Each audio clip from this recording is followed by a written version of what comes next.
It's 11 a.m. in Louisville, Kentucky, where police respond to a disturbing 911 call about a suspicious maggot-covered bag found in a home partly occupied by the boyfriend of a woman recently arrested for murder. Welfare check on a black female, Pretty good. Randy Bennett. So what's going on? She's had a history of domestic trouble with Dewan Mays, and she hasn't been dating seen the since girl Friday. that apparently got Didn't go to work arrested this today. weekend for killing the guy in Butyl and putting him in the crawl space. This guy's been missing. They haven't seen him in the building since the 15th.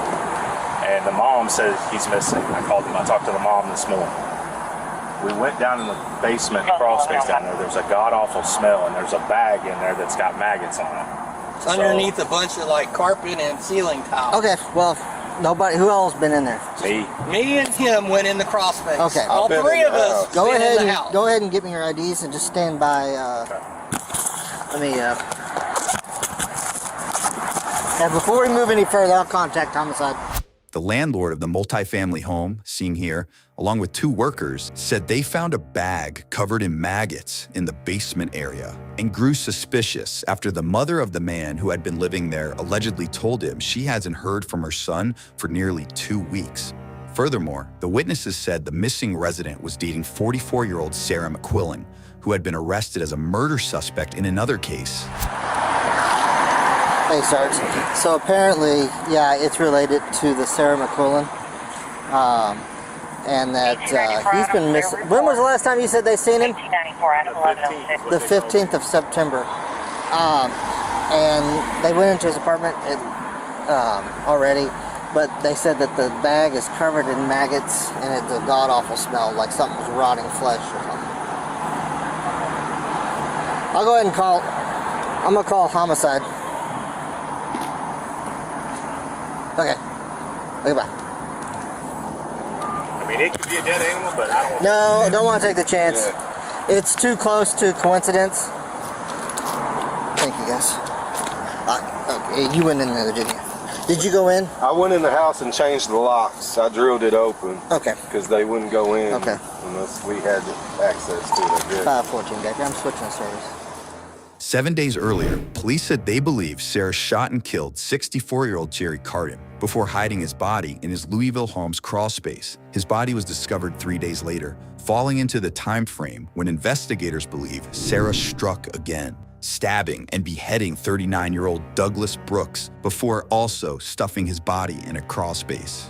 That takes us back to September 27th, when police said Sarah was caught driving Jerry's truck, with evidence in the truck bed, including surveillance footage that allegedly showed the suspect taking things from Jerry's home and stashing them in the victim's truck. Upon her initial arrest, police said Sarah admitted to stabbing the 64-year-old to death and hiding his body. She also allegedly admitted to using a gun in the crime that was later found in her purse. That takes us back to just hours later, where police are about to discover her alleged second victim. Who did you make contact with that said they hadn't seen him? Number 4? Number 3? Okay. And then I talked to the mom this morning, and she says he has been missing. She didn't tell me how long. I got a number. Yeah. Hello? Hey, sir. This is Martin. Hey, I'm out here on... right here at Barstown Woodmore. We have a gentleman who's been missing apparently since the 15th. And apparently he's associated with Sarah McQuillan. And the property manager came over today to gain access to his apartment since he's been missing.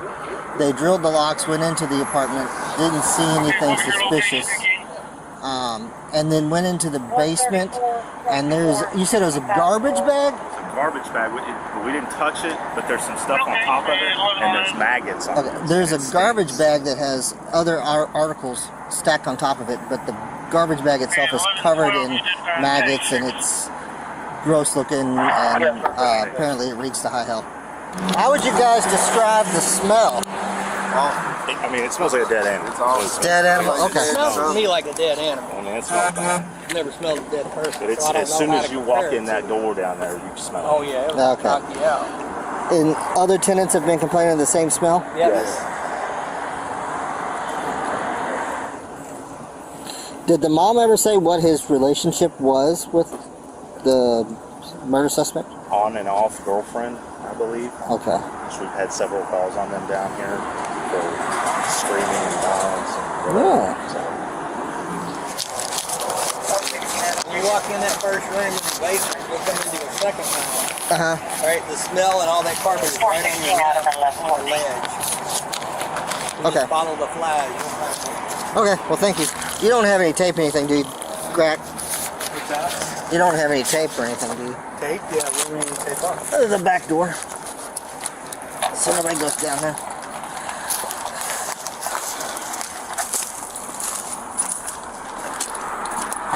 Yeah. So these three gentlemen, he's the property manager, and these two guys are the maintenance guys. They came over this morning. Apparently yesterday, day work, the mom of the missing guy that lives here called and said, hey, my son hasn't been seen since the first part of September. He is the he's the boyfriend of Miss Quillen. They've got 3 hang-up calls. Yeah. You can't get through all the callbacks. So, Yeah, because His body. that was in West Houston. yeah. Well, apparently he said that the neighbors are always calling him on Miss Quillen and him because they're always having knockout, drag-out domestics. So, So he's underneath. Where? in the basement. You gotta go inside and then. Yeah, I'm going to secure the back door right now. Well, The back door to. it's around the back, they said. They said the smell is god awful. No. Witnesses tell police the couple often had heated disputes before the man's disappearance. Next, one officer heads to the home's cellar to try and confirm the witness's suspicions. Well, hell, she put a guy in the crawl space without anybody noticing. That's what I'm saying. Yeah.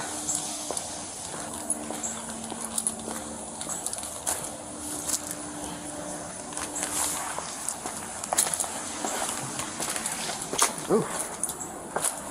Yeah. Need a light? Yeah, I'm gonna need a light. Need a light? Yeah. Oh, yeah. Yep. Right.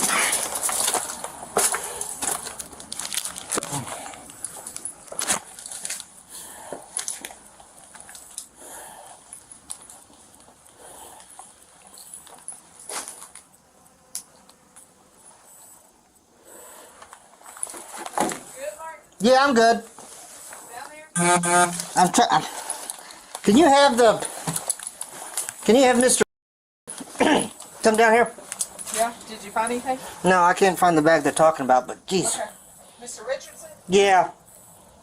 He's in the white polo. Coming down.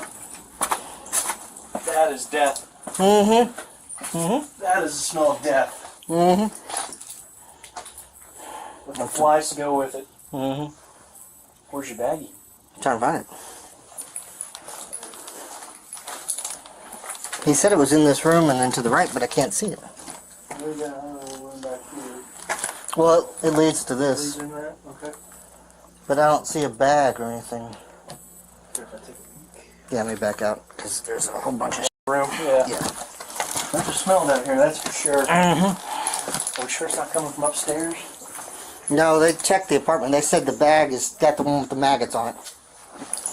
Where exactly? if you go into that other room, Okay. as soon as you turn the corner left here, there's a bunch of junk here. There's a roll of pad or something. It's right next to the pad. You can see the magnet. So you go left from the stairway where he's. Okay. Right here. Yeah. Just go, as soon as you go in there, look to the left. There's a bunch of garbage right there. And there's a bag underneath some stuff.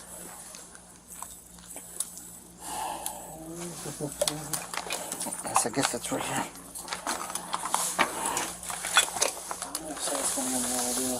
Oh! Yeah! Oh! Ooh! The officer discovers the bag in question stuffed under a pile of junk in the crawl space and quickly exits to report his findings. Under there. Yeah, I see it. I see it. Ooh. Okay. Is it an actual body? It's not just trash, right? We're not bringing No, it out it's here for trash. it's something. It's melted. It's. Ooh.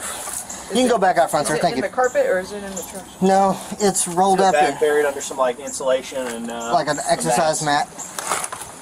mat. Okay. Thank you. I don't want to move anything in case. Right, but I'm trying to. We want to confirm what it is or it isn't. It's something. It's something dead. But Right, I'm, but it's not like a dog. It's like Yeah. we don't want to bring homicide in here for We're gonna an have animal. to dig. We're gonna have to dig. Is what's gonna happen. We're You gonna have wanna to pull dig? it out. We gotta confirm it. We're gonna have to pull it out. okay, well, Well, who spoke to homicide? I didn't. They Call said them they're. back. Call them back and be like, you want us to undo it. Just verify. Well, what I Confirm whether well I it's a told human or well I not. told him, I said I don't know what we got in the basement, but it's definitely something rotting. Right. And they were like, Well, well, just this, let they them said know that you found what it is. You found where Yeah. it is, but you We're gonna without. have to disturb their scene in order to get to it. that's what I don't want. I was Just make sure they want to disturb it before we do. Phew. It's been a while since I've smelled a. Yeah, that was Yeah, bad. that's gonna permeate the uniform the rest of the day. If we go by the timeline, I think around the same time. Judging by the size of the maggots, it's pretty recent. Investigators would later confirm the victim to be 39-year-old Douglas Brooks, who was also determined to have been stabbed to death. But unlike Sarah's other alleged victim, Douglas was missing his head, a head that was never found. He told me, but I can't think. I mean, the maggots ain't any longer than my fingernail right there. Do you see the fat one? There was a fat one that was like. There was a fat grub on there, but most of them weren't any wider than that. So, as far as length. But it was literally like dripping, like fat drippings. He was on the floor?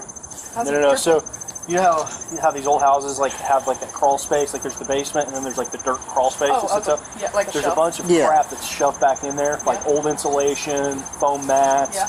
Just looks like stuff that they've ripped out, like Yeah. when they did remodeling and just chucked it over there.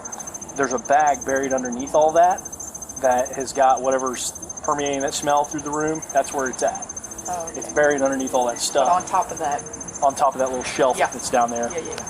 So And you can hear the flies. Bzzz, Yeah. bzzz, bzzz. So it's And they live on this floor. Yeah, he lives in the front apartment. in order to get to it, we'd have to move all that stuff, which would Right. potentially compromise her. And rupture the bag scene. further. Yeah. Let's not rupture the bag too, whatever. And then there's like a little retaining wall that goes up about waist high, and then it's just dirt all the way back to the actual side walls. It's shoved up on that shelf of that dirt, packed underneath. Somebody did a lot of work to do all that. Yeah, like she did with the last one. Stuck the other guy on the floorboard. Yeah. If this is the same thing. Yeah, I'm gonna it's kind of venture, looking that way. It's Yeah. walking like a duck. It's quacking like a duck. I'm gonna go out on a limb and say it might be a duck. You're preemptive, I know, but hey. It's not just trash. No. It was a living something before. We just don't know what. And it's a big living something. This makes me think of all like those crime shows, you know, where they're digging around and then somebody finds a body and then everybody's like, oh God, the smell, right? It's like, no, you will smell it long before you ever find it. Now, detectives arrive on scene. At least it ain't not. Yeah. Tell me what time you got What did you say? You got police to him? At first, For the run ticket at 10:44, Go for it. dispatch 10:59. Storming the castle, boys. Tell me what time Baker got here. First unit was on scene at 11:04.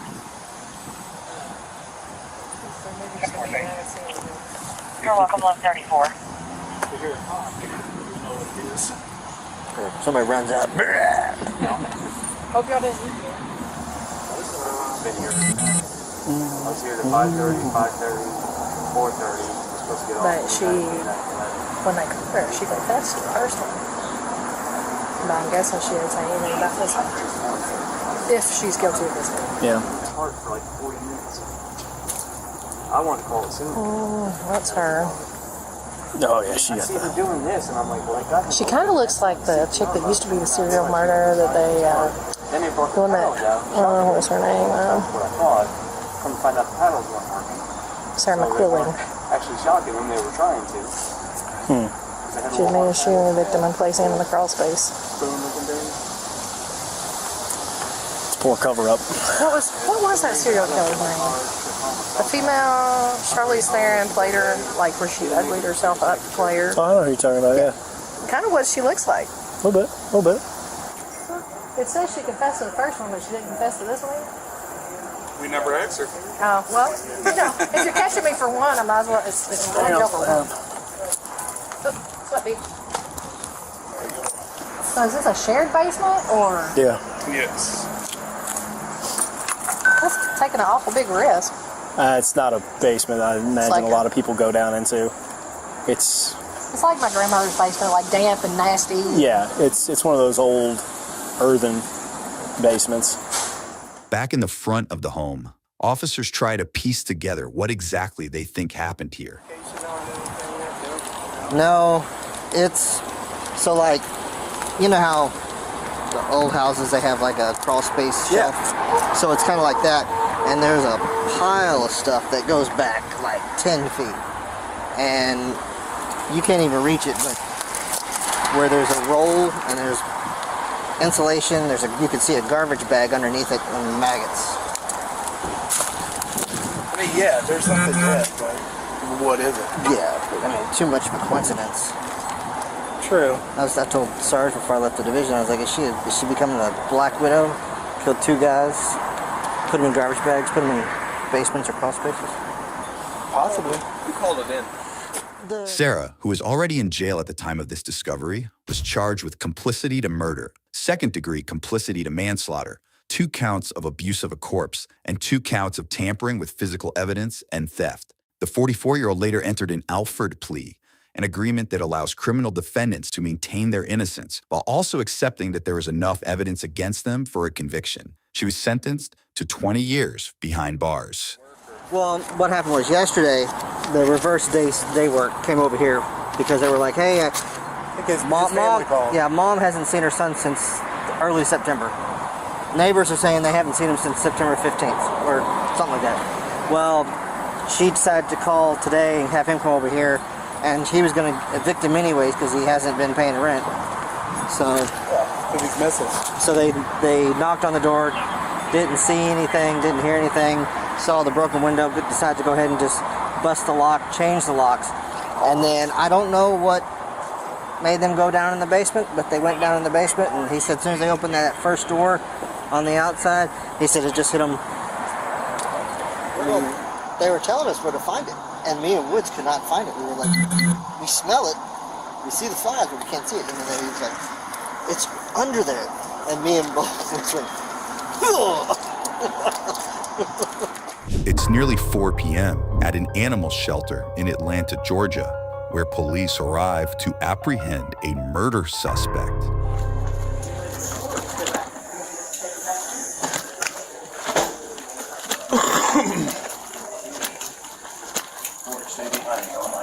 I got you. I'm with you.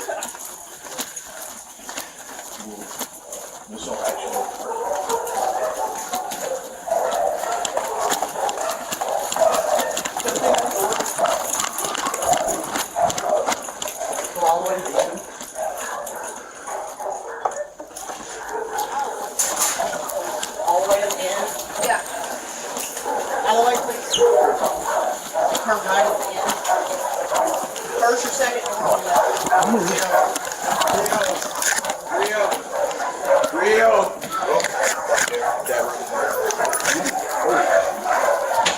On the ground. On the ground. Police identify the suspect seen here as 24-year-old Jacavius Arnold, who was found after surveillance footage allegedly linked him to a heinous crime. Let's rewind just over 3 weeks prior, when a woman's body was found in a parking garage in downtown Atlanta.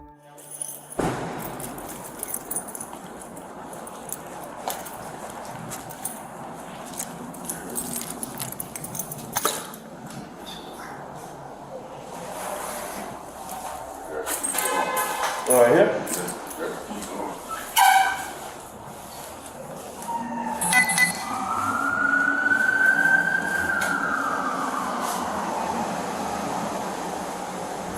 Underneath a stairwell, the officer spots the decomposing remains of a woman, later identified as 25-year-old Mitchell Dang, a YouTube vlogger.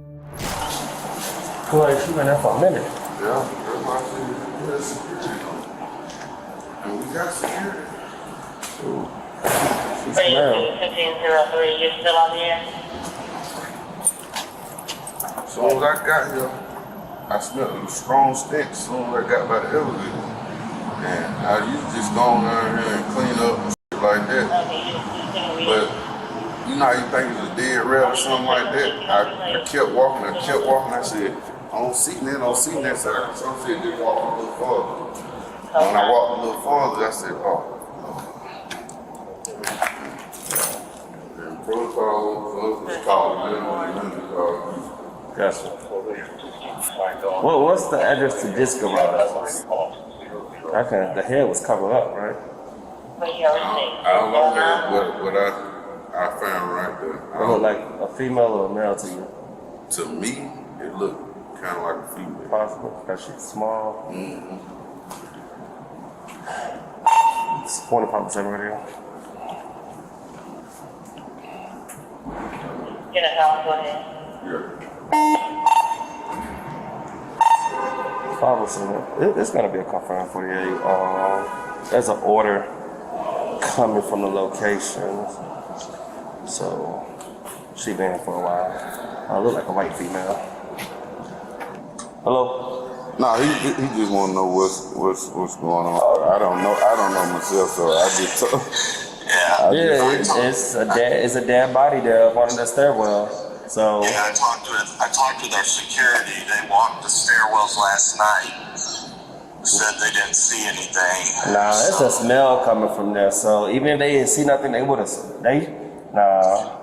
Well, we have people through the garage all night because of masquerade. I'm saying though, this person that's dead been dead for a while. So they walked the stairwell. They would have seen her up under the stairwell. So she didn't just die last night.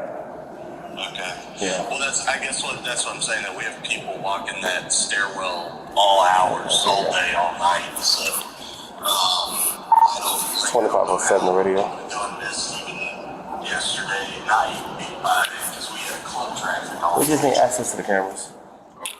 Investigators say Jacavius was allegedly caught on a surveillance camera leaving the scene of the crime, days before the body was discovered, when they believed he carried out the act. His identity was later confirmed by a family member. I only showed her the video, and I believe her exact words were, yes, that's my grandson. I can tell the way he walks, the shape of his body, and the way he wears his hair. That's my grandson, Jacavius. Back with the suspect, police aren't exactly going easy on him. On the ground now, mother. Get on the ground. On the ground. Hands behind your back. Hands behind your back. You understand me? Put a taser on. You do something on the taser. You understand? Yes, sir. I understand. Do not move. Yes, sir. Get up. Yes, sir. Pull me up, sir. I got you. Thank you, guys. Thank you, sir. Stop right there. Yeah. I understand what's going on. Yes, sir.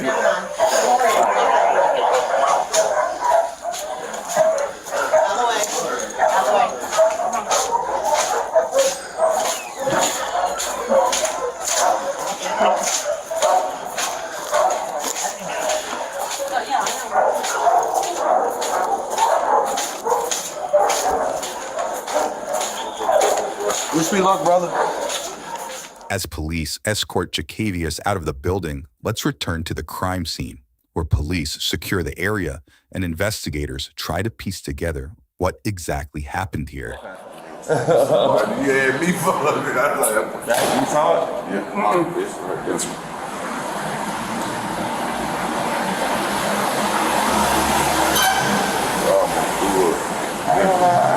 I smelled it when I first walked in the door. Yeah. I smelled it before you walked. Yeah. But that is like hidden. Yeah, somebody. Like you would have to literally crawl in there to see it. And then people don't walk down from up there down to this far, do they? I mean, like, sometimes because they feel like this is the best route. No, I'm saying right now. Oh, like no. nobody's gonna be walking where I mean, I we got can rope it off. Yeah. I mean, we can close off the monthly so nobody can drive Yeah, down here. yeah, because they gonna come out and take pictures and all that. I'm pretty sure it's gonna be a confirm. A smell, it's a smell down there. Okay. Yeah. I hear you.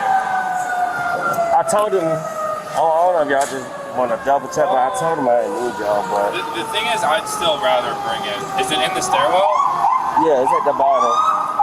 But I mean, we're gonna bring it anyway. Okay. Let's just park it by the stairs. Worst case, we just carry up. Yeah, I'm bummed. It's a smell coming from down there, so. Nah, this wasn't homeless. You didn't go look? She's naked in the parking garage right here, the underground parking garage. And on the first floor, where the stairwell is, it appears to be a white female, 48. It's an odor coming from the location. Looked like she's completely naked, tucked up under the stairwell.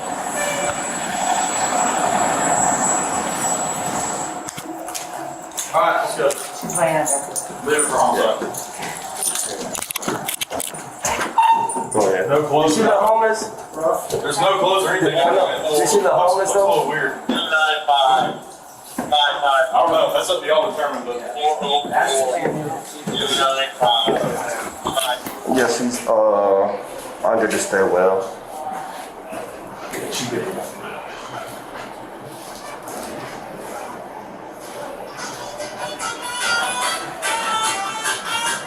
Oh no, that's not.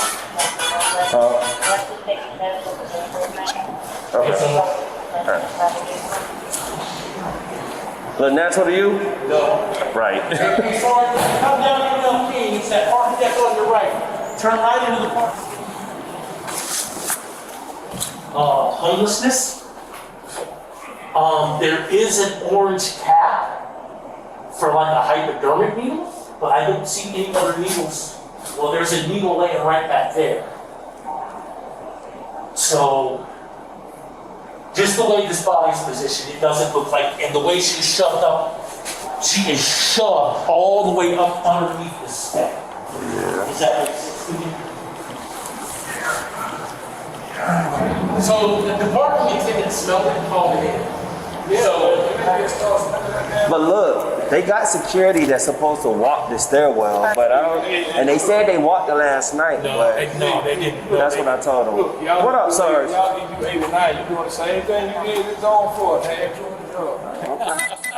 Next, investigators notice a critical piece of evidence that would help lead to Mitchell's identity and eventually to her suspected killer, an event wristband. She had been down here. Oh yeah. But he also, one of the parking lot managers. Well, they got the name on it. I don't know. Sometimes Hopefully it does. sometimes some of them are just so generic. Yeah, that one don't look like a typical one. But they also said there was a comedy club that just opened up in here too. Oh dang.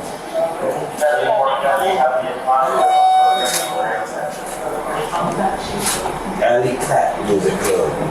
Who? Alley Cat Music Club. What is that? Alley Cat. Now, investigators noticed the words Alley Cat Music Club printed on the wristband. That was traced back to a popular music venue called Alley Cat Atlanta, listed as just a 2-minute walk from the parking garage. Yeah, they had an event this past Saturday. They got an Instagram, so it was this past Saturday. What was it? What kind of event was it? It was Victor Calderon and Gimme Marcon Orsini.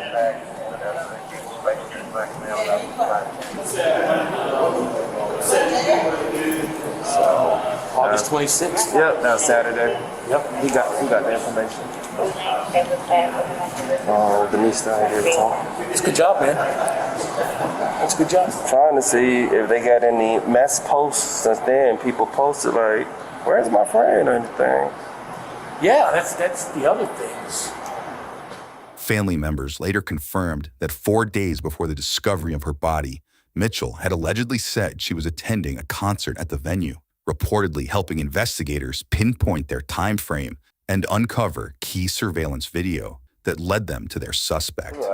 Perfectly normal person too. God damn. Probably somebody, who knows, drugged her, then drugged her again. That's the thing though, her picture, she don't look like she the party type. I know. She looks like a goody two-shoes. I think somebody drugged her ass, came down here, drugged her some more. That's what I was saying. I think this is a body dump. And they're like, Yeah, this is the marker. it's not. I was like, okay.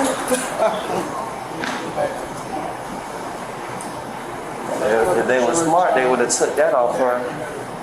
Oh, it's sad. It was a house and techno club. So she came here for a raid. She was their last home. Saturday. My Instagram was showing it Saturday. Next, we fast forward and rejoin Jacavius as he begins to express what appears to be remorse. Sir, come get me. I'm sorry. It was an accident, sir. Sir, can you look at me, sir? I wasn't trying to. I should have just took myself in, sir. I'm sorry. I really am. I really am. Thank you. Come get me. Thank you. Thank you, sir. Thank y'all. Thank y'all. Thank y'all. I needed this. I really did. I need to go in. I needed this because I am a horrible person. I really am a horrible person, brother. I need to go down for a long time, brother. I have no words. I have nothing else. This is all I can say, brother. And wish me the best, brother. Where you at? We need to secure him in one of y'all's cars. Okay, that's cool. Willoughby, put him in Willoughby's car. Yeah. Let's go. Like ready? No, Sarge.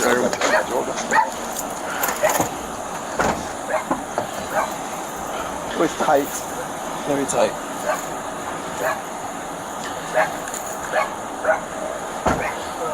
Yeah. You good to go? Good. If you unloosen it for me a little bit. Tad bit on my wrist. Tad bit. Just loose. Tight, very tight. Just tad bit. You mind if I lose a little bit? Kind of tight, nigga. Just tad bit, sir. Yeah. No, I don't want that left from that.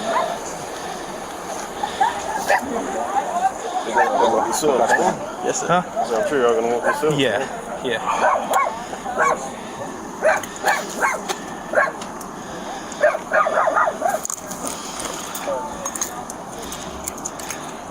What's it? What key is it? That's to my girlfriend.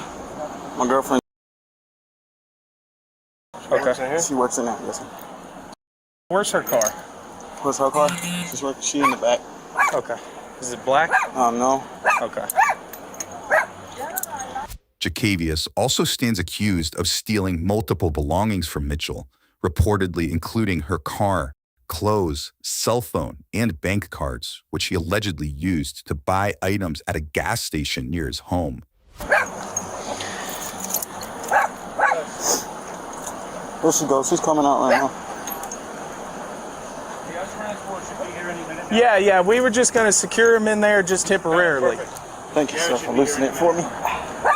Nah, that's good enough. Yeah, that's good. Yes, thank you. Good job, Steve. Really good job. Great job. Seriously. Yeah. Guys, we really Yeah, no, we really appreciate this.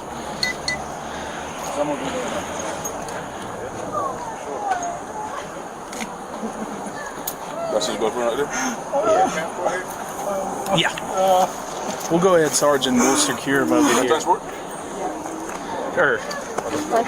Secure him? Yeah, that's our transport. Come on, buddy.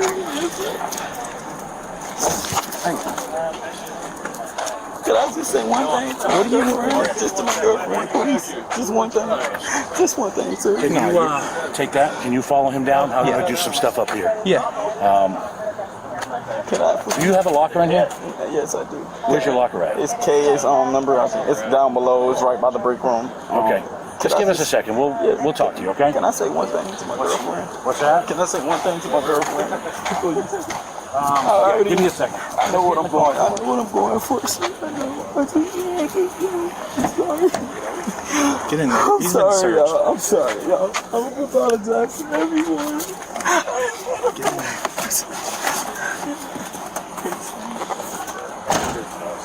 Okay. Cool. What did he do? Need a baggie for his stuff? What did he do? How did he do it? I'll tell you what he did. Next, we hear from one detective as he lays out the gruesome alleged details following an apparent confession from the suspect. He observed Mitchell Dane walking to the street. Did he know her name? He did mention her name. He said that she stumbled out into the street. He approached her. If I could, I hate to interrupt, you said while we were watching the video that Mitchell stumbled at one point. You said that'd be significant. Is this why? Yes, it's very significant. On the video, we see her stumbling out of frame. Mm-hmm. This is where I believe that she came in contact with Jakevius. What did he say next? He said that he walked up to her, asked her if she needed help. He said that she screamed at him, said, "Get away from me." He insisted and persisted to help her. Finally, she gave in to that help. She said that "I'm trying to find my vehicle." That's when he told her, "I can help you find your car." That's when he came in possession of her keys and her phone, and he masqueraded as a good citizen by walking her around. He said they got into the parking deck. As we see on camera, he said he got into the stairwell. His words were, as they walked into the stairwell, she started scratching him. He said he drug her up under the stairwell, threw her on the ground, choked her until she passed out. What did he say happened next? At that point, he said he stripped her clothes. I asked her why he stripped her of her clothes. He said because of DNA. He said he watches TV. He watches how we investigate cases. He took all of her clothes, stuffed it in his book bag. He stuffed her naked body up under the stairwell. He grabbed some newspaper, tried to cover her head. He said he walked out of the parking deck. He broke her phone, threw it away, realized he left his sunglasses up under her body, went back to the body, picked the body up, grabbed his sunglasses, pushed her, stuffed her body more up under the stairwell, and that's when he left. You heard that right. The detective says that Jakevius allegedly posed as a good Samaritan looking to help the 25-year-old find her car before carrying out the alleged attack and cover-up. But next, we learn this incident may not have been the suspect's first rodeo after he allegedly admitted to other similar crimes. He admitted to 2 other sexual assaults, also possible homicide in a different jurisdiction. Detectives said one of the victims allegedly suffered a similar incident, with the suspect insisting on helping a woman before attempting to strangle her. I asked him, how do you know she was still breathing? And he said, because she had shallow breaths, he covered it with leaves. I asked him, was she breathing as a death rattle? And he knew exactly what a death rattle was. He described the death rattle. He had demonstrated the death rattle. And he described that death rattle as Mitchell Dane doing the death rattle. The other victim reportedly managed to escape Jakevius and has not been identified. Next, a judge rattles off a laundry list of charges against the 24-year-old. The following 9 charges: murder, felony murder, aggravated assault, false imprisonment, aggravated sexual battery, necrophilia, financial transaction card theft, robbery, and kidnapping. Pursuant to OCGA 17-6-1, I'll enter an order for no bond at this time. At last check, Jakevius was denied bond and is being held behind bars as he awaits his next court date. You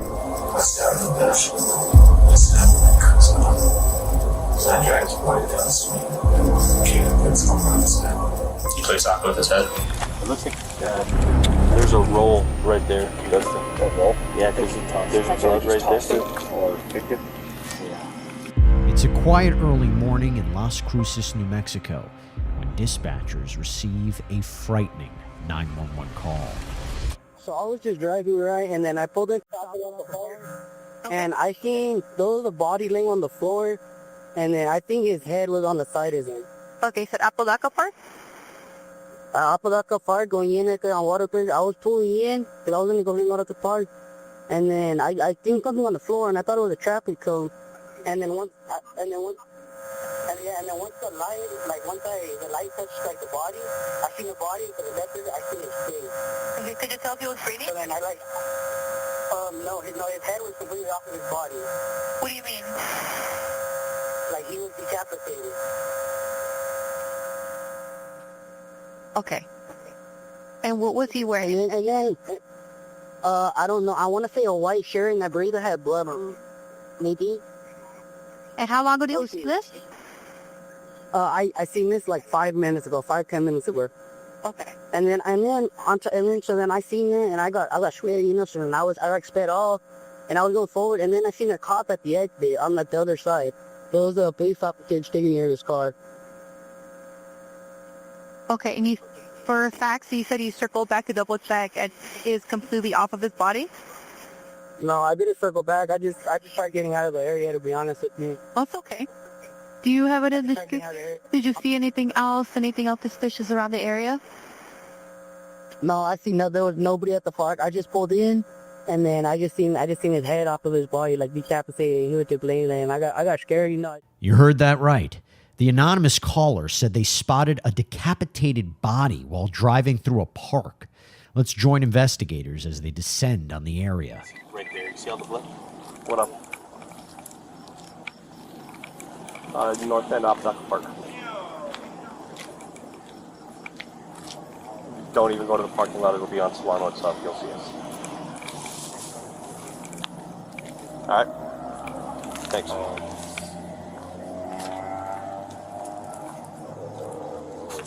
597.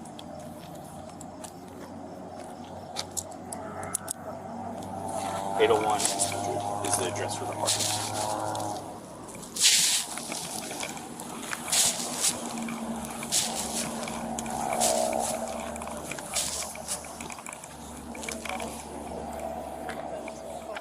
Detectives find a gruesome scene, a severed head near a man's body. But that's not all.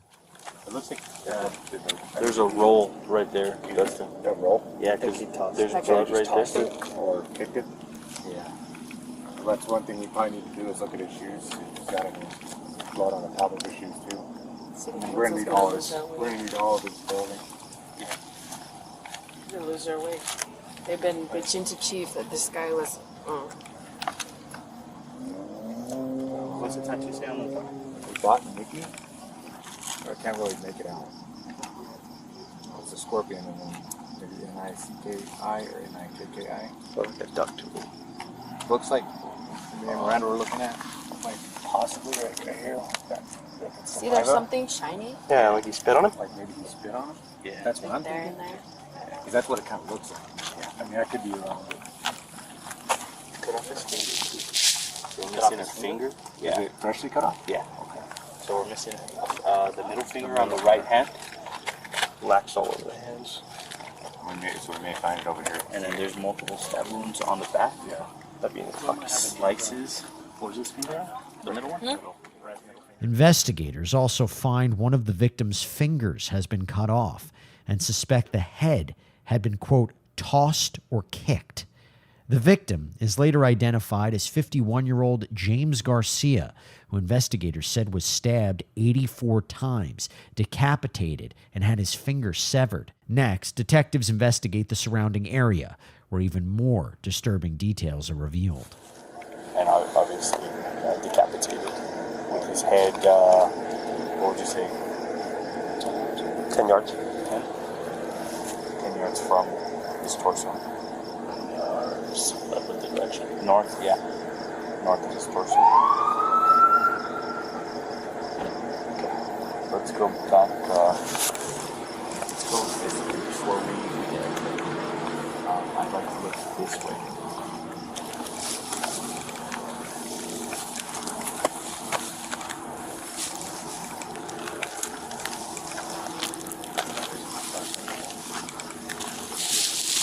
Let's make sure something like that.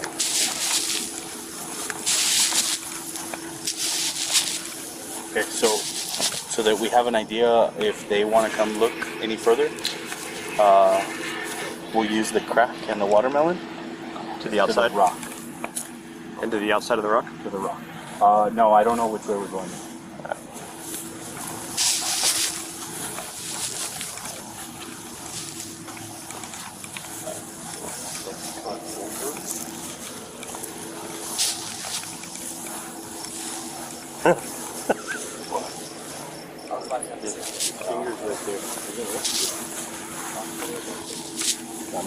Yeah, fingers right there in the pool of blood, and there's a large pool of blood there. Yeah. This is gonna probably be our Dude, get over there. drug them. That's why there's on the curb, and you see. Yeah, I can see I can see it right there. So there's your drag mark there. Detectives said they spotted pools of blood and drag marks leading to the body, and steps away, some incriminating evidence. We'll tell them to do a jab. Yep. So there are his boots, the knife that they were talking about. Does that look like blood on the knife? Yeah. Yeah, there was blood on the bag. See it? And then blood on the knife. That's a lot longer than I thought. That ain't that much longer. So cigarettes. Here is where investigators said they found the suspect, next to multiple bags, a bloody knife, and various other items. Dude, that's like a... Which tree, Ortiz? The one behind this one, that one over there. That one. On my light? Yeah. The Chunk of hair. So around that way? Up in the tree? There is right at the base of it. No, they caught him down here. The guy you got, he was on... No, he was right here, next to the knife. They caught him Okay. By the water bottle right there. Alright. Okay, so there's... Was this the guy's stuff or the victim's stuff? Doesn't matter right now. Meanwhile, we meet our suspect, 28-year-old Joe Arcienega Sands, in an interrogation room where detectives have plenty of questions for him. Joel. So, I'm just trying to find out more information about James. So, was he your boyfriend? Were you guys dating each other? Okay. Were you guys in some kind of lover's quarrel? No? Like, because he's your boyfriend, you guys got in an argument? Just what I'm getting. You tell me, man. I'm not calling you gay. Yeah, I'm not judging you. You're married? Who are you married to? You married to James? Are you married to James? Huh? No, I'm not insulting you. I'm not calling you gay. Why are you calling me gay? I'm not calling you gay. We're just asking you guys what it is. I didn't call you gay. I said, are you married to James? No, I told you I'm married. Okay. Well, I'm trying to find out why James is dead in a park and you have his blood all over your hands. I'm not gay. I bet you are. Okay. Be quiet. So you didn't have any kind of lover's quarrel with James? No, you don't know who's cracker. No, I don't. Okay. So is that why you attacked James tonight? Because he called you gay? Is it because James is gay?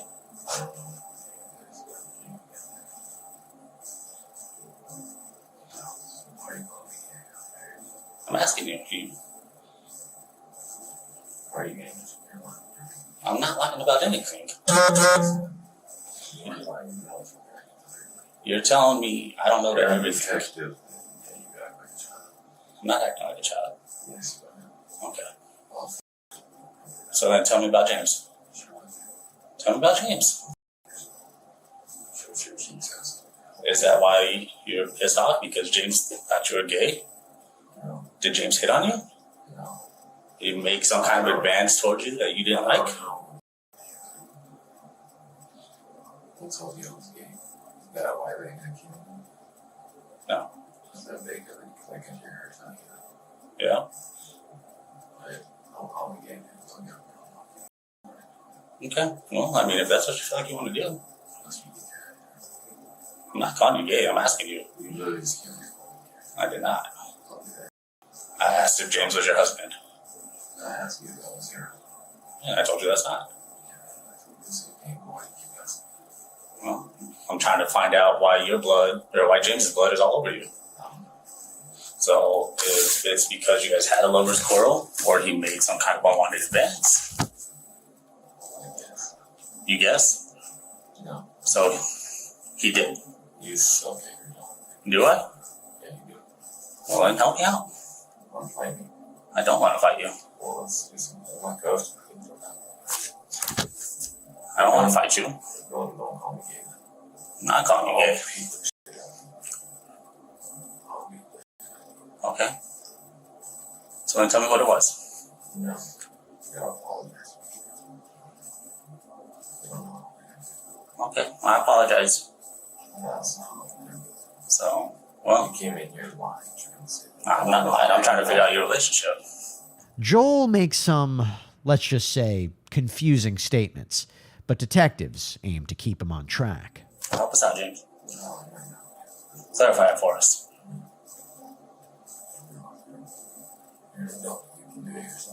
No, that's what I'm doing. I'm asking you questions. I'm not doing anything.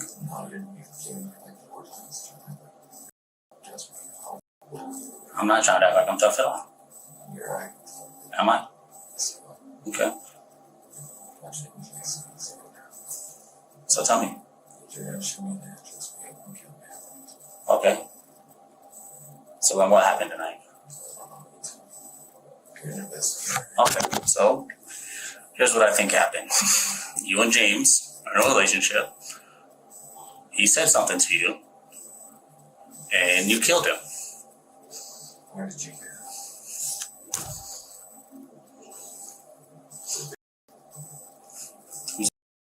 Why are they in that camera? It's just me. No? Is that what happened? I don't know. Exactly. Okay. I think you're happy. Why can't we get on there, okay? Alright. I have no wife. Okay. Does your wife know where you're at right now?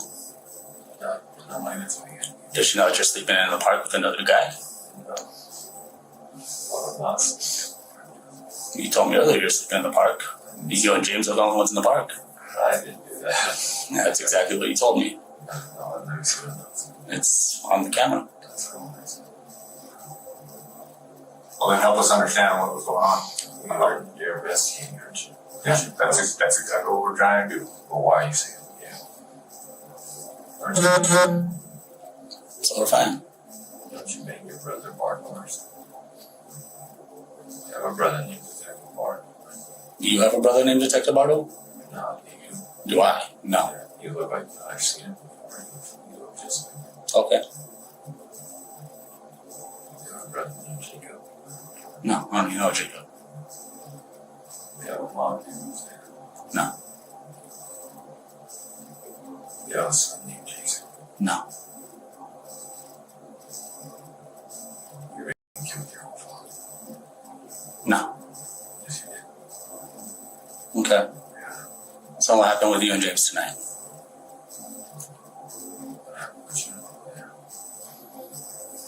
Like I said, you're sleeping in the park with James. You had a wife named Charlotte, right? No. Yeah, you killed her because you're an alcoholic. Because I'm not alcoholic. Yeah. Okay. It's good. I think she was. Okay.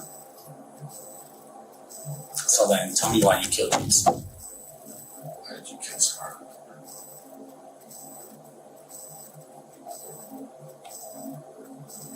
You killed her to death.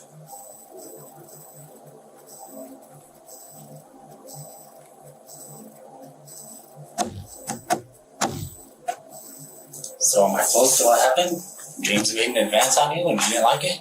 Because you're not gay? The Scarlett she got me. You became gay. Scarlett Florence. What was your wife's name?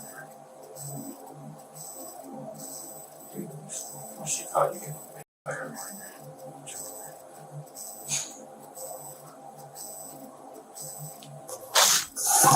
Yeah, Jesus. Did you kill James because he was gay? You didn't like that? No, I don't know. You don't know why you killed him? No, I don't know. But I don't know.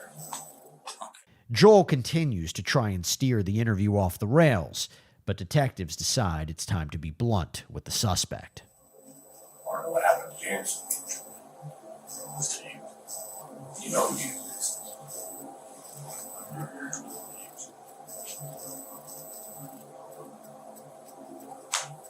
How come you're covered in blood?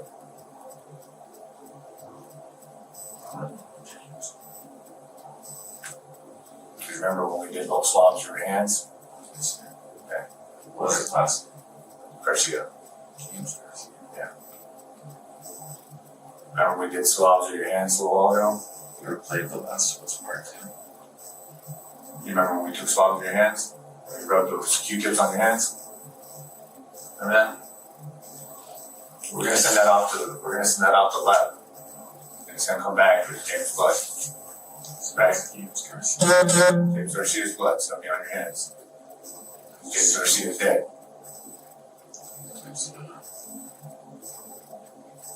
That is what I've never seen. You never seen that guy? No. But how does his blood on your hands? I don't know. You don't know? Like, Gonzalo said, because you stabbed him, right? That's how it happened. Yep.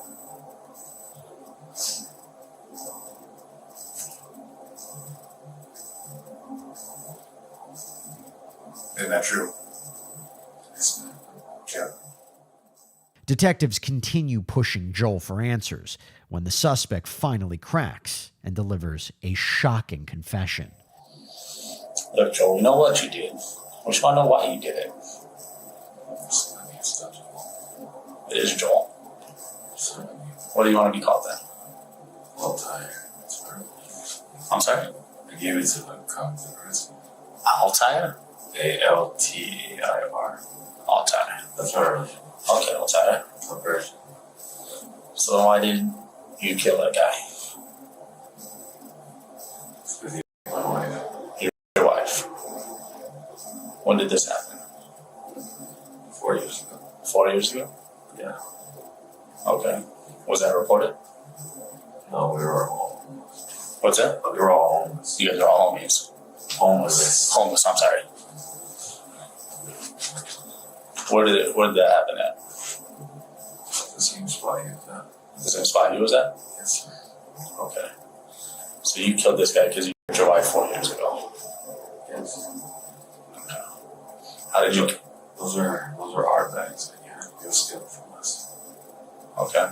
Which bags are yours? 3 bags for your 2 friends. Okay. I wanted to get them back. I just tried to take them and pull the gun on me, so yeah, I had no choice now. And what else did you do? Okay. Because you had your bags. What knife did you use? I don't know. I just cut my hand in his pocket. He had it? Yeah, I pulled it off. You pulled it off of him? Yeah, because he tried to take me. I just wanted to put bags back. Okay. He had a gun. He had a knife. What kind of gun was it? I got a little 22. So, Did you see what color it was? it's like black with brown hair. He tried to take that with me. And he tried to pull it on me, and I took it away, and he pulled out a knife and so stabbed me. I don't like guns. I don't carry guns. I can fight. I just want to break myself. Okay. And he did. So yeah, I did it. When he pulled the knife on me, I said, I stabbed him. I stabbed him to death. I stabbed him and cut his head off. So I dragged his body down the street. Okay, that's all for his head. He played soccer with his head? You heard that right. Joel tells investigators he allegedly played soccer with the victim's head. How many cars passed by you? About 14 different cars passed by me. Really? And I just didn't understand some of the small guys in the world. What time did this all happen at? 4:59 in the morning. Was it dark outside or was it light outside? It was pitch black. Pitch black.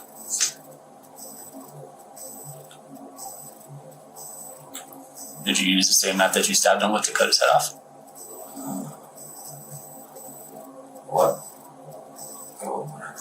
Did the knife that you stabbed him with, is that the same knife you used to cut his head off? Yeah. Yeah, like a switchblade or something. And that's what you used? Yeah.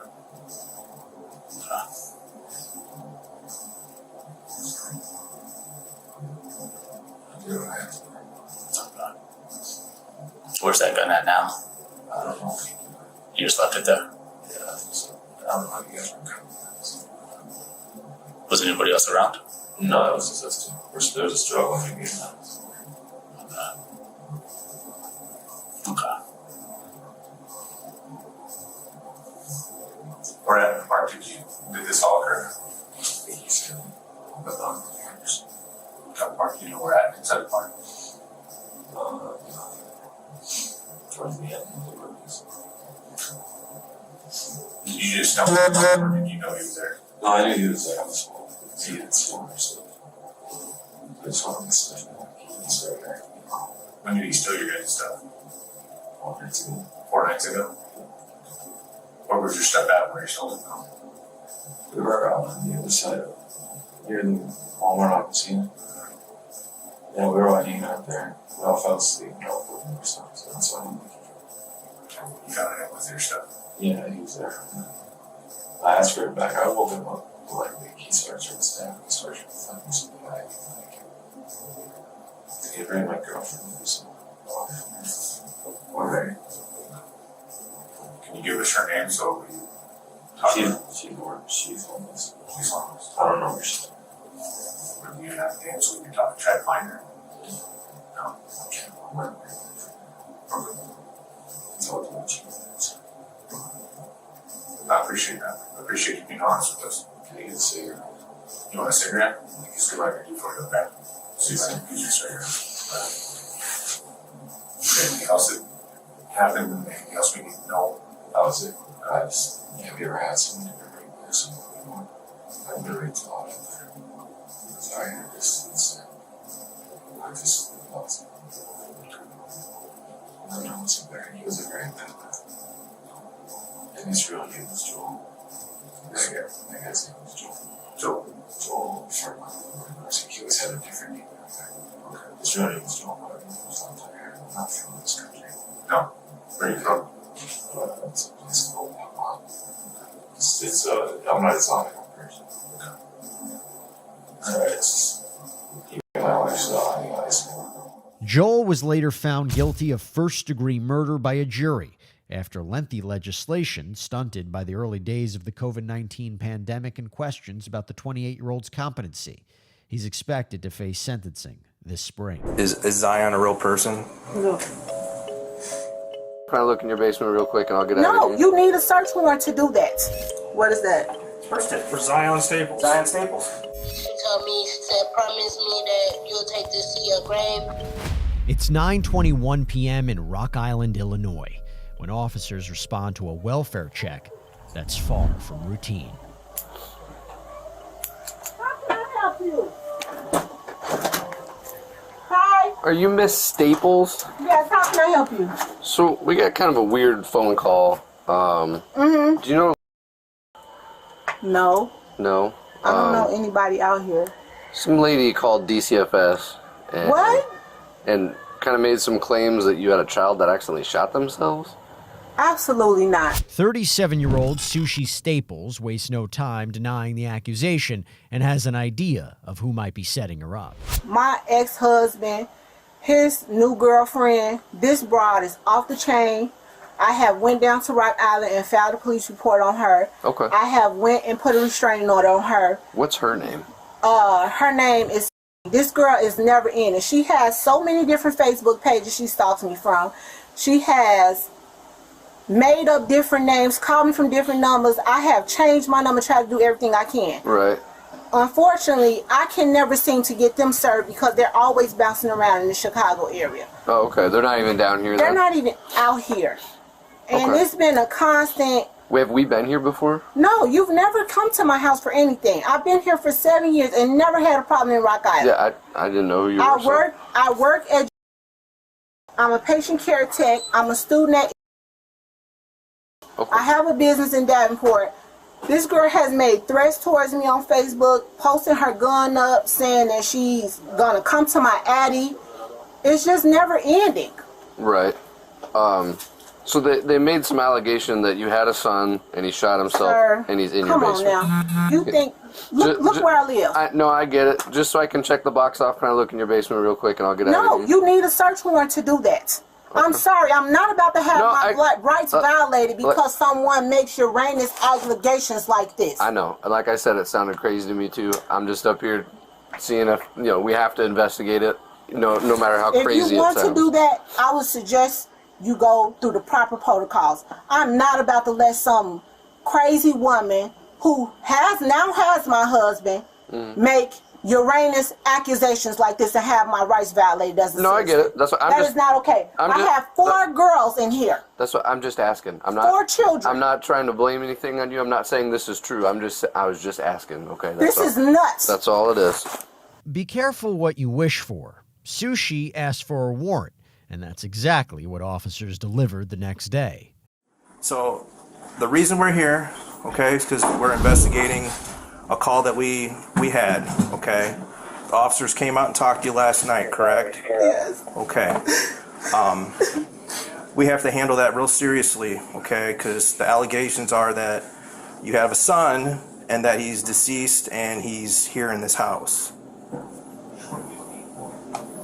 Okay, so that's where we're at right now. Do you have a son named Zion? No, I don't. You've never had a son named Zion. No.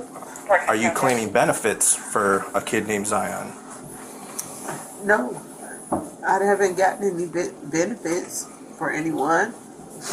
I just recently went through a situation where a young lady stole my identity and she falsely filed my taxes and my informations and stuff like that.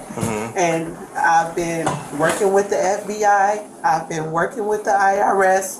There's been a lot of things popping up, and have you had any interactions with DCFS up in Chicago? I did. Okay. False calls that were made. Okay. Correct. One of the calls from 2021, DCFS came out to your residence in Chicago, and there was a Zion Staples there. I told you my identity was stolen.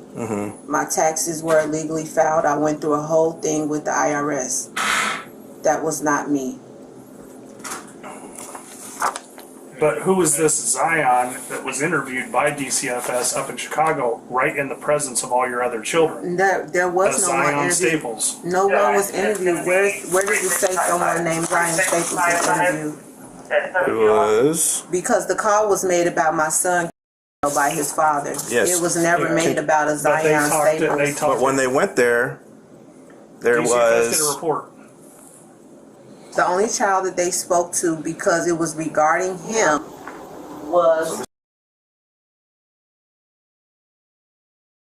Zion and you at the residence. They spoke with myself, and they spoke with Mr. Owens at the time. They did not, they took pictures of everyone that was in the house. Yes, we had frequent visitors. We had kids in the neighborhood come over. Some of those kids that were implicated were not, in fact, our children. They were there. So you're saying there was a kid in your apartment that was not your kid, named Zion? I didn't say his name was Zion. No. Well, somewhere here we've got to clear this up with this Zion Staples. Yes, and benefits. Listen to it. Benefits being put in his name that you're receiving from. I haven't received any benefits. And then also involved in this. I haven't received any benefits. That's what I'm telling you. Well, someone has stolen my identity. I have proof of that. If you go in my phone, you'll be able to see the messages between me and the FBI agent in Milwaukee. So this is separate from that with the DCFS call. Because somebody is obviously claiming benefits and getting food stamps or something. But they're getting food stamps for your 4 daughters and Zion. And I've been having a hard time with that because I can't get any because of that, and I've been working on it. While Sushi insists it's a mix-up, officers hunt to uncover any trace of Zion existing. Okay, are we going to find anything in your house that has Zion's name on it? Birth certificate, social security card, or anything like that? Nope. But this is what's going to happen here. We're going to end up going on a manhunt looking for some Zion. Because now we got this allegation. Because in our eyes, this kid exists. Yeah, 100%. And if the kid doesn't exist, the kid doesn't exist. If it's a family member's kid that you're claiming to get a little extra cash, hey, I ain't going to hold that against you. I understand that. It's a reasoning how people survive. It's tough. You got 4 here. I mean, you get a bigger tax return at the end. I have 4 children here that I don't get no help with. Okay. But that's what they're saying. Is somebody else claiming your kids on so they can claim 9 kids and get aid and come here? Is because the public health is telling us that the aid is under this address, under these kids' names, right? Yep. And that there's funds coming in from it, and that's public health. If there's a kid that we can go I don't care if it's here. In Indiana, Chicago, whatever, we can send somebody and say, "Yep, I am Zion Staples, and this Anybody is can do that. And another officer. Let me finish. No. Let me finish here. Let me finish here. Okay, if you are claiming people back and forth amongst family members to get bigger returns, our biggest concern is that we can have somebody with law enforcement say, "This is Zion, this is what's going on, and he is fine." Because right now, we have a person that exists, but we can't lay eyes on him, and it's a child. At that moment, officers discover a clue that suggests Zion is more than just a name. Birth certificate? What is that? Birth certificate. For Zion Staples. Zion Staples. That's not mine. Sushi Staples. Child. It's found in your room. We need to get this figured out. Stop lying. this. It's over. Where's that kid?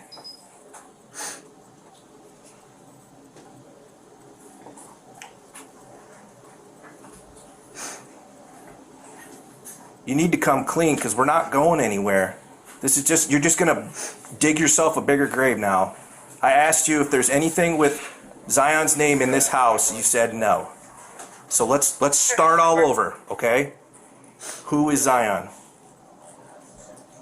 Because we're starting with something that we're being told really terrible, and then we're talking about down here with maybe fraud. We don't know. But somewhere along here, we need to get the full thing here and understand what this is. So what is the part of this that this really is? Because you know what they told you last night, and that's something horrible. But then there's horrible.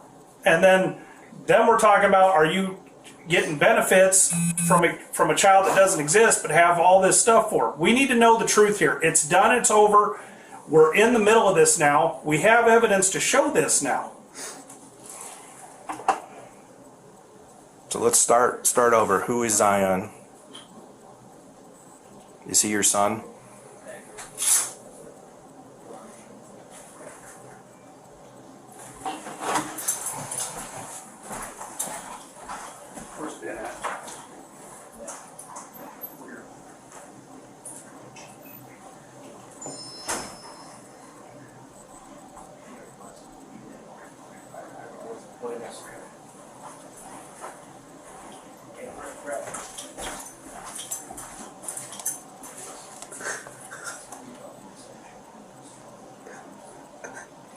I mean, the cat's out of the bag now. I need to know. Can I just get my kids somewhere safe, please? We need to.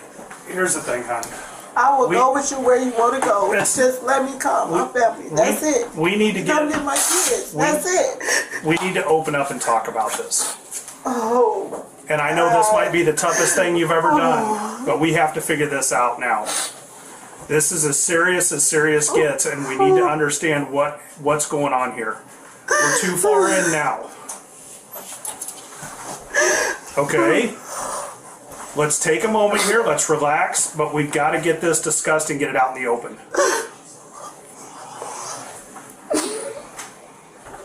I can see. This is eating you up. This is eating you up inside. Okay. Oh my God. Who is Zion?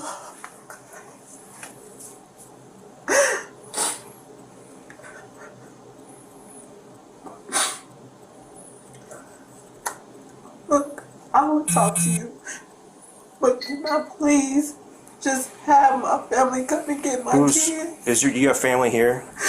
They're 2.5 hours away, but they can come get my kids, please.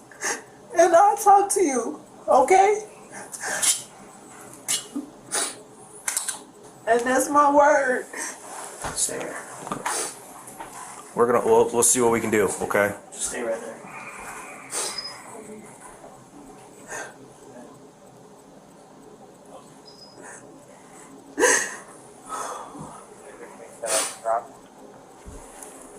What you need to ask yourself is, the person that made this call, hypothetically,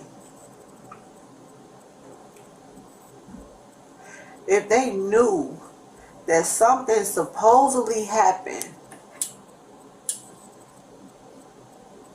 and waited to report something like that, what would that make them? What would that make them? A witness. An accessory after the fact? Because what?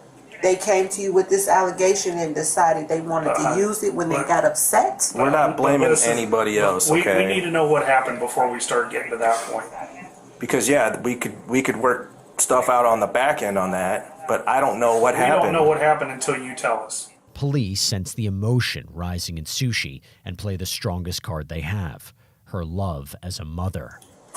This has been weighing on you for a little bit, and you can tell.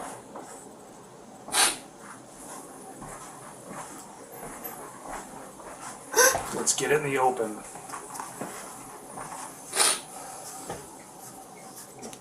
You say you care about your kids, right? I do. Okay, well, what happened to Zion? Speak for him. Speak for him right now. He needs his closure and his rest, and we need to find him.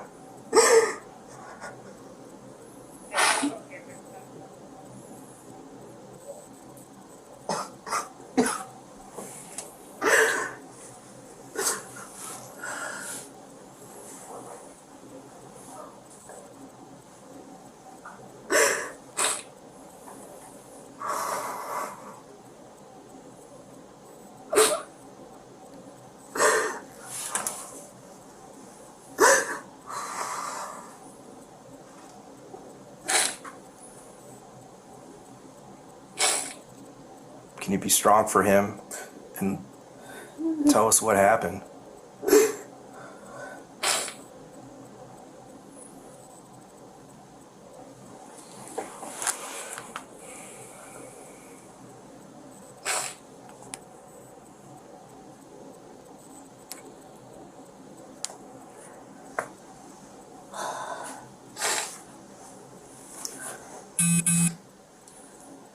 Am I gonna go to jail for fraud? That's not our decision. You know. Because I'm gonna take what you tell me, and I'm gonna call a state's attorney. But the big thing is we need to know what the whole deal is. Okay. I'm gonna tell you. We just gather all the facts and present them, and then what the state's attorney decides is what the state's attorney decides. But we need to know the truth about Zion. What's the deal with that?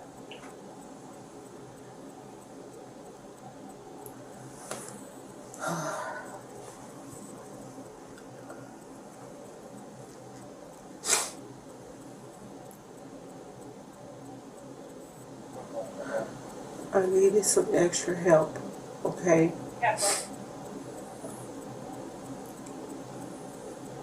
That was it. What do you mean by that? I had a person that makes documents. And it was just really hard, like,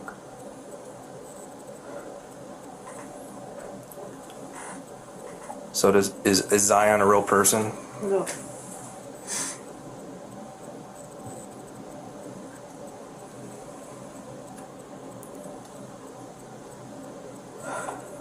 Tell me about how you got these documents. I know a person that makes the documents. Which documents did you get? IDs, social security cards, birth certificates, things like that. Check stubs, high school diplomas.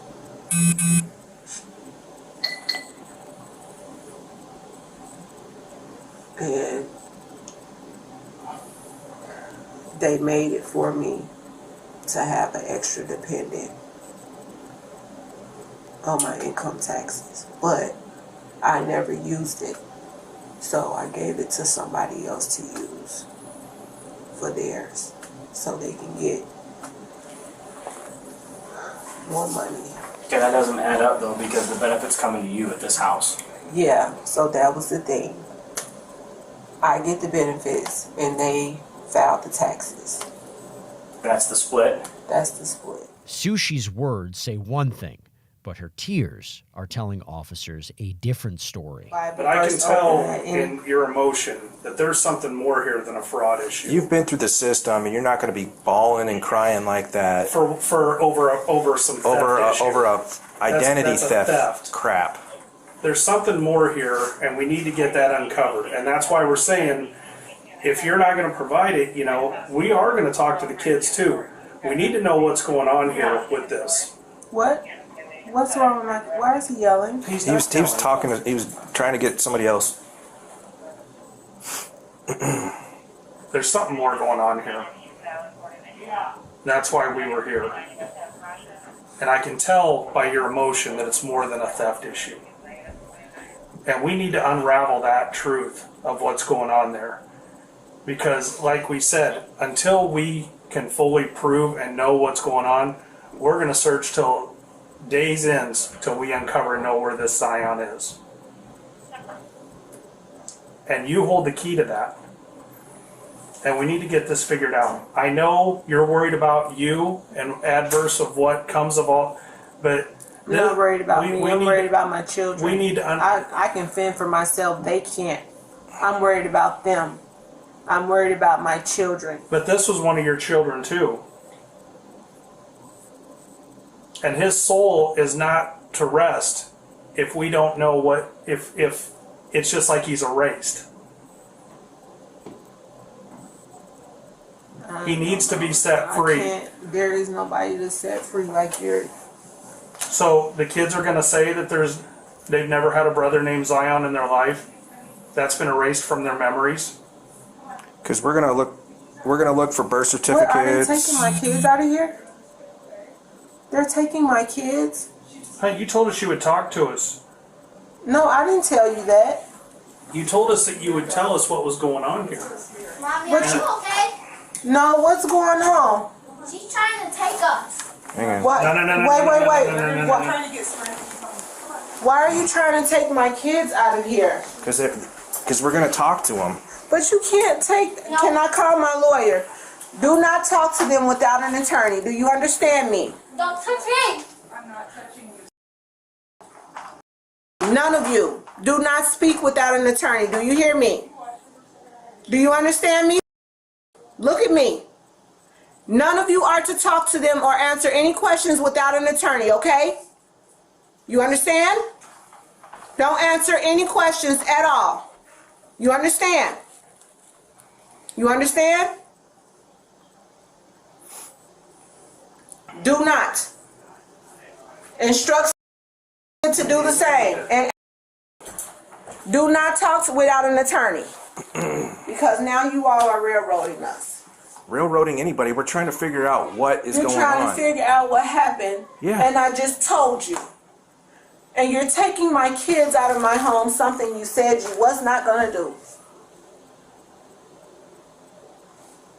They're going to a house to be interviewed. You're taking He told you we were going to... We're not taking them anywhere. We're taking them to go get interviewed. Call a lawyer, please. Do you want a lawyer? Call my family. Now I'm feeling like I'm boxed in. I can't even use my phone to call anyone. We're seizing your phone. If you want a phone number or something out of there, we can get that for you.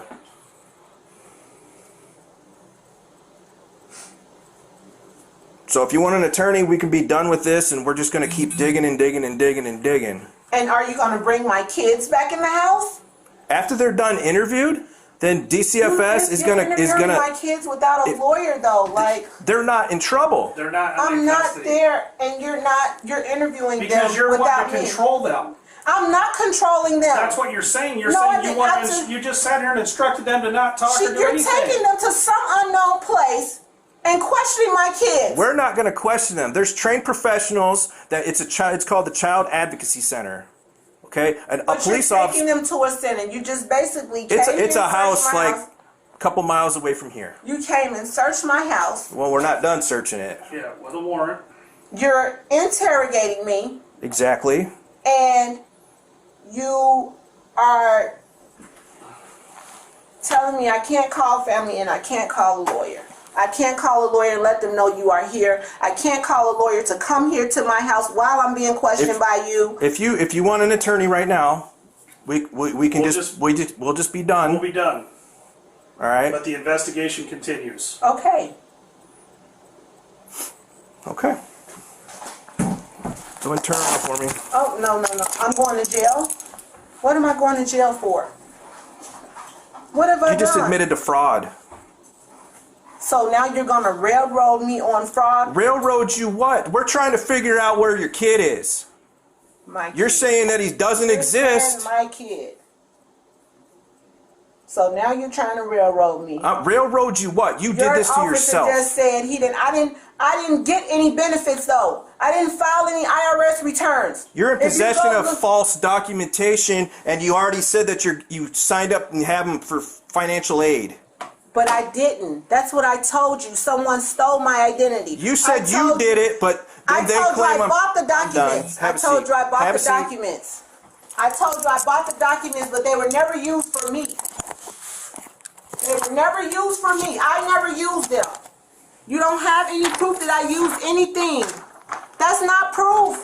Anybody could have done that. Anybody? You said yes. You said you did my it. identity was stolen. I'm working with the FBI about it. Keep lying. That's the truth. With Sushi sticking to the fraud story, officers decide to arrest her for the crime she's admitted to committing, even if they're not the ones they think she's guilty of. So what is the truth? Is Zion real, or does he only exist on paper? While the search of the Staples home continues, let's listen to the recorded statement from the tipster who alerted police about Zion. On January of 2023, the first week of January, I believe it was around the 3rd of January. It was between the 3rd or the 8th. I received a phone call from Sushi. And the phone call at first was just like a regular phone call, like how you been doing and stuff like that. And then I heard her like crying a little bit. And I asked her, I said, what's wrong? And she just stated to me that Christmas will never be the same again. She then stated to me, I said, why, what happened? And she was like hesitant to bring it out and tell me. She then told me that her son she was gone from the house, and she told me that her son had shot himself. And who do you know her son as? Zion. Okay. She stated that he shot himself. At the time, he was 9 years old. I said, what do you mean he shot himself? I asked her some questions like, how did he get a gun? Like, how did that happen? She explained to me that she had just stepped out to run some errands, and she received a call from her daughter saying that Zion was gone, and weeks went past. I asked her again about it. Then she started busting out in tears, and she told me she never turned it in. She feared that they would take her kids away, and she was scared to lose everything. And I'm like, what are you talking about? And she said she still had them there. She told me she purchased a burning barrel from Home Depot or something like that you burn leaves and stuff in, and she stored them in that. I'm like, what? And she said, yeah, he was stored in that in her basement. She never showed me. I never seen it. She never actually showed me exactly where it happened in the house. She just told me it happened in her room. And that's why she redid her room. And we would have conversations about her moving and stuff like that, and how she wanted to move out the house, and maybe if she can move out the house and just put it behind her and no one would never know about it. And then she said then she would just have to live with it. Zion's body had been in the trash can for over 7 months when police discovered it. An autopsy revealed he died from a gunshot wound. Sushi Staples pled guilty to endangering the life of a child and was sentenced to 2 years in prison. Cleveland Police, what's the address of the emergency? It's a park. I just found a head in a suitcase in the park. Come here, dog. Sit down. Sit down. Okay, and is it a human head or an animal head? Yes, no, it's a human head in a suitcase with, like, it looks like some other body parts. I was walking my dog, and my dog stopped, and there was something like half buried. It looked like a suitcase. I pulled it up and unzipped it and opened it, and that's what it was. Okay. I've been walking past it for a few days. Yeah. And I said, let me just take a look and see what this is, because it wasn't there like last week. I was hoping it wasn't that, but yeah, it is. It's around 6 p.m. in a Cleveland, Ohio neighborhood where police respond after a curious canine led his owner to a gruesome discovery: luggage containing what he believed to be human remains. You can see the case from back here. It's all the way straight to the back. Close to that sign? Yeah, see the little black... Straight ahead in front of me? Okay. Straight, it's a suitcase? It's a suitcase. I've been walking past it for about a week now because I take my dog. I stay right here. I take my dog. I usually walk her through there and then come around here. Okay. And for the last week, she's been stopped. It was like a mound of dirt. She's been stopped and sniffing like a little too long. Okay. And today I was like, well, I'm going to take it. I hope it's not what I'm... Right. And it was halfway buried. It's about this thick. It's about halfway buried. I pulled it up, unzipped it. I couldn't really see. And I opened it up and head. Buried under the dirt it was? Yeah, halfway. Okay. You can see a little part of it sticking out. And you said you noticed it for about a week already? Yeah, it's been sitting over there like somebody buried it or tried to bury it. And like I said, I walked my dog over there and she keeps stopping and she sniff a little too long. Right. You know, she sniffs stuff. And I'm like, I don't know what that is. Right. I'm not going to with it. And today I was just like, let me see what that really is. Okay. So it's back there. All right, I pulled it up so it's kind of standing up and it stinks like hell. Okay. You're right here. Yeah. What was your name, sir? Okay. I'm going to check it out. I'll be with you. Thank you. You heard that right. The man tells police he found a human head and body parts in a suitcase after his dog repeatedly showed interest in the bag that he said had been there less than a week. Next, the officer heads over to the location pointed out by the witness to investigate.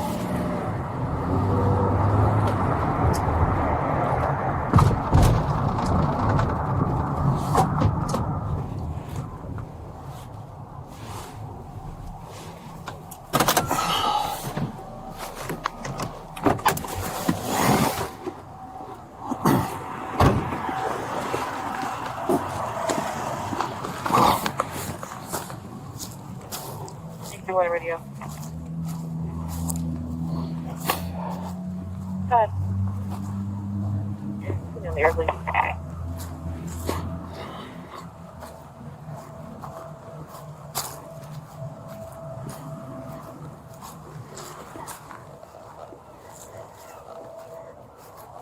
I got you.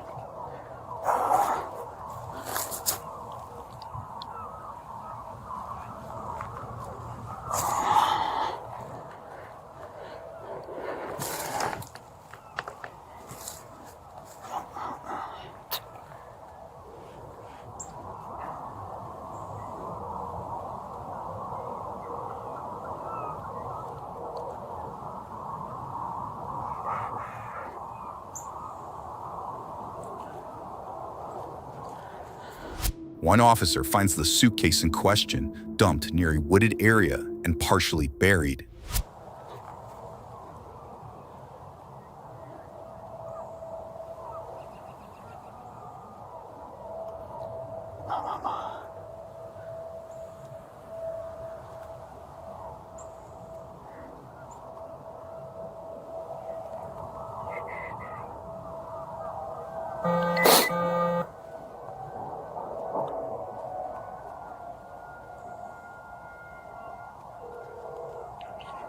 Hey, are you still inside the district? Okay. I was gonna have you grab my flashlight, but that's all right. When you get up here, if you go down 162, like I went up Saranac, 162, you can just pull in this parking lot for this, and you'll see me back here. So I haven't opened it yet. The dude I talked to, the caller, he said that there was this suitcase partially like buried in the ground that he said he's been noticing for like a week, and his dog keeps trying to get to it. So he said that he pulled it out today and to see what was in there, because it was kind of heavy, and he noticed like a head and he just left it and called the police. So I'll just wait till you guys get here before I open it. All right. Yeah, just come down towards like Midland, and I mean, as soon as you get to like the last drive for the school, you'll just pull in there. I'm in the back. All right.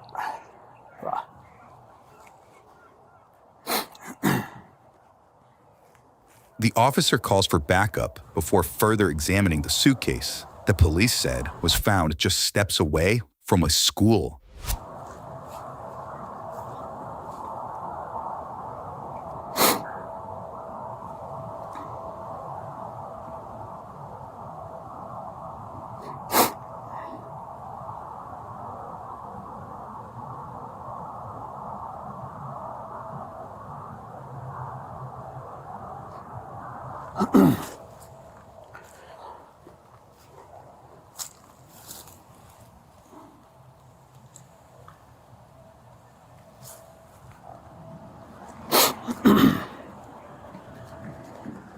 Moments later, backup officers arrive before an even more alarming discovery is made.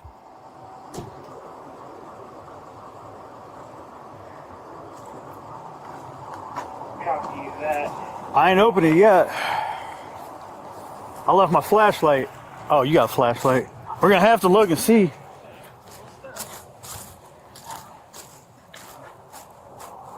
I mean, it's like partially buried. He said it was sticking out for like a week. He finally decided to open it up.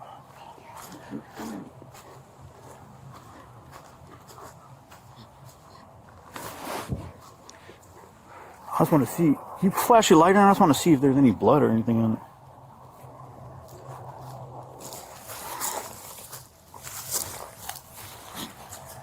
No? Yeah. You on? Yeah, I forgot.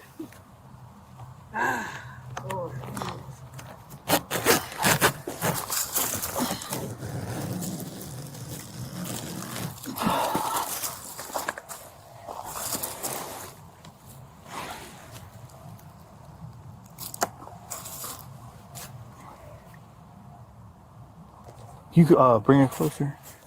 I can't see. Look like a foot. Yeah, no. Oh yeah, it is.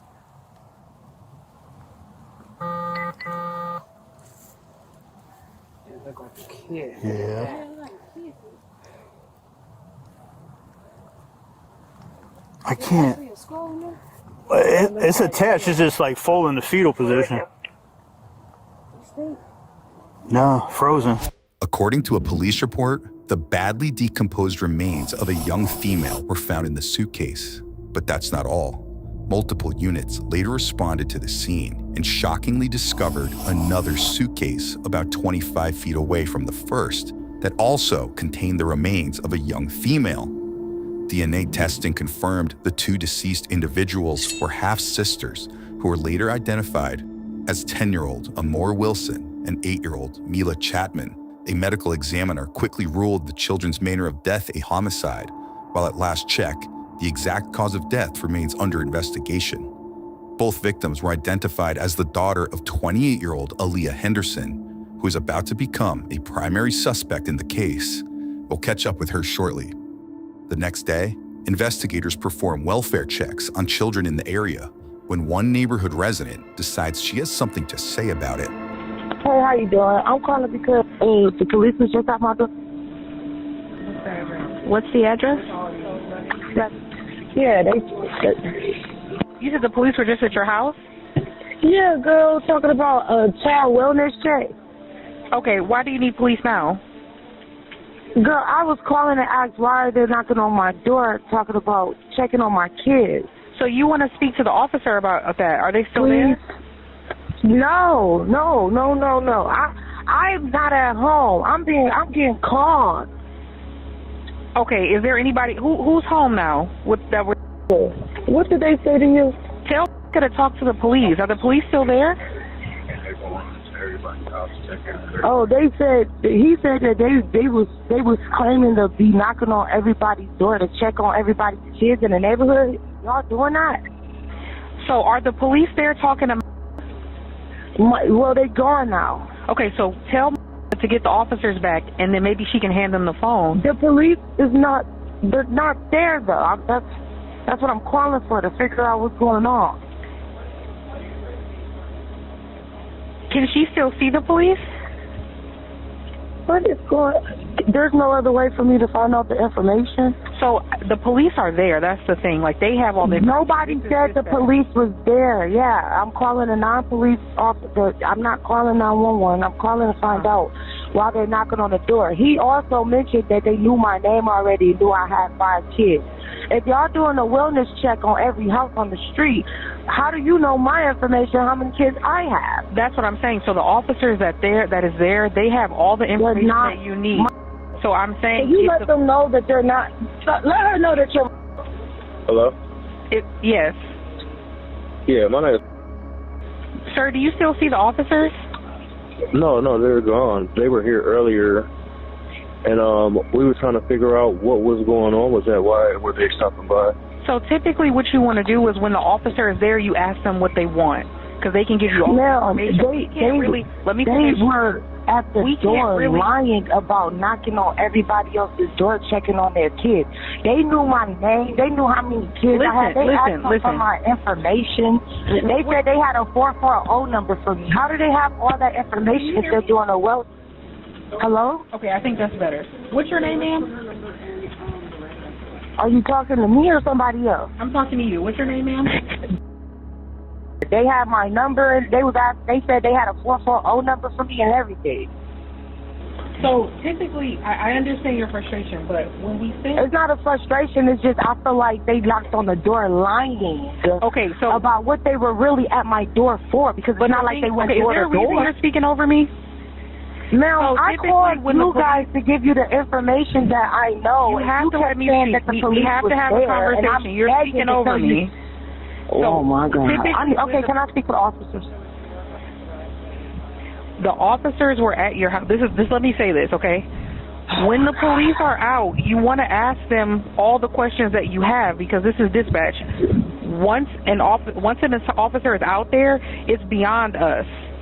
So we don't know exactly everything that goes on once it's past being dispatched. Does that make sense? Okay, is there a way for me to get the information? Where are you now?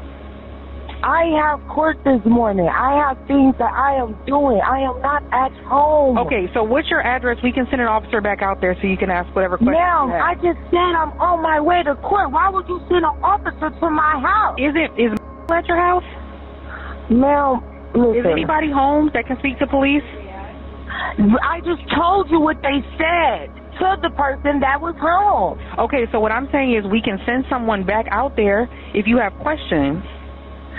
Okay, ma'am, I'm not at home, though. Is there another way? Can we move on, please? Is there another way for me to find out information about why they at my house? You want to know why the police are at your house. Do I have to come down there?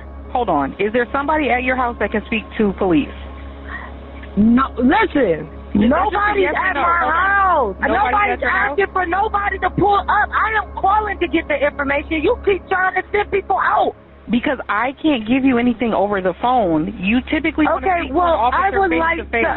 do you have a, oh my God. So I need to go down there is what you need to do. You go down I'm there. not at home. What Yeah, go down there. That's what it sounds. I would rather you tell me that. I'm not saying I'm staying at home to wait on. But despite some community pushback, investigators narrow in on their suspect, who is confronted the next day. Police, search warrant! Police, search warrant! Police, search warrant! Watch it. Hands up! Come on down, hands up! Come on down, hands up! Come down now, hands up!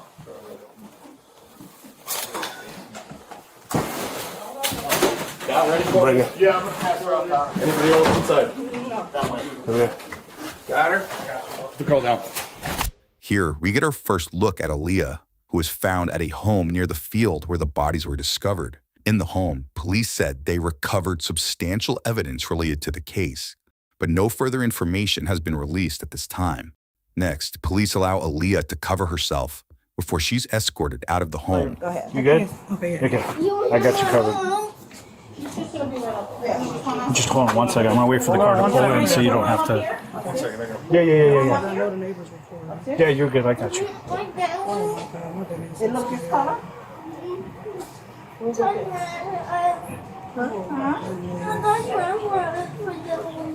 Another child reportedly found in the home was taken into the custody of the Department of Child and Family Services, but appeared to be in good health, according to police. Hey, where's your bear at? Sorry. Watch your stuff.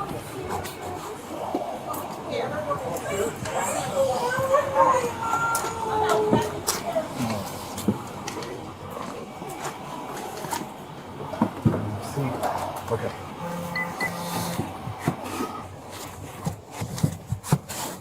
Okay. You good? Yeah, I'm just gonna tell him to the same. Yeah. Okay. Including police, all right?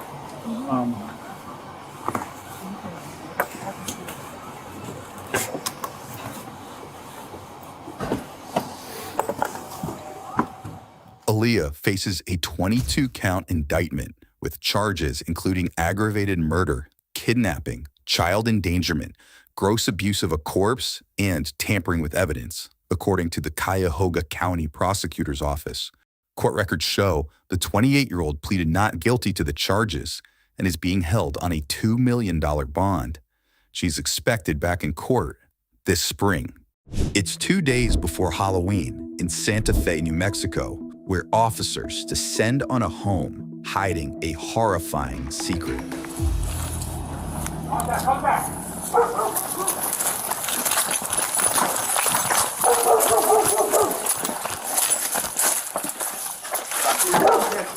Huh? People walked in. Kick it in.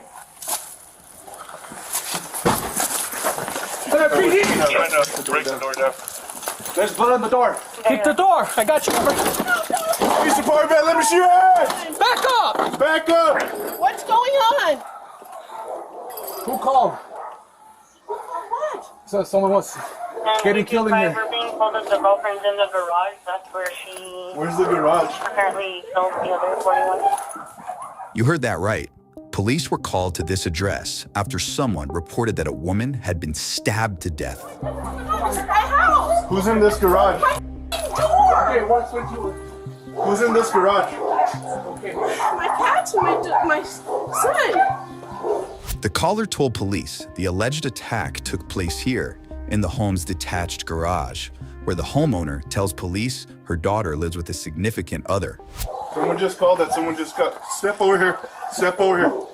Someone just got stabbed inside that garage. Leave the cards in the cat's in there.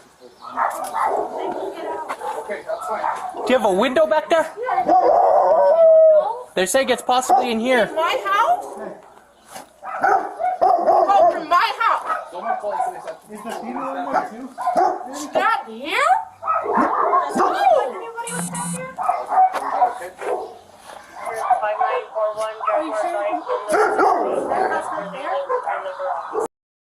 In the garage. Can I open my Is it garage unlocked? door? I don't know. No, we'll get it. We don't want you to get hurt if something's actually happening. Yep, we got it. Once inside, officers find who they would later identify as 21-year-old Grace Jennings, dead and nearly decapitated, lying near a bloody sword. Hey, stay off the radio right now. Yeah, we got one down. It's on Facebook. What? Go back inside. Go back inside. I'm not gonna tell you again. Go back inside. Detain him. What are you talking about? It looks clear. He's right here by the door. There's way too much trash. Unless we can open that back door, that garage. Can we open the garage from that side?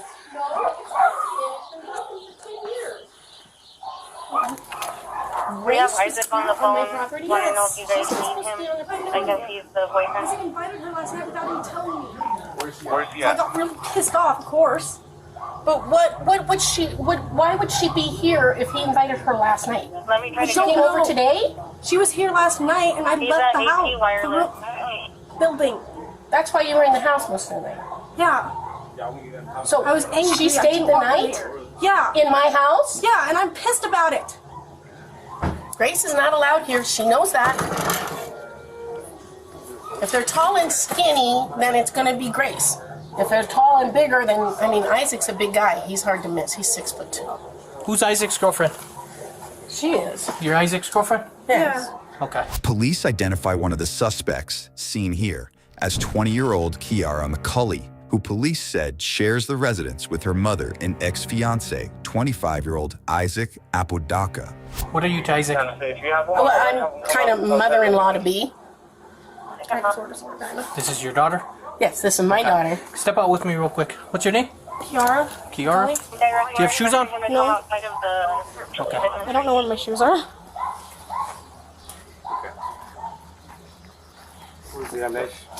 This is his girlfriend. Can I get some shoes on or something? Not right now. Do you get some shoes for her? We detain at this point, okay? Why? That'd be my question.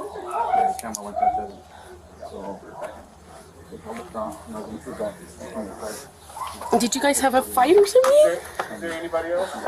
Can she sit down so I can put her shoes on her feet? What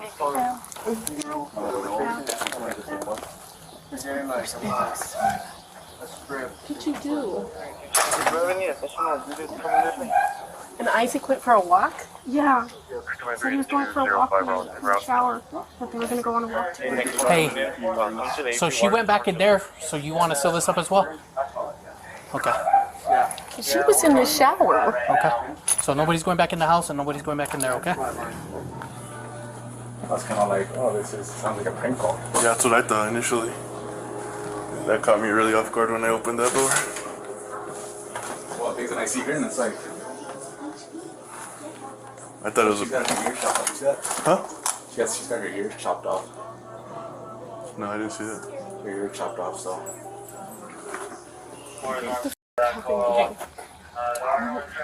You advise 141 DC? Yeah, at the red there. Spent my whole morning cleaning up. Yeah. I have cats. I have to. They can't Unfortunately, get out of the ma'am, but house. this is an active investigation, okay? Can So I nobody's block going back the in the door house. somehow? No, this is a crime scene at this point. How's my house a crime scene? There's a deceased There's a person dead in your body in the garage. garage. That's why it's a crime There's scene. a body in there? Yes. A dead body in your Stand garage. up for me. Walk this way. Kiara is escorted to a patrol car. Meanwhile, other officers catch up with Isaac across the street, who investigators said called 911 after his mother initially reported the alleged crime. Is that Isaac? Did you call us, bro? Yes, I called. Here, come over here. You're good. Come here. You don't have any knives, any weapons on you? No. No? Put the phone down. Just put it down for now. Just put it down. You're not in trouble, bro. Gotta make sure you don't have any weapons, okay? Here, put your hands up right here. Right here. Here, for now, bro, just because it looks like your girlfriend or whoever's in there is really injured. So for now, we're gonna put you under detention, okay, until we can figure this out. You're not under arrest. So can you tell me, how did this call transpire? How did you call us? I walked into the garage. I walked into the garage, and when I walked into the garage, she goes, "Oh, I just did it."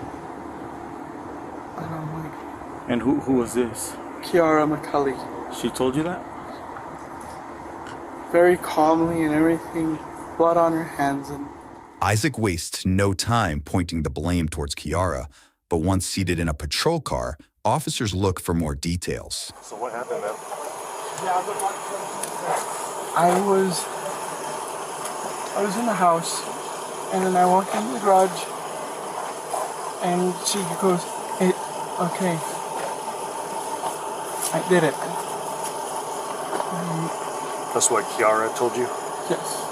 I looked at the ground, and there was somebody there, and I didn't touch them or anything. I looked at them and I was like, this is too traumatic for me. I'm not okay right now because I'm freaking out. No, it's understandable, man. I understand. With both suspects en route to the police station, an unexpected visitor arrives on scene. If I have a female approach me back here. Hi. I'm here to pick up my daughter. Who are you? I'm her mother. Here we have a mother saying she came to pick up her daughter. No, her name is Grace Jennings. Oh, Grace Jennings? Yes. 10-4. Sarge, if you can actually come back here real quick. Is she okay? Is she okay? What's going on? 318 is going to transport the mail. We'll let you know. What do you mean, let me know? Is she okay? We're gonna let you know, ma'am. Talk to us. Is she okay? Grace! Is she breathing? Living? Is she okay? I'm not sure of that. I don't have all the information right now. What happened? We're trying to gather all the information, ma'am. So, like the Sarge said, if you could go back with us to the police department, and then we can give you a little bit more information from there. Who's Gray? Do you have an idea of Gray, or do you have a photo of Gray or anything? Grace. Of Grace? Grace, I'm sorry. That's her. Okay. So yeah, I don't have the whole details of this, but there's a detective at the police department that can give you probably more information that I have. Can you go over there? Do you need? Are you okay to drive? I was coming here to pick her up, to get her things and get her out of here. Back at the police station, officers break the tragic news to Grace's mother. Who called you? No, I was coming to pick her up. No one called me. She was supposed to be leaving with me, like then, right now. Okay. So, she's deceased. Are you serious? Yes. Oh my God, no. Okay. Oh God. What happened? We're still trying to figure that out. That girl shot her. Okay, no, she's not shot. How did she get disease? So we'll explain to you everything, but Jeannie, I'm sure it's a lot for you, okay? No. Now, seated in an interview room, one detective gets a chance to talk to Isaac. I want you to kind of think back to where kind of all this began before there was ever anything regarding the incident. And I want you to kind of tell me in your own memory what happened from that time all the way to getting here to this interview. I'm going to do my best not to interrupt you, okay? I just want you to give me your own account of what happened, okay? so from the time it began would be yesterday. We were all hanging out. Everybody was talking, happy, normal kind of thing, nonchalant. Nighttime came around and we started falling asleep. Kiara McCulley did not fall asleep. I did not get good rest because she had been placing something sharp in my back throughout the morning hours. She had been placing something sharp in my back, and I was talking to Grace, who was in the garage as well. I said, we have to go. She's telling us we need to leave. And I said that, and then I proceeded to start packing my stuff. And I left to the main house to go use the restroom for the last time. And then I walked him back into the garage. She walks up to me and goes, "I did it." With a smile on her face, and I looked at the ground and I was like,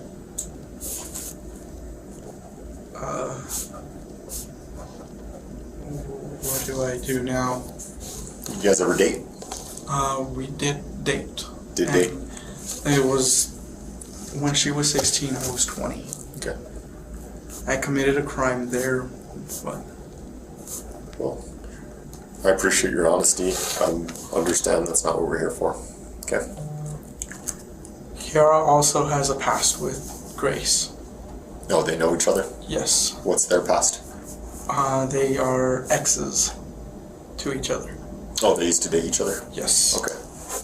Isaac explains that both him and Kiara had dated the victim in the past before sharing the disturbing alleged details of his morning. So you go back to the garage and tell me in detail what you see.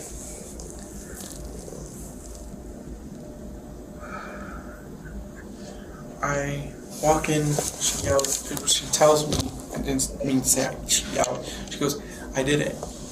I look at the ground and I see someone dead. I see an ear hanging and I'm like... You see someone dead. Who is that someone? Grace. How do you know she's dead? Because Kiara goes, "I got her across the throat," and she did the gurgle. And I'm like, what do I do now? I need to get out of here.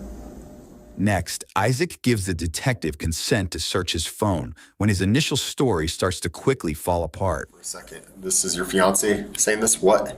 Yes. Hey, I have a plan with what I said. All I have to do is be over there at my fam's place and call the cops for a breaking and entering. What are you talking about there?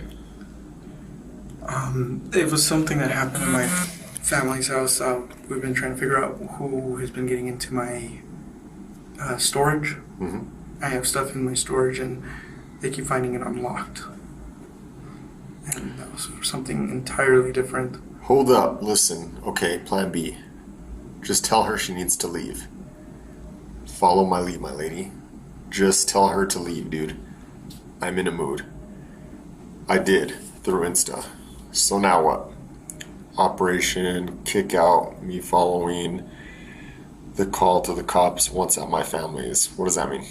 That was, I was talking about,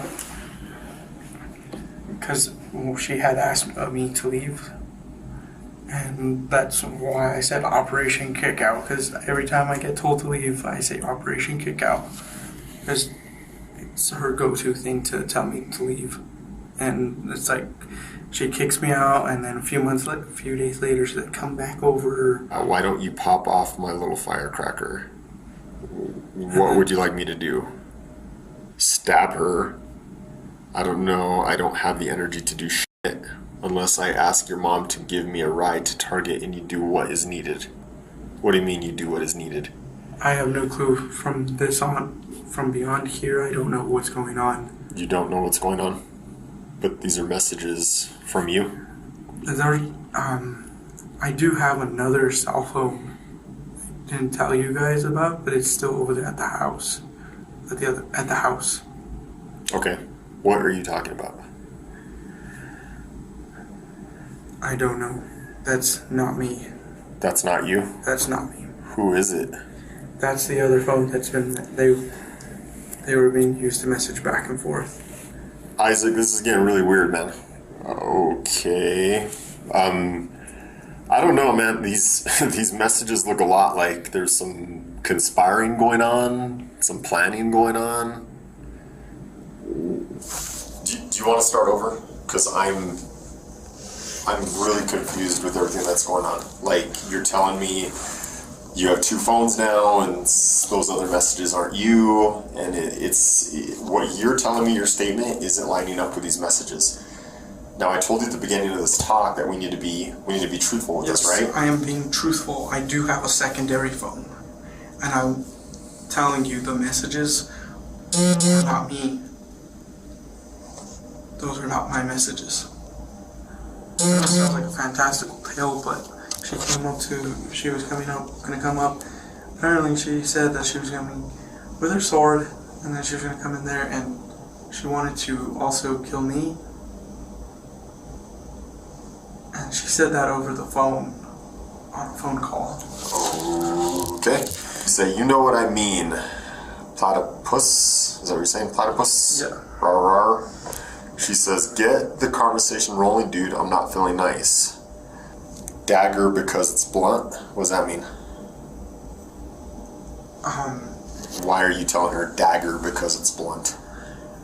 She asked me a question in the room, like, what is the difference between the dagger and the sword? Okay. And I messaged dagger because it's... Why is blunt better? She says you say it cuts like butter. She says just gonna stab the throat. Is that what she's trying to say? The thought. Just gonna stab the thought. Yes. Instant or will it take long? What does she mean? Instant. What do we do about the mess? What do we do about the mess? What mess?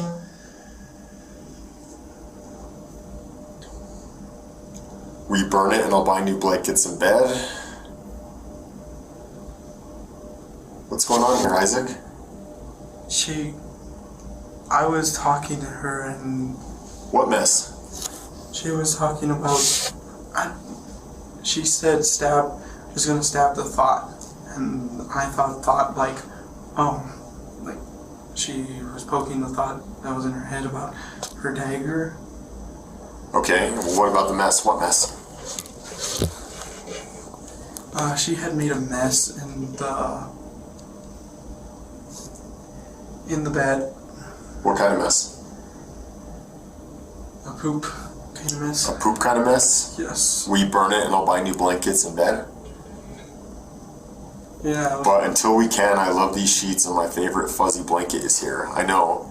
Just intense wash tomorrow, hydrogen peroxide and ice. Washer will get it out, yes.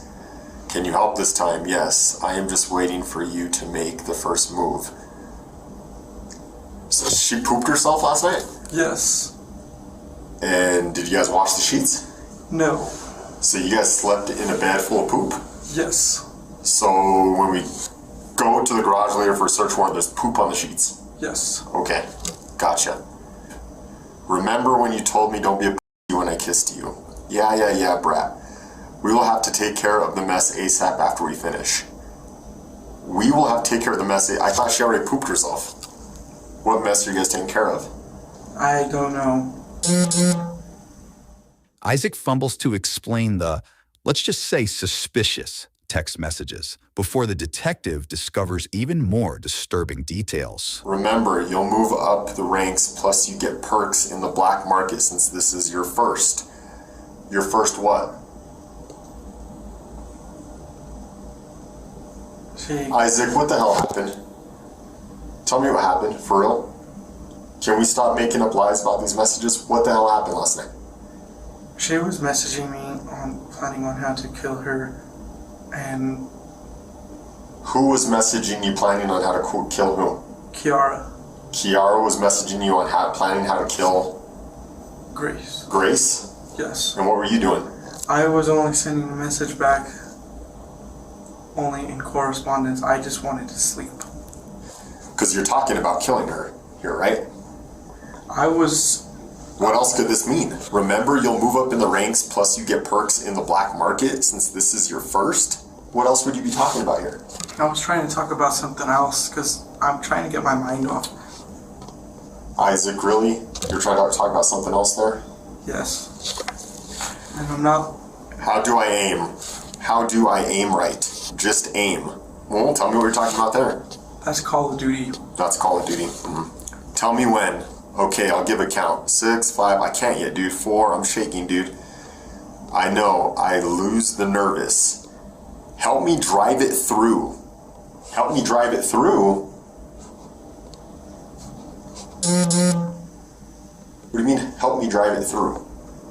She was asking me to stab her? Yes. I'm going to pretend to sleep so it looks non-conspicuous. Ooh. Tell me about all that. Right at that moment, I had plugged in my phone for the night, and my phone, this phone right here, would have been on the opposite side of the bed, charging. And what? By Kiara. And what? Oh, these aren't your messages either. Those are not my messages, because...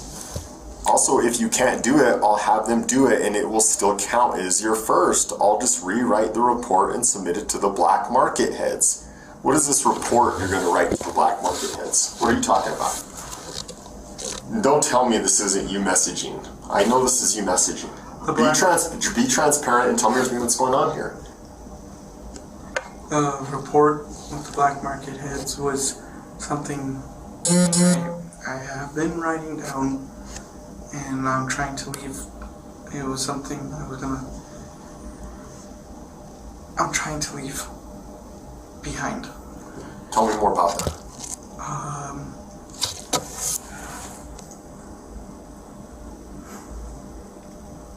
It was a group of dangerous people that I was associated with.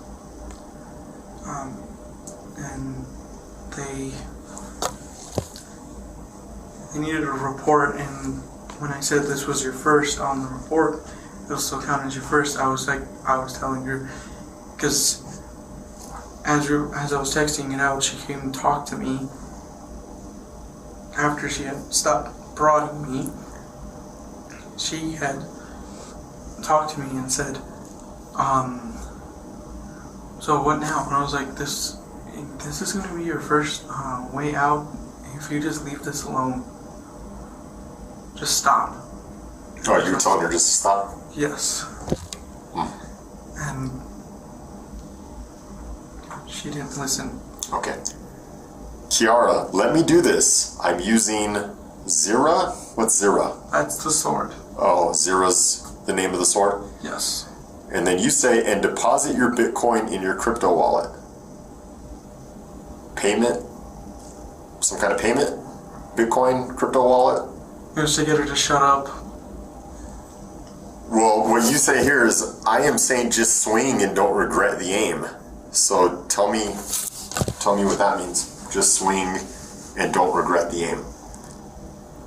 It was me telling her if she was going to do something, she should do it, and I didn't want to be a part of it. I had all my stuff. What is holding you back?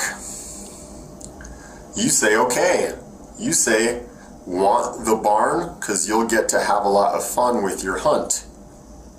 And the screams cannot be heard, soundproof walls. What screams cannot be heard? What soundproof walls? I started talking about a joke, a movie. Oh, this is about a movie now. This is a movie. Okay. Middle of nowhere. Okay. Good night. I know it hurts. I just want you to do it so you can feel the rush of adrenaline. What do you want her to do so she can feel the rush of adrenaline? To go to sleep. You want her to go to sleep so she feels the rush of adrenaline? Yes. Okay. Because I wasn't having it anymore. Okay. I just need help, is what she says. You are doing nothing again, she says. You say, yes, I want to help, but I cannot aid you. I can coach you what to do. You can coach her what to do? What do you mean by coach her? Telling her to go to bed. Oh, okay. Text me. She says, stand up for me once. I feel like I'm going to vomit.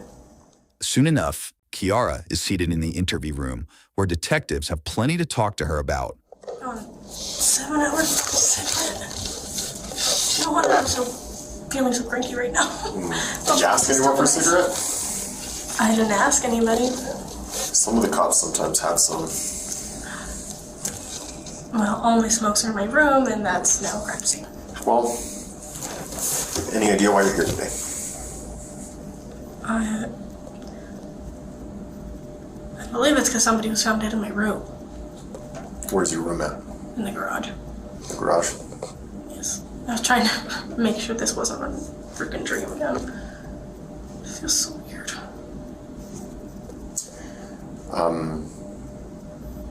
You believe someone was found dead in your room. Do you have any idea who that might be? Well, so I'm really tired, but last night Isaac invited my ex-girlfriend, Grace Jennings, who now is going by Yamko. I don't know anymore. I was really upset, so I just went on a walk and spent most of the night in the house. This morning, I was trying to sleep, but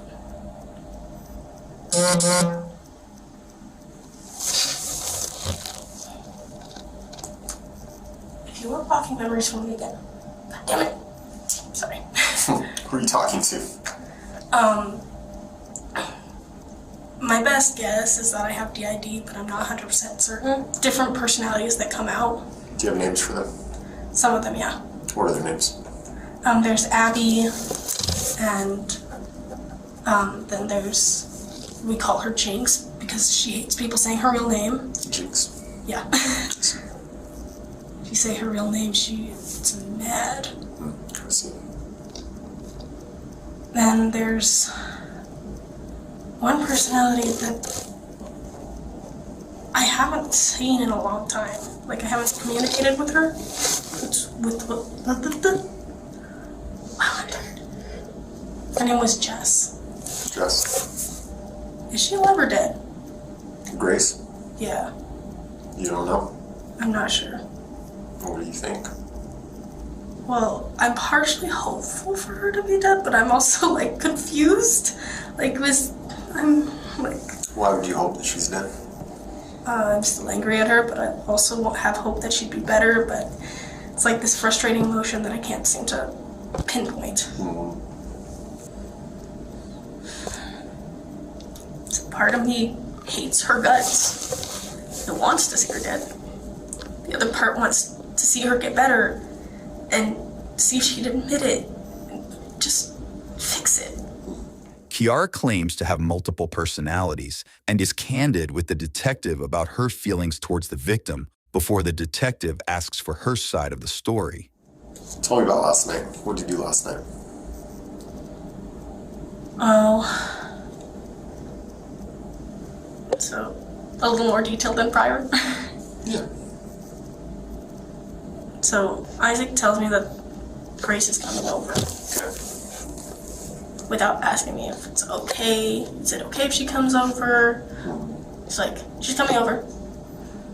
Yeah. It's your house, your mom's house. Yeah. Yeah. The garage is supposed to be my space. I immediately get angry. I go in the house, get dressed, go on a walk.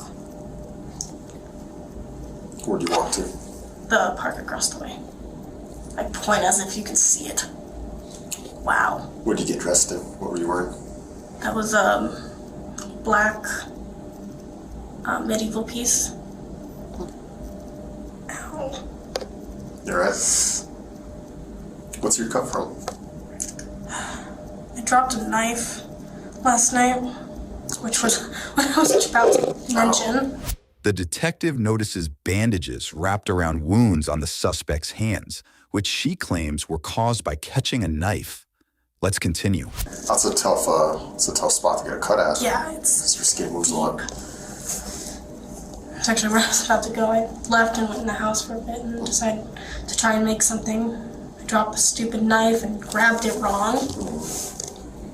Got mad and I just walked out of the house for a few minutes. What'd the morning look like?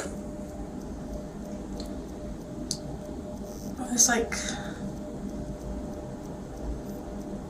I woke up and sat up around 9 or 10.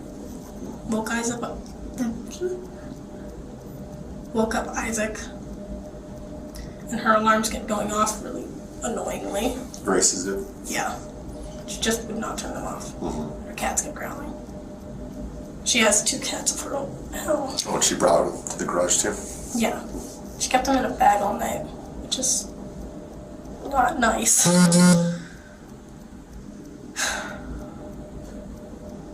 Next thing I remember is going to go take a shower. Do you remember There's anything a else? chunk missing. I don't understand.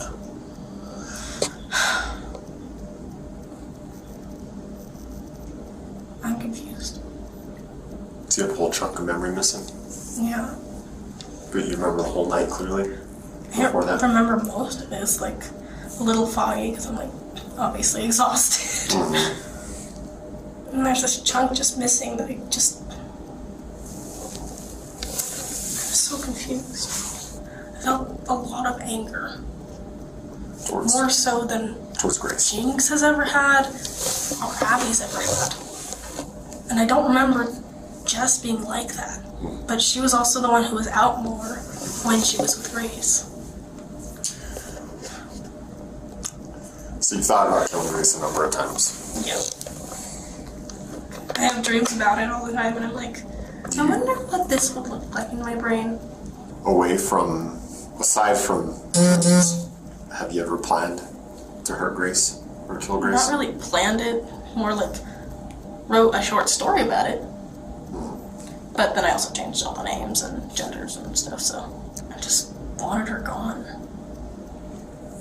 So I was talking to Isaac for a long time earlier before you, and we were going through his phone. He had his phone on him. There was a lot of messages between you two.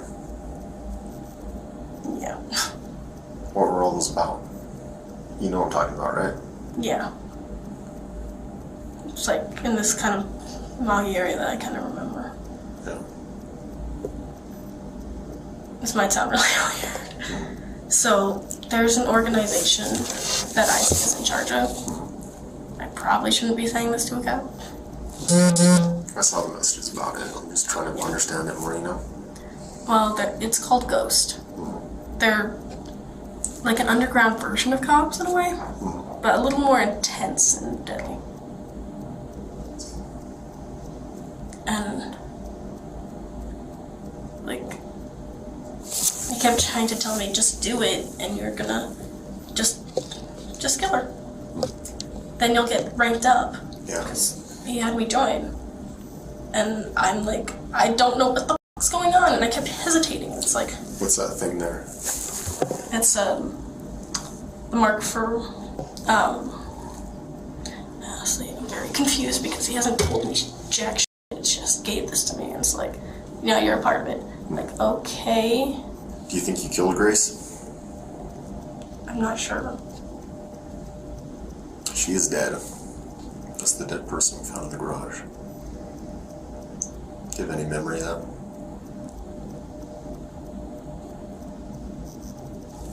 Get me sick of that. Just like, what the Yeah.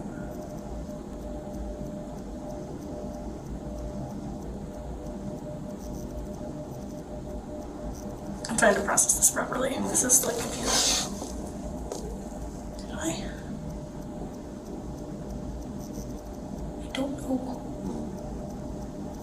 You think it's possible you killed her? I'm guessing myself right now, like second guessing, trying to figure out if it was one of them or someone I haven't met yet. Is there any way to ask them? They're very picky on when they talk. Oh, I see. It's like, come on. Because I'm trying to figure out if he's been lying to me. Yeah. Talking about the black market and ghost and Bitcoin and the end of the world in 24 days.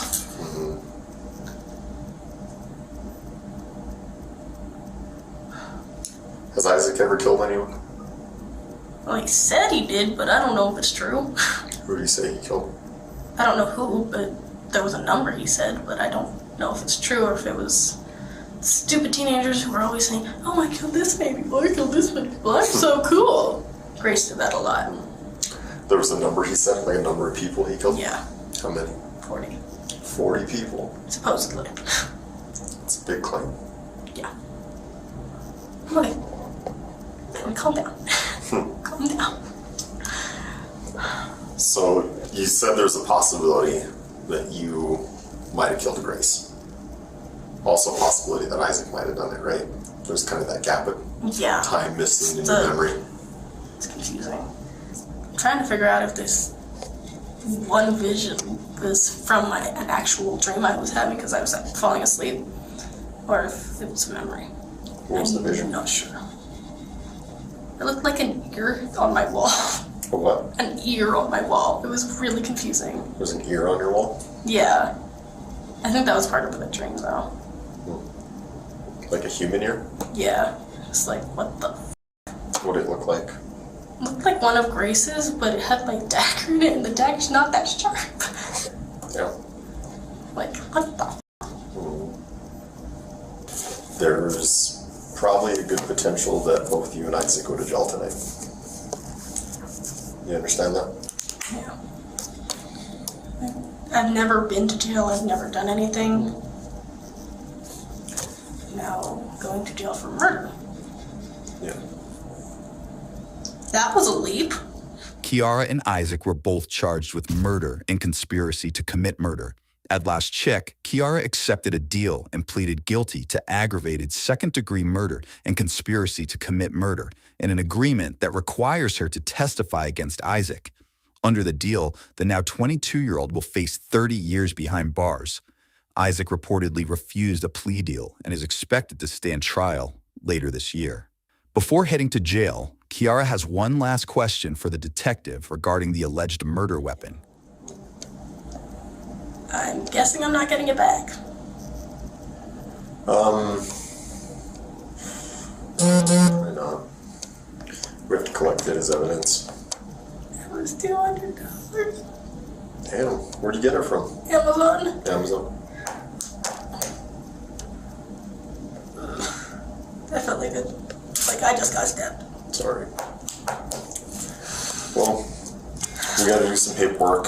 I wanna see you get some rest. It's 3 days before Halloween in Albuquerque, New Mexico, where police conducting a welfare check are about to uncover a real-life horror story.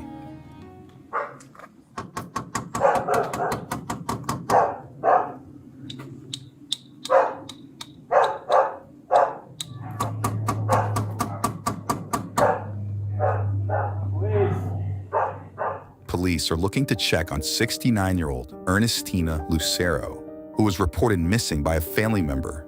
While officers try to make contact with Ernestina or her live-in adult son, neighbors catch their attention. Any of y'all know the lady that lives here?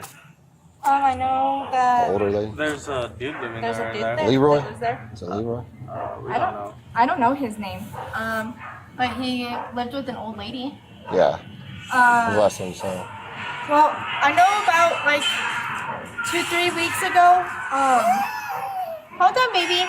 2-3 weeks ago, after a visit that she took me to, I haven't seen her since. She took you? Yeah, she used to. Me and her, we would go to the food bank together. Okay. So she ended up taking us back and forth. After like a few times, I didn't see her again. Yeah. You haven't seen her charger here at all? No, I'm sorry. She sold it? Yeah, he sold the car. He asked us if we wanted to buy it. I had asked him like, where did she go, and he's like, she went to Mexico.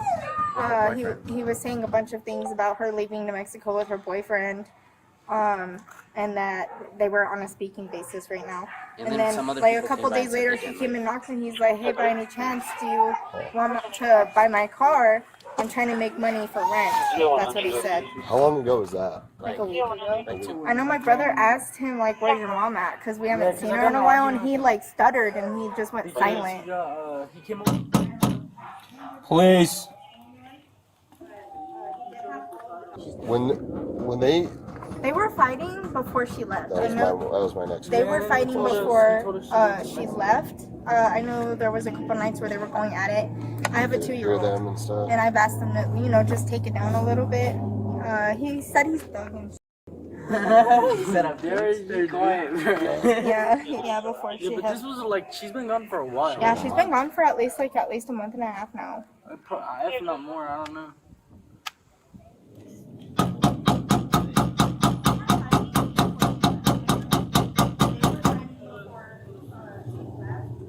She had asked me the first day I met her. She asked me about the mailbox because she needed to get her check for her Social Security check. She said that she needed to get her check before he got it or something. That he was trying to take it, and then. Standing next to Ernestina's missing poster, neighbors say it has been more than a month since they've seen her, and reveal that Ernestina and her adult son frequently fought, including the night she was last seen. They also told police that he recently sold her car, attempted to apprehend her Social Security checks, and claimed his mother went to Mexico with a boyfriend. He's gonna say she went to Mexico, but she could barely walk. She could barely walk. Like she worked. After nearly 15 minutes of knocking, one officer finally gets an answer. Come on, man. Yeah, come on. He's coming to the front door. Open up. Sorry, man. I thought you were someone else, dude. Mind if I step in and talk to you real quick? Yeah, no problem. Can I step in and talk to you? Oh, yeah. Come in. I'll just see guys. Dogs friendly? Yeah, they bite. I mean, they bark, they don't bite. Officers identify the man seen here as 49-year-old Leroy Vallejos, the missing woman's son. Man. Okay. Yeah, can I shut the door so I don't run off? My partner's coming in too. Oh, okay. Yeah. But yeah, man, I thought you were this lady banging on the door. My bad. I was sleepy, dude. Okay. It's been a rough 2 weeks, man. Sorry about that. What's been going on? My mom's missing, man, with college, work. I've been overstressed, tired, you know what I mean? Right through 360. Just trying to get some rest, man. Okay. Exhausted from worrying, you know what I mean? Yeah, the reason why we're here is because family is concerned and saying that they've been trying to reach out to you, that you've just kind of been ignoring them. Calls, man. I'll show you the text messages, everything. Man. I've never ignored none of them. Yes, sir. Okay. All right. I don't know why they. Okay, I'm gonna tell you. Like my mom had some dude trying to get at me or something, and but I never came at her the same way.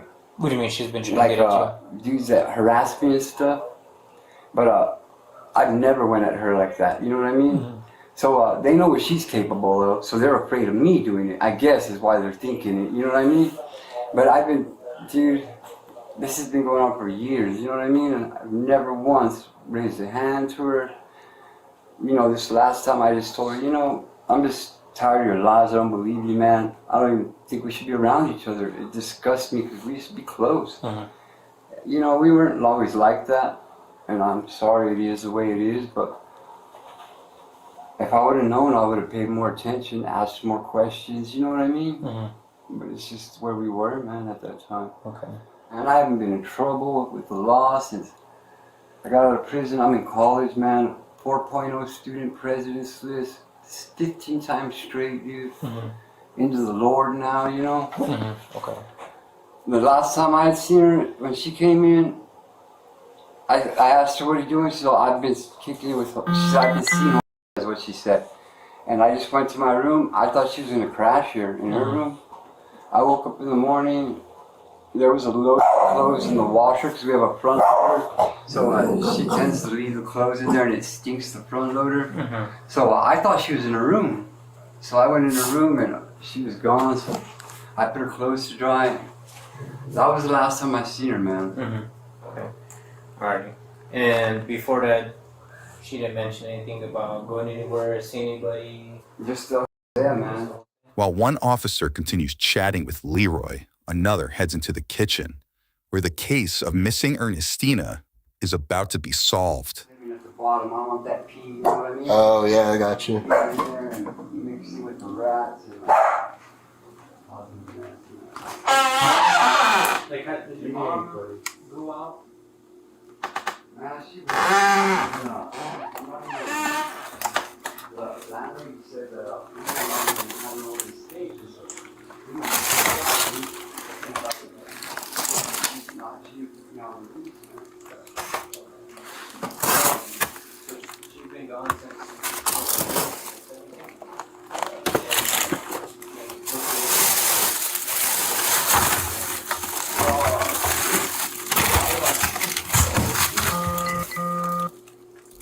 In a deep freezer, hidden beneath the Hot Pockets and frozen shrimp, the officer makes a disturbing discovery, described in an affidavit as the partially dismembered remains of an adult human being. What do you mean, like the first week? Like, week after 15th to 17th? What's up, boss? Let's step outside. Alright. Go and put your hands behind your back. Right. She's in the freezer.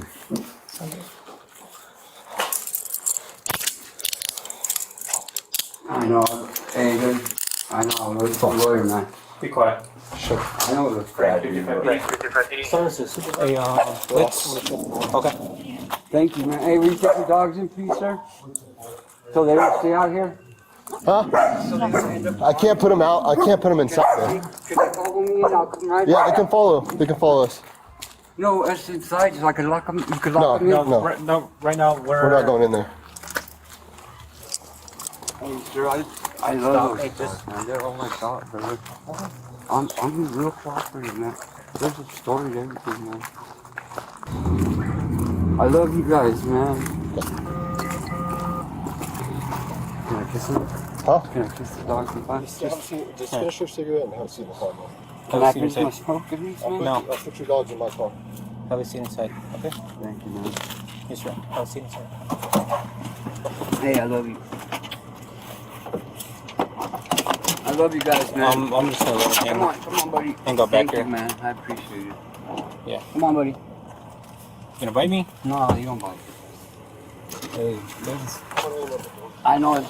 Hey, let me. So, what did you see? Dude, she's in the freezer. She's wrapped up in a trash bag in the freezer. But it's clearly a body.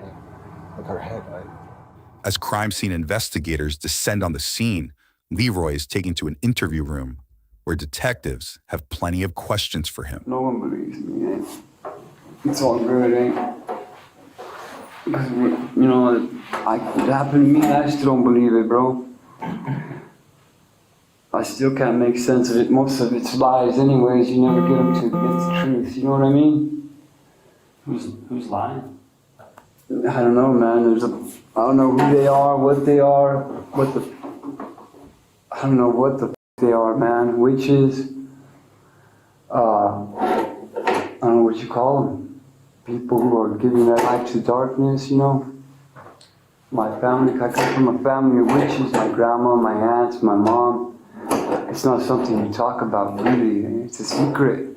You can't talk about it. And I don't know if I was promised or... I've heard so many lies, dude. When you say you were promised, what does that mean? I know, promised to Satan. Like by Promised family? my mom, yeah. How did you find out about that?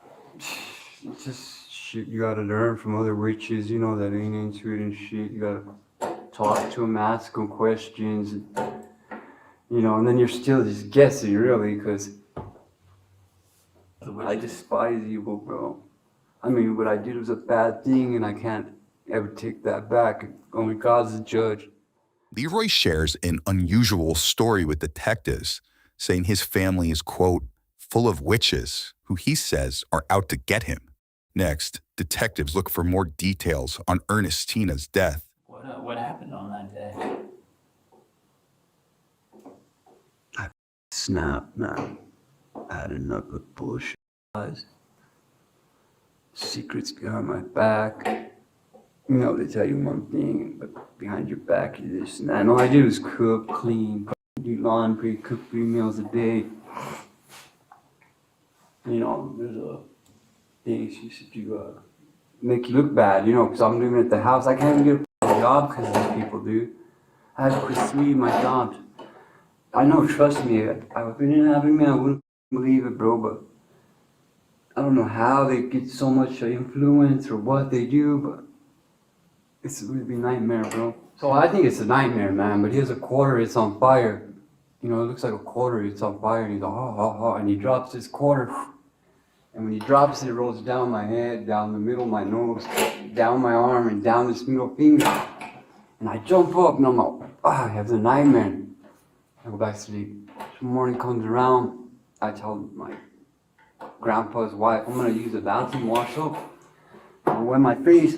When I look up in the mirror, there's a burn mark, okay, everywhere that coin hit me. All down my middle finger. I don't know what that meant. Maybe that. I don't know. Somebody said that might have meant that my soul is, he's already paid for it, you know what I mean? When did that happen? That's the night that shit got in me, when I thought that thing was in me. Well, ever since then, I started looking for God, eh? And I started looking long for ago was Jesus. that? I've never seen God, I've never heard him, I've never felt him. It's been years I've been looking. And you think the evil got inside of you, and that's what? The evil? Yeah. But when that happened, they're evil, bro. Not me. I did a bad thing, but and I'll own up to it. Yeah. As a matter of fact, I want to ask for this sentence, eh? Special case, I want to pay life for life. What happened? What happened to your mom?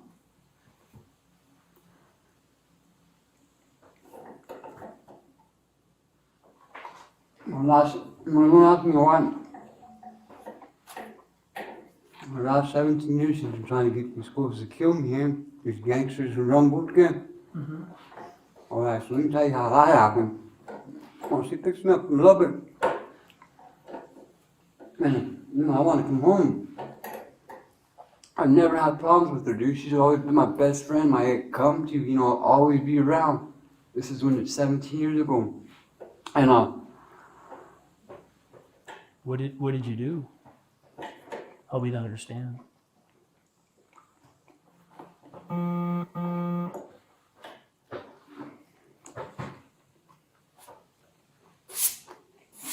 you looked at it, man. You saw it. Detectives repeatedly pry for details behind the gruesome crime before Leroy stuns detectives with an unexpected confession. The way we did her old man, Angel. I chopped him up in that freezer, eh? And put him in the dump somewhere. I couldn't do that to her, eh? Like she was trapped after all that shit she's done to me. Yeah, there's another vault though. Her old man's in the dump somewhere, apartments. Put him in bags, chopped him up, and threw him away like trash, eh? You couldn't do that to mom?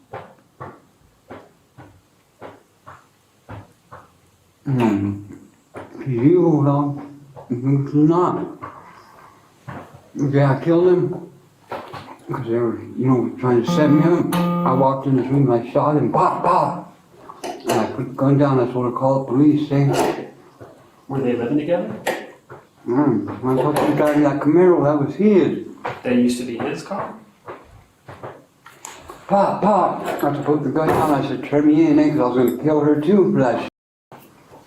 I couldn't. She tells me, no, I need you out here.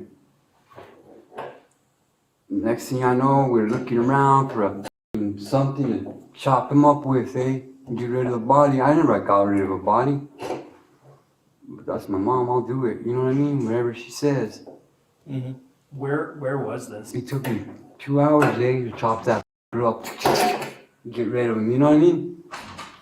My mom's been in that freezer for 3 weeks, eh? 3 weeks? Because I couldn't chop her up like that. You know what I mean? I tried. You must have saw that. But I got sick and started. What'd you do to her before that? You heard that right. Leroy admits to dismembering his mother and stashing her remains in the freezer, but also claims he was behind the similar murder of her boyfriend years prior. Now, detectives continue digging for more details.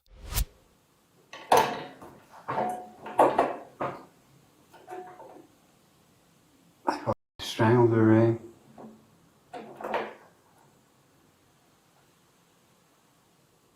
She woke up talking some shit about this and that.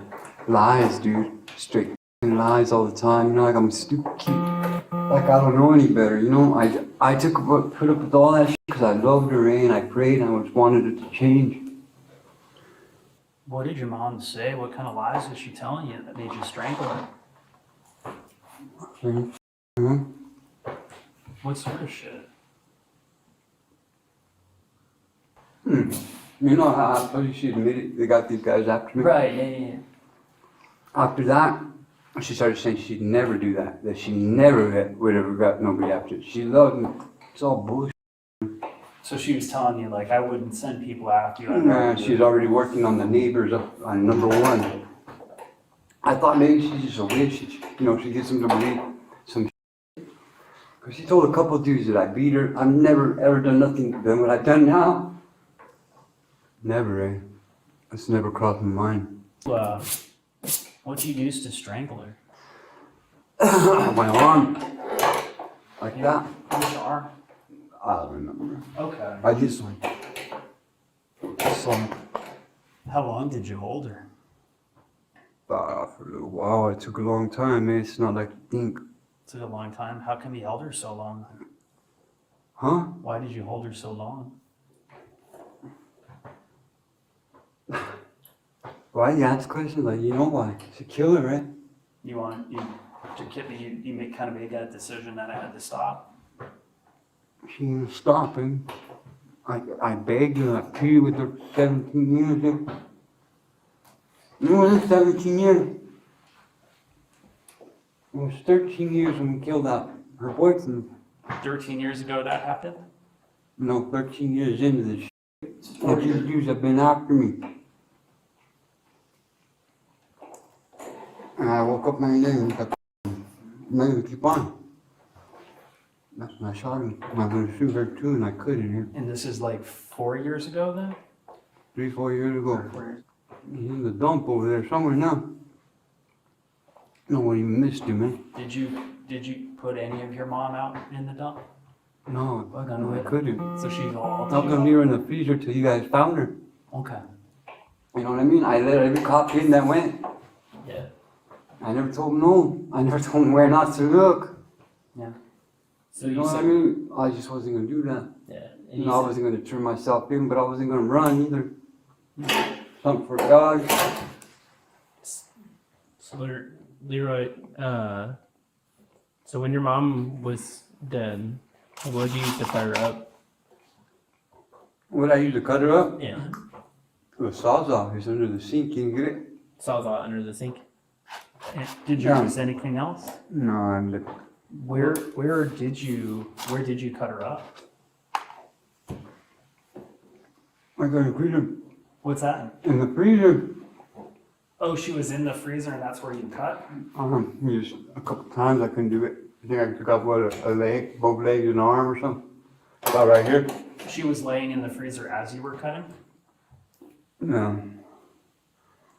No, I didn't get rid of her like we did her boyfriend. I couldn't do it, eh? I didn't want to kill her, eh? Now, Leroy says he used a Sawzall to dismember his mother after strangling her to death weeks before, but his admissions don't stop there. How long did you wait before trying to cut her up? Let me ask you a question. Is this true? If you wait a couple days, the blood will thicken?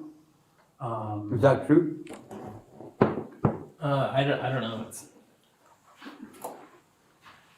I've never actually heard that, but.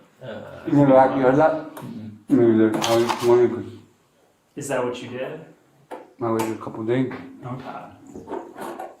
But I got found a spell with him. We healed the blood with the cut. But I don't know if that was true. Well, it kind of don't matter when you freeze them. You know what I mean? Mm-hmm. I mean, I've done it before. Next, Leroy gets back to what happened the day he allegedly murdered his mother. She wanted me to put that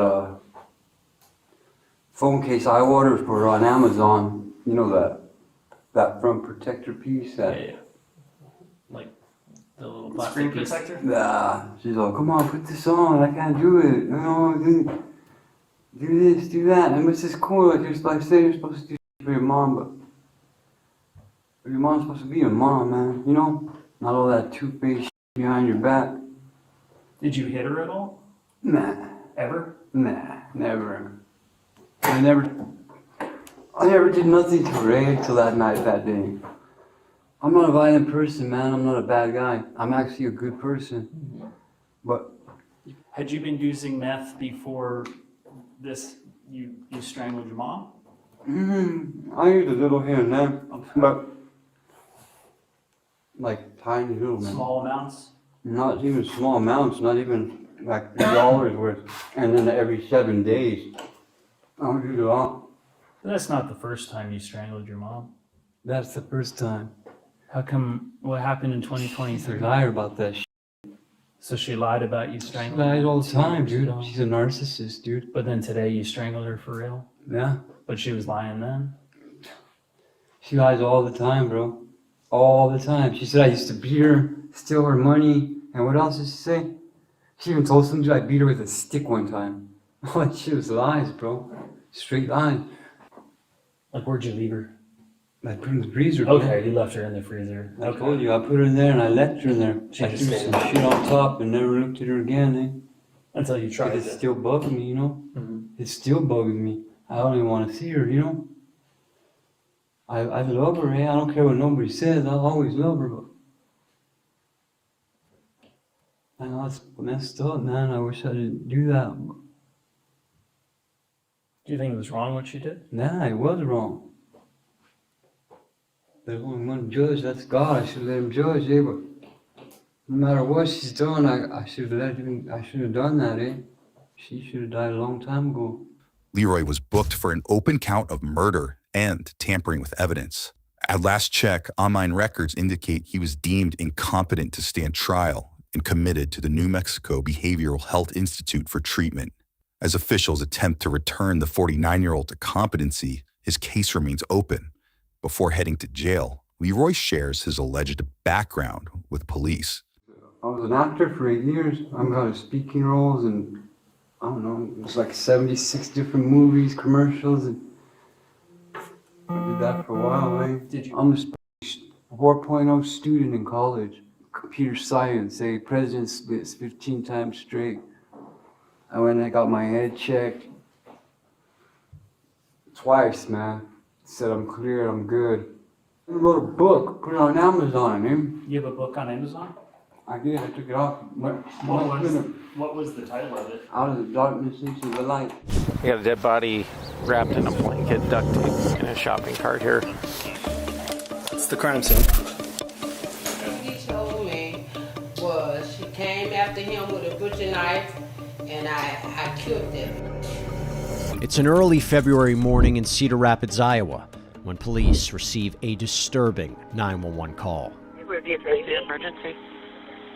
Hi, I was just at, and there's a grocery cart behind the garage, and it looks, there's a blanket or something in there, it's got blood on it, and it looks like the shape of a body inside of the blanket. So I think there's a dead body inside of a grocery cart behind the garages. You heard that right. The caller reports finding a body wrapped in a blanket and stuffed in a shopping cart. We join one officer as he arrives on scene. I'm not very on scene.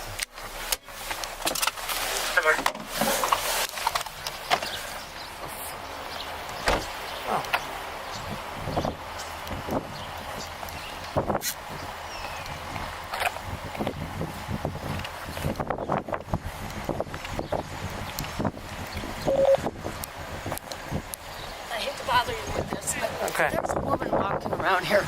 Okay, just a second, ma'am. Okay, I'm sorry. There she is. There she is. Yep. Okay, chill out. Very obvious body. Okay. Wrapped in blankets, bloody. Okay. Heads wrapped, legs are wrapped in this shopping cart. Okay. I'm just gonna put this around both Yep. garages Yep. for you. So Nice. this lady in the blue coat is the one that found it. Okay. She's worried, she knows who it is. Okay. She's not being cooperative as far as giving me information. Yeah. First responders confirm the report, saying there is a, quote, obvious body stuffed in a shopping cart and stashed behind a set of garages at an apartment complex. Next, the officer gets a closer look. Greg, did you guys look in here? No, I didn't want to touch it. She thinks it. She's super 1096, so let me just see what we got here. I touched it and it felt. All right. It feels like a body. Like it's hard. She's scared. Yeah, it does kind of look like it, doesn't it? But just with it being possibly. Yep. Yep. No. It's all good. It's all good. It's all good. Yeah, it does look like one, doesn't it? You want a knife or anything? I got a knife if you want to cut it. No, I don't want to cut it yet. Yeah. Get nice hair. Yep. So, all right. So she told me that her boyfriend cheated on her the other day. She's worried it's a young female. Let me know. She's had this really weird story that she's... Yep. I'm going to need you in CID. It's... I got a dead body wrapped in a blanket, duct tape, in a shopping cart here. Investigators later identified the victim as 38-year-old Brittany Hopkins, a mother of 3 who was between 15 to 19 weeks pregnant with her 4th child, a medical examiner determined. Yeah, just real I got to get your names in that. I'm just going to call the hospital, tell them what we found. Yeah. And get a time death real quick. Yeah. Unfortunately, I have no information, but... Can you... I got other officers. We're so short-staffed. Yeah, what do you need? Just hang tight. Don't touch anything. Just make sure nobody else. Yep. I mean, yell at them to get away. Everything that you see here is how we found it. So. I'm going to try and put the grabs on. So, yeah.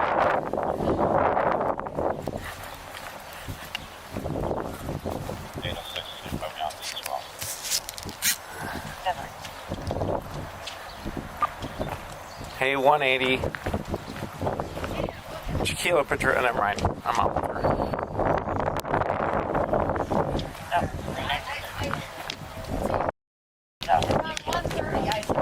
Did you find that shopping cart? Okay, were you the one that called us? Okay. What happened? I don't know. I just walked by the car and I started carrying my bags. So I took the trash out, I took the baby. Okay. I was taking the trash out, just took my bags in there, right? And then I got all the trash out. Get the timeline straight. And I covered up. Bloody covers up. It was so heavy. I was like, oh, hell no. That must be a dead body or something. Okay. So were the garbage bags on top of it? Yes. All of it? So you pulled the garbage bags off? Yes. Okay, and then looked at the... Yes. Okay. And I touched, so she told me, I came out, I'm the one that called the... And I looked at it, I grabbed the blanket, and just kind of lifted it up. Okay. It felt heavy, frozen, so I just left it. Okay. All right. I just came back, I didn't know if you needed me or... Police said a homeless woman stumbled upon the crime scene when she was allegedly trying to use the cart for herself. That's when she tells police she noticed the body and alerted a man nearby who called police. Could you even tell if it was a male or female? Oh, that hair through the whole thing, I guess it's female. You got some female? Yes. Okay. It's a small body. Yeah. Yeah, it is. I don't think I can look into that. Did you hear anything she was saying to Mondo? Apparently, she saw it yesterday. The cart sitting there. there. That whole situation. I'll grab her. Sorry, you're great. Can you still hang tight? Sorry, we're pulling units as much as you can. Your name and his date for a bit, yeah. so he's got all that wrote down. Thank you. You know, you can see that was red. Anyway. Thank you. But that's all I know. If I knew more, I would tell you. Yep. I know nothing more. Sorry, I had to get back here as soon as I could. I know you were flagging me down. Is it? Next, officers check in with another witness. The reason I was flagging you down was because of... Can you put me on this call and I'm heading up? Yeah, go ahead. I'm listening. I'm listening. Sorry. That's right. That lady right there. Yeah. She got evicted, I think. She's been walking around here. Yeah, she wasn't evicted. She's homeless. She normally... she was over there with that old man. She normally mills around downtown, but yeah. Really? Yeah. I don't like it. So did you say you saw that there? That cart was there because the only reason I was over here because I put cat food out over there. Okay. Which I probably shouldn't, but I do. But I do. Oh, underneath the... Yes, under the trees. See, there's some there, and there. I put it where the cart was. The cart was over in the trees more, and I thought, oh, this is in the way of my cat food. Okay. My cat pants. Yeah. So I tried pulling it out. I couldn't because it was heavy, and it was stuck in the mud. And that was yesterday? That was yesterday about 1:30. About 1:30. Yes. I don't know if it was here before that. I don't drive by here. I mean, I don't go over here until about 1:30. Okay, so it was about 1:30 yesterday. Did you notice it? Was that the first time you noticed it? Yes. But you know, I was over here the evening before because I go over here twice a day. Yep. And like about 5 o'clock, the evening before yesterday. It wasn't there. So it had to be here yesterday. So it was not there. It was not there from on 5 o'clock. Yeah. So today's Friday. So It's last Friday. night at 5. Yeah, last night at 5 it was here. Oh, last night at 5 It was there. a day before it wasn't. Okay, gotcha. So like Wednesday, sometime yeah. after Wednesday at 5 p.m. Yes. Okay. And then you saw it yesterday about 1:30. Yes. Okay. Because I thought, oh, God. I mean, people have left carts over there before. I had noticed that once before. That's been a while ago. But because it upsets me. I thought, do you have to put a cart right here? Right. So stupid. Anyway. Did you see anybody around? I didn't see anybody around. No, Okay. I would tell you, but I didn't see anybody around because you know I don't feel safe here, so I'm always looking around. I'm always checking here. Yep. So no, I did not. Moments later, a detective arrives on scene when the officer fills him in on the situation. An interesting one. Right there. I came in through here. Okay. It is a body. I did look at it. Yes. I saw, it looks like a black female. I just saw the tip of the head. I didn't want to manipulate it. The head is in the corner closest to us, like where the Aldi, the tether thing is. Legs are, so it's sitting like this. Okay. It's tape wrapped. Okay. Yeah, I want. How big do you want me to? Oh, I want that whole side of the building. I don't want him to go over there. I want this whole lot cleared out too. Yep. And then honestly, this one too. I don't want anybody walking around anywhere. I don't know what anything is important yet. This has been here since at least yesterday at 1:30. Oh, you're no. And those garbage bags were on top of it. And it doesn't take long for something to catch the detective's eye. This is a jumping line right here. You can see this right here. Oh, yeah. Yep. The detective points out suspected cart tracks leading from the parking lot to the area where the body was found. So I want. Yep. I want all this blocked off. I don't want anybody. I don't want anybody going through the dumpsters. I don't want anybody touching anything. Okay. All these shopping carts. Yes. There's tracks. There's trucks on the other side too that I have to take off right now. Yeah. So I don't know. Okay. We'll start. Investigators decide to transport the cart with the body still inside to process the evidence away from the elements. Turn this back on. Oh my God.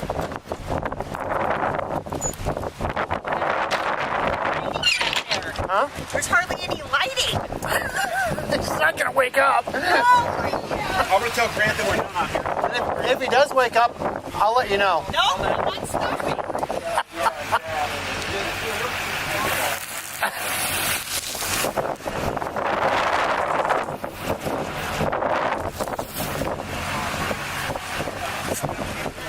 Somebody just say something. I swear to God, I heard something. Hey, I thought it was you.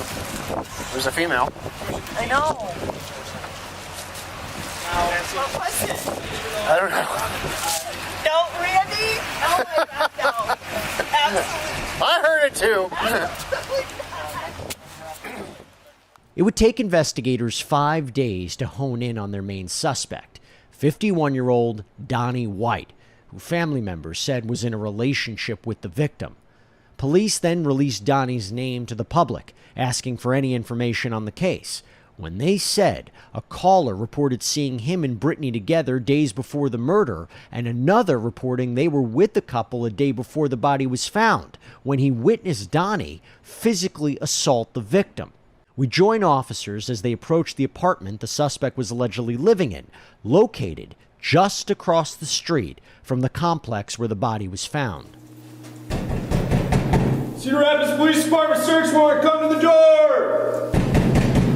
Cedar Rapids Police Department search warrant, come to the door! Cedar Rapids Police Department search warrant, come to the door! I'm with the name. Closed door? No. Closet right. Closet right. Clear. I'm with the name. Go, we'll get this one. Clear. Hey, I got it. I hold it. Go for it. You got more with me? Let's take this.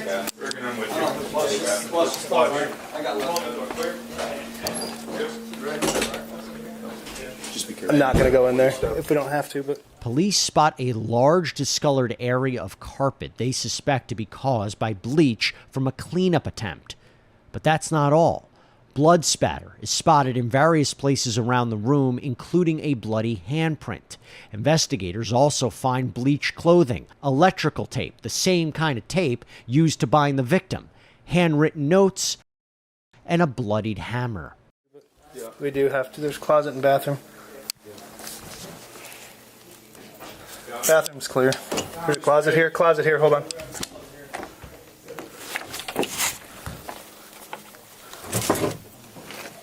Looks clear. Clear in here. All right. Clear. Clear. All right. That's the crime scene. We double check all the small places with the TV beam on, just confirm. The closet or the bathroom is 100% clear. Did we check that one? Tags just did that one. Okay.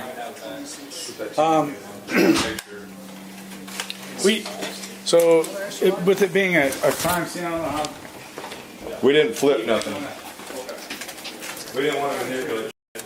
Better. Thank you. It's like bleach and stuff poured all over the carpet. Okay, perfect. Thank you. A medical examiner determined Brittany's cause of death to be, quote, a homicide due to blunt force trauma to the head. Investigators also note a track on the floor leading from inside the apartment right out the front door. 9 days later, Cedar Rapids Police, in collaboration with the Northern Iowa Fugitive Task Force and the U.S. Marshals Nevada Violent Offender Task Force, tracked down Donnie, who had fled to Las Vegas. With Donnie in custody, detectives go to work trying to get to the bottom of what exactly happened here, when they get a chance to talk to some of his family members. Did he say anything to you on the text message chain about killing her? No. Oh, I wouldn't let him send none of that to my phone. He said he had a picture of her, and he said, yeah, I killed her. You know, I'm like... And that's what? who you knew as Ray Ray? Hmm? That's who you knew, that photo right there? Yeah, that's it. That's her. That's... What was the other pictures that you, is there any other pictures? Because that's the couch and the furniture.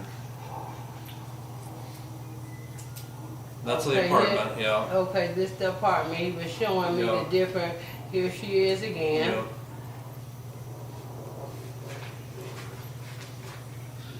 I never heard of him being a nice person. They had just when they got furniture going to the store doing things, you know, like a boyfriend and girlfriend maybe. But if he get upset, so we need to make it bigger. One of the women describes the 51-year-old murder suspect as crazy before detectives dig for more details. What did he say about the push cart? About the cart? Details did he Yeah, God. Oh my God, yeah. Yeah, he did. He say, I put her in a push cart and rolled her out of here. You know, and I'm like, oh my God. And I wouldn't let him send me the picture, but he did send it to me. And I said, I don't want to see no mess like that. I said, I hope you playing. What did Donnie say he did with the push cart? He didn't say exactly, but he did say it's an Aldi's push cart. Aldi's? Aldi. Yep. Okay.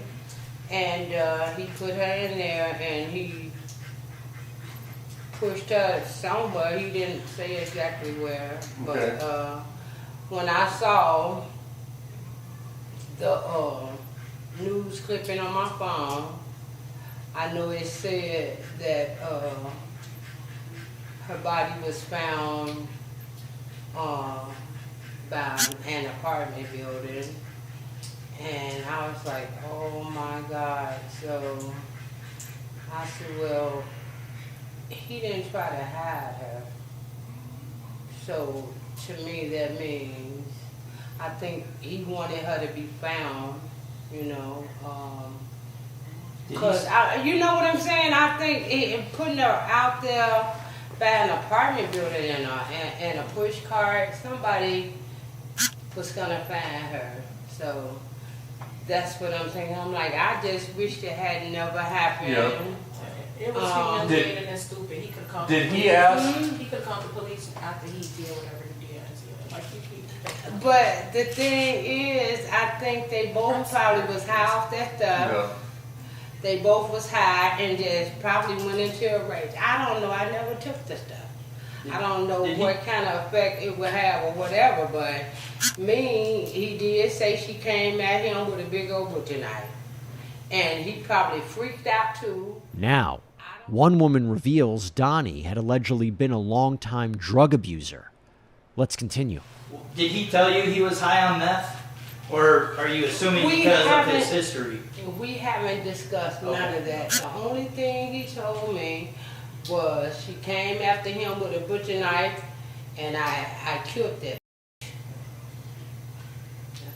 Did he throw out there how he did it? We know about the cart. How he disposed her body if she was... Well, yeah, that's what he did tell me that. He said, I went to Aldi's and got a push cart and I put her in there and I rolled her ass on the way from here. I said, oh my God, I for real? And I didn't see the picture of her in the push cart, but he did send that picture to the... I wouldn't let him send it to me. Did he say it's a picture of her in the cart? Did he tell you that it was a picture of her in the cart? A picture of her? Yeah, let's say the body was in the push cart and with some bags on top of it or something. Okay. You know, that's what he Yeah. told me. You know, he said, yeah, and it is true. And I'm like, oh my God, no. Next, detectives track down another one of Donnie's family members, who they say picked up the suspect at the airport after the murder. Let's see what he has to say. So you picked him up March 9th, a few blocks away from the airport. And it sounds like maybe you took him somewhere right away to the hospital? Yeah, I took him to the hospital. He was having some type of episode. When I first got him in the car, I go back and pick up his bag because he tell me his bag was around the corner, so I go pick up his bag. Then he says, I get him in the car. He hops out the car and starts running down the street. So I park the car. I try to get him back in the car, and the police pull up on us because a passerby told them that I guess somebody was trying to drag somebody in the car. So when the police pulled up, they questioned us and everything, and he said he was okay and all of that, and they let us go. So I was on my way to take him to the shelter. Then he's got the tweaking out on me again. So I was like, this your last time. So I took him to the hospital, and when I pulled up to the hospital, he actually had me in the headlock and was trying to bite me. So when I pulled up, I had to yell to the security to come get him off of me. Like, he had to be restrained, that type of episode. I don't even know what was going on with him. And after that, I ain't seen him since.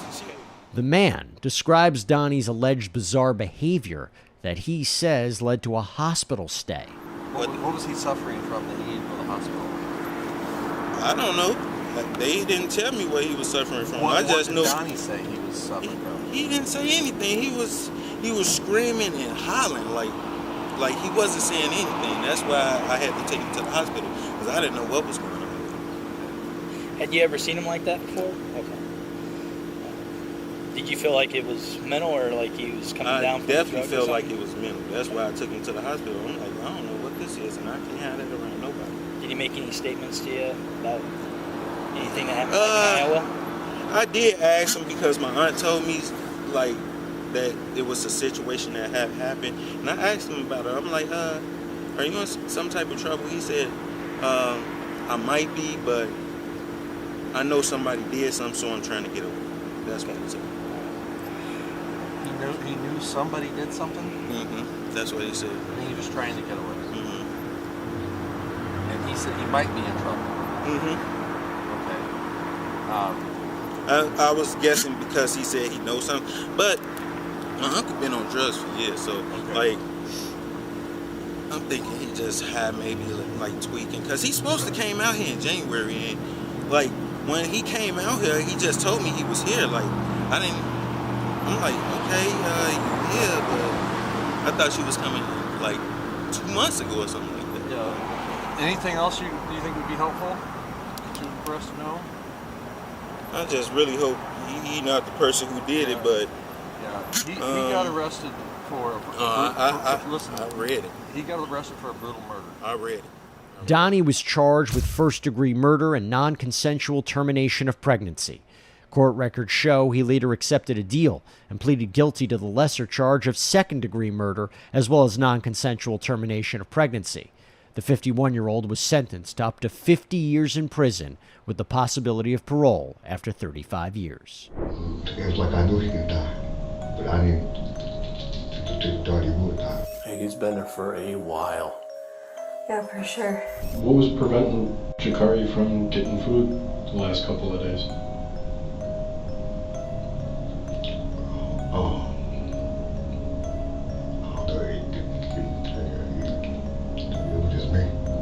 It's October in Milwaukee, Wisconsin, where one family home is hiding a terrifying secret.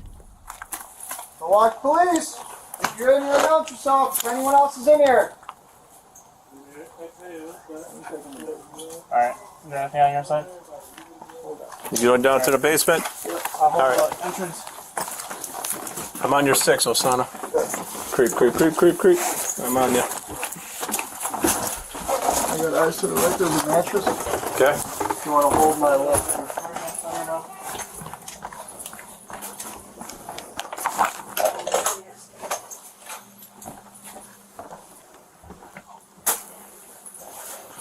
Apparently people are supposed to be living here?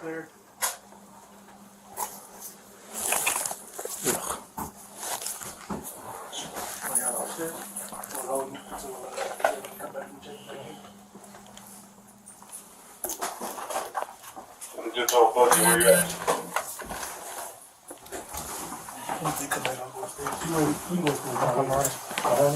Yeah. On the side of the house. Alright. What do we got? It's What's going on? There. Clearing this level. Was the basement clear too? Just let dispatch know. Police were called to this home after a 22-year-old who lives elsewhere found his young brother dead in the living room and called 911. Yeah, he's been there for a minute.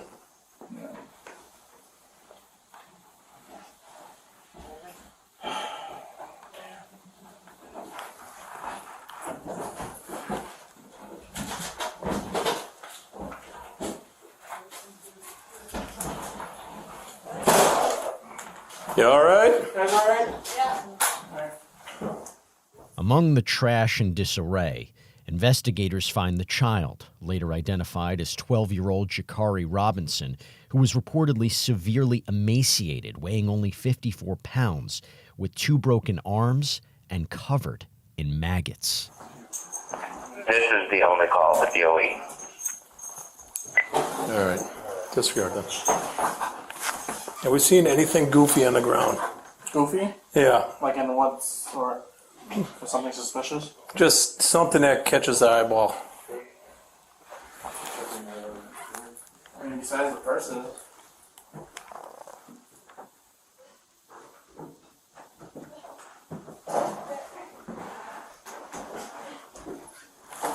What is this?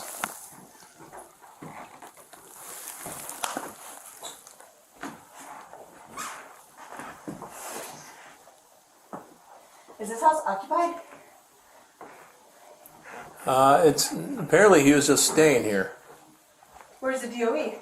Right here. Right here. Oh. Doesn't even look lifelike.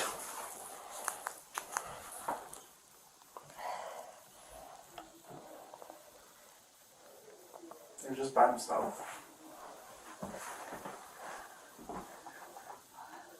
He's been there for a while. Yeah, for sure. Wonder if this is just a nasty case of neglect. Probably. So the kid's supposed to be, what, 11, they said? Yeah. Steps away, Jakari's mother, who also lives elsewhere, arrives. So your mom of Jakari? When was the last time you saw Jakari? I haven't seen my son in over 3 years. Okay. Every time when I would call Ramon and ask him, can I see my son, he would tell me no, he's too bad. I said, Ramon, a kid is never that bad where they can't see their mom. That's his bull. I texted Ramon early today. I was at work. I texted him over and over. I said, Ramon, when can I come and see, can Jakari come over? I got the girls. Can I get Jakari? He said, Jakari will be with you very soon. He said, I'm too weak right now to bring him to you, but I will make sure that he gets to you today. I said, okay, fine. Then I had mentioned my son. I said, well, Zayas can come and get him and bring him over to me. Then I get a call, just getting off from work. I got a call. My daughter said, Mama, I knew it. They found him dead. When you texted Ramon, did he ever respond to you? Yes, he did. Yes, he did. He responded to you today? Yes, he did, several times. Okay, and what did he say to you? I'm going to read them to you right now. Okay. Oh, come on. Oh, my God. He's on Okay, this is the number he texted me from right here. Oh, come on, this phone. Oh, it's just such a jerk.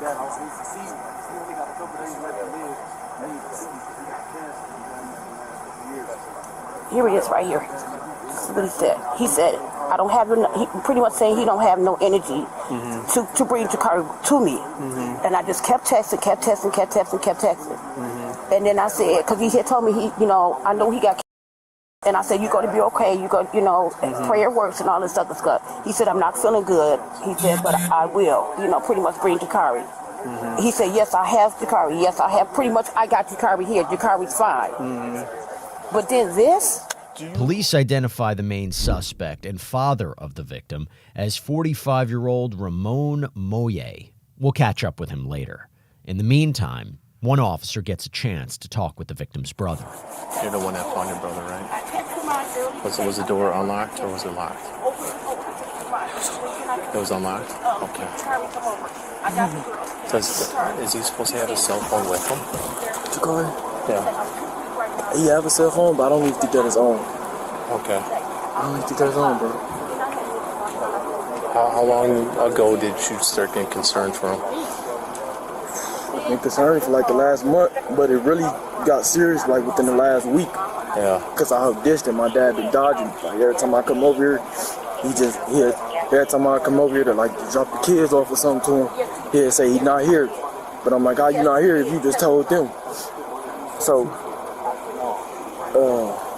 I came here because he been texting me today saying he only got a couple days left to live. Like yesterday, last couple of days, he been telling me like his been messing with him. He said he only got a couple days left to live, this and that. So I'm like, okay. So I'm like, Dad, he said he don't want us to see him like that. So he been staying away from us. So I'm like, Dad, I need to see you. Like, if you only got a couple days left to live, I need to see you. You had me for the last couple of years.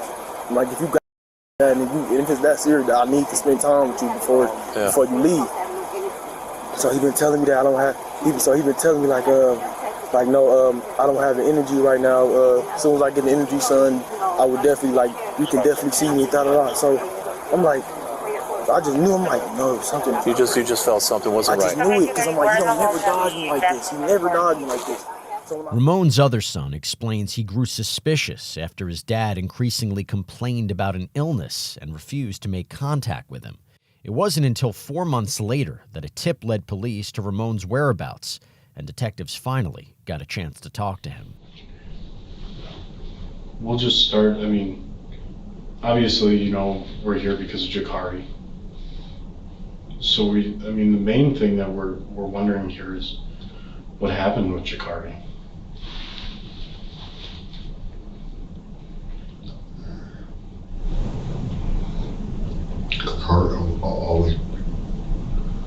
I've been always had problems, but I was just refused to see it. What kind of problem? It's like,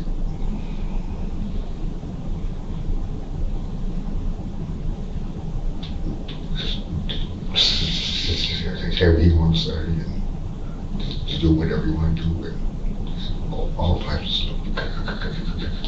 Cussing me the wrong way, or he hit me, or he try to attack me, or other girls.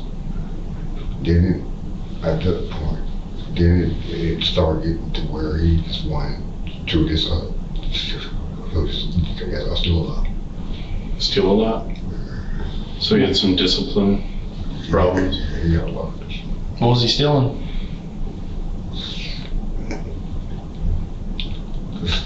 Just like I food, and I couldn't understand that from because he was getting fair.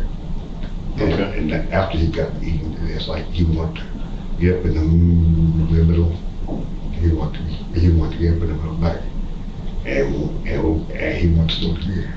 Like you go to the egg card, that someone he just started getting worse with it. Okay. So you kept on stealing food and stuff? Then it started getting to the point where I couldn't even take him to the stores because then he started stealing. Were you the only one in charge of him? Ramon paints a negative picture of his son to detectives, pointing out alleged behavioral issues. The mom's not really in the picture, right? If I remember correctly, she said you have custody, correct? Of like all 3 kids, full custody of all of them, right? So, when was the last time you saw Jakari? When the last time I saw him? Yeah. October 10th. October 10th? What do you remember about October 10th? No, that's, okay, so he died on the 3rd. Mm-hmm. But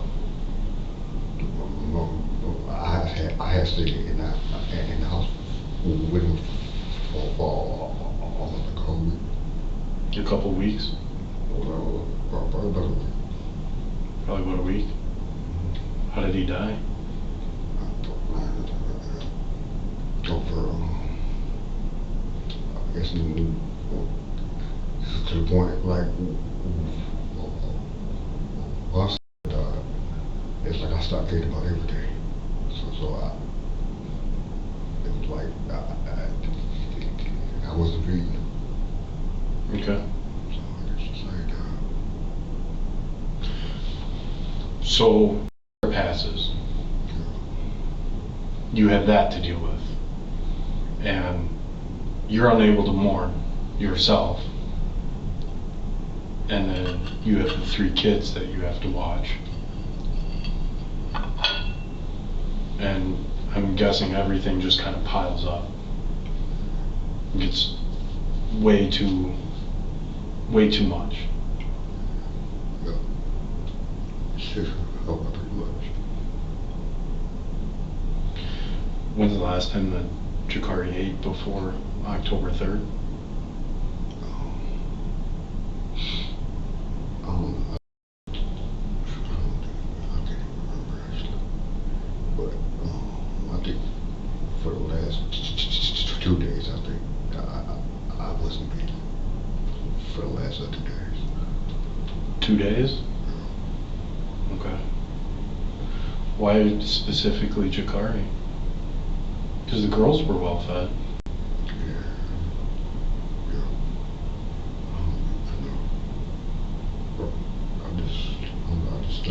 I just started fearing. All of a sudden, everybody eat. But I don't know. To be honest. So were you just not making him food, or was he not allowed to eat?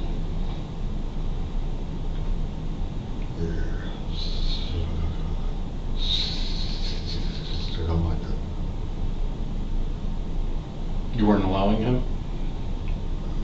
No, after, well, I don't know. It was like I was eating cereal and stuff for breakfast and stuff.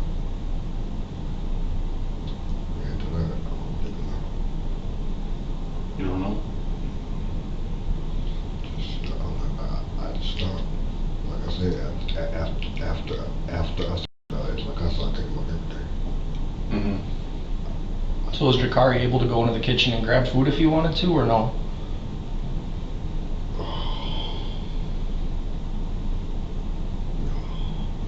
What would happen if Jakari went into the kitchen and grabbed something to eat? Actually, I wasn't even paying attention. I was most of the time.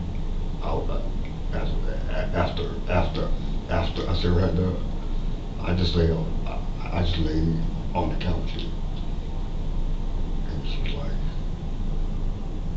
I didn't care.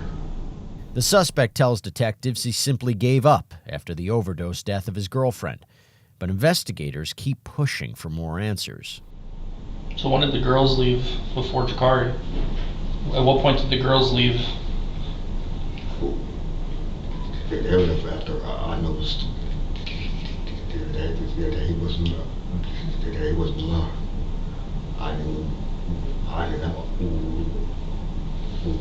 didn't have I seen him like that. Okay. So you said the last time Jakari was alive was October 3rd, correct? Yeah. Is that when the girls you got the girls out of there? Yeah, I got them out. I got them out there. Did they see Jakari? Yeah. They saw him on the ground? Yeah. Okay. Did they know what was going on with Jakari? No, I didn't tell them. I just told them he was sweet. You heard that right. Ramon admits to telling his other children that Jakari was just, quote, sleeping before sending them to their mother's home and disappearing for months. Okay. I mean, did you know this was going to happen with Jakari? Oh, it was like I wasn't knowing. It was like I knew, like if he went that long, but it was like I didn't think with that because I know I had one. I don't know. It was weird. It was like I knew he could die, but I didn't thought he would die off of that. I don't know. That sounds weird though. That's how I was at the time. You knew he would die, but you didn't think it would happen. I knew if he went like a long period of time, I knew he could. Okay. What's a long period of time, do you think? I was thinking like a week or something. So like 2 days would have been fine, but a week probably wouldn't? Yeah. Were the punishments helping with his behavior? Wasn't helping at all. Wasn't helping at all? Why'd you continue then? Well, like I said, to that part, I have no idea. I don't even know. What about the whoopings? Because he had some pretty serious injuries. Can you describe these whoopings to us?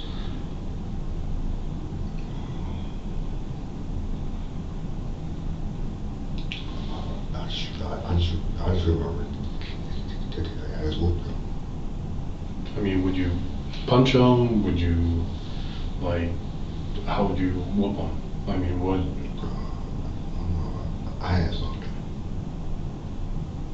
Would you hit him with something? Yeah, like a shoe or something like that. With a shoe or, okay. Was it always something different? No, I remember. I remember it.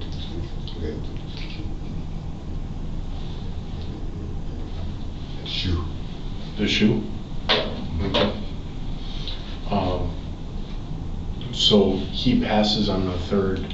The couple of days before that, I mean, did you know that he was getting close? No, I didn't. I didn't realize. You didn't even realize? Mm-mm. Not at all. So after he passes, what do you do? I was in shock, and I just stood there like I didn't know what to do. I didn't know what to do. So the only thing I did was I just sat there, like in the house with him. I didn't know what to do. I didn't know what to do. Did you think about calling for help? No. Can I ask why? I don't even know why. I just didn't. I probably because I'm shocked. I didn't know what to do. I was scared. Because I never ever heard him die. So I was like, I didn't know what to do. I was afraid. I was like, like I never do. How long did you stay with him? I stayed for like a week. Ramon also admits to living in the home for about a week with the deceased. Next, detectives want to know more about the child's broken bones. So he had some broken bones, and we're just trying to understand exactly what happened. And the broken bones would not come from, a whooping with a shoe. He had some pretty strong bones in his body that were broken, and they were at various stages of healing, which means they happened over a period of time, and they were healing, and they're very strong bones, okay? Like, everyone can break their nose, right? It's fairly easy to break your nose, but like your leg, it's pretty hard to break. Do you have any idea why he would have some broken bones?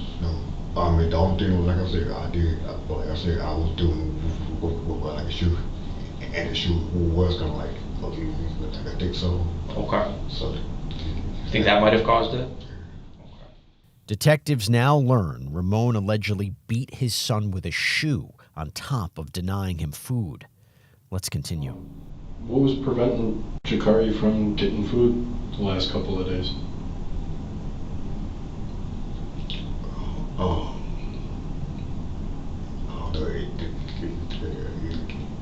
It was just me. Just you? For as long as I can remember. Okay. I mean, was Jakari he was free to walk around the house and everything, right? So were you just, what would have happened if Jakari went and got food? At the time, I probably would have still told him no. But a lot of times I was outside. Because there was food in his pockets. There was food. Okay. But yeah, I don't know. Like a lot of times I was outside.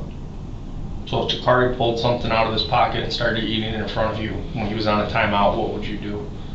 I don't know, because I never saw him do that. Was he fearful? Like, if he knew he couldn't do that, right? Like, so he knew if he did that there would be a whooping probably, right? Yeah, probably.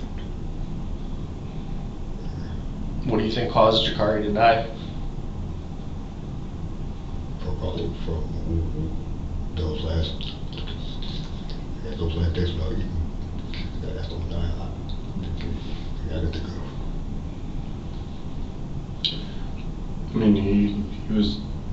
It was malnutrition.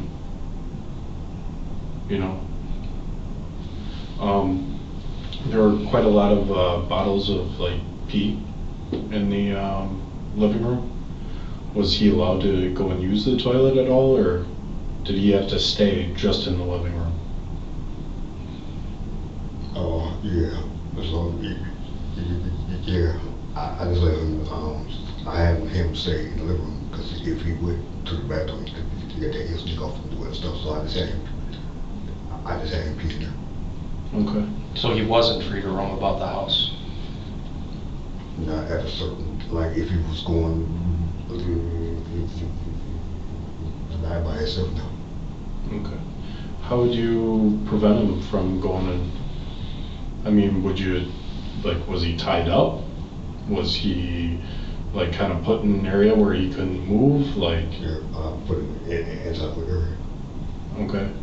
And how would you keep him from getting out of that area? Just have him sit there. Now, Ramon admits to holding his son in the living area, the same area where his decomposing body was eventually found. He was severely underweight. At what point did you notice he wasn't the size he should be, I probably noticed, probably that same week he died, or week later too. What about his size caught your eye? Because he was very underweight, what about him stood out to you that made you recognize that he was underweight? Nothing? But you did notice it? It was like I noticed it. some, but it was like it wasn't. Like I didn't thought he would die or. Okay. Also like that. So since this happened, there were a lot of conversations on Facebook. Was that always you talking, or just pretending to be someone else? Because a lot of people were coming at you.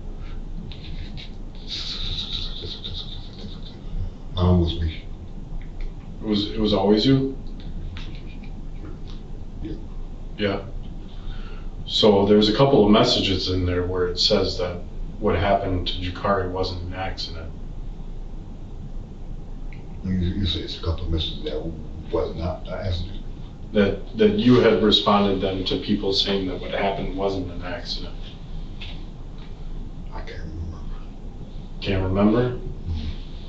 So I have, particularly, there's one here.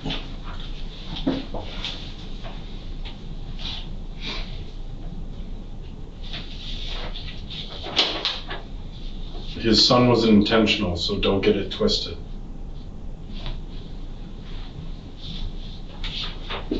It was sent in November. It's from you.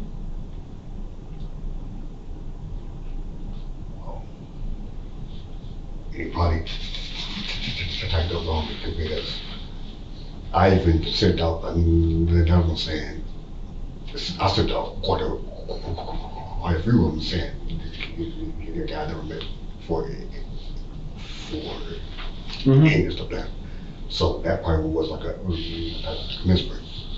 Misprint? Yeah, it had to be because it's a lot of times I was typing and it my wrong.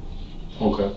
So if that was, because I sent out a lot of them telling everybody I was not in my right mind. Ramon was charged with first-degree reckless homicide, chronic neglect of a child, and failure to report the death of a child. What went through your head as soon as you noticed? Like, how did you find out that he had passed? So, like, I kept on his name, and he would not. He wouldn't respond. He wasn't able to respond? Did you, like, feel his pulse at all or anything like that? No, I just knew he was dead after I came home to call his name. I didn't even. I was so frantic. I didn't want to touch him. So that's why I took his cover and I discovered him. Okay. What went through your head as soon as you realized that he was gone? I just couldn't believe I did. Like, I couldn't believe it happened. It was all kinds of. After pleading guilty to the charges, Ramon was sentenced to 47.5 years in prison. It's June 2021 in Dublin, Georgia, where a group of concerned nurses arrive at their coworker's home, only to find shattered glass and a suspected gunshot hole through a door. After one frantic 911 call, police quickly arrive on scene. We worked with her and she didn't show up for work, and neither did her husband. And his vehicle ain't here. That's Dr. Ch. Or that's Dr. There's. The glass is shattered. We don't. His mama said something about a gunshot or something over there. I don't know. When was this? We don't know. I think she could just tell by the window. We don't know. Glass is. Hold on. I'm trying to figure out who's supposed to be here last night. That's what I'm trying to figure. Just Tiffany and Ben. Come on, let's go. How do we get in? Which glass is busted? The back one. All right. The group informs police that newlyweds Tiffany Scarborough and Benjamin Whitaker, who both work as nurses in the area, reside at the home. Right.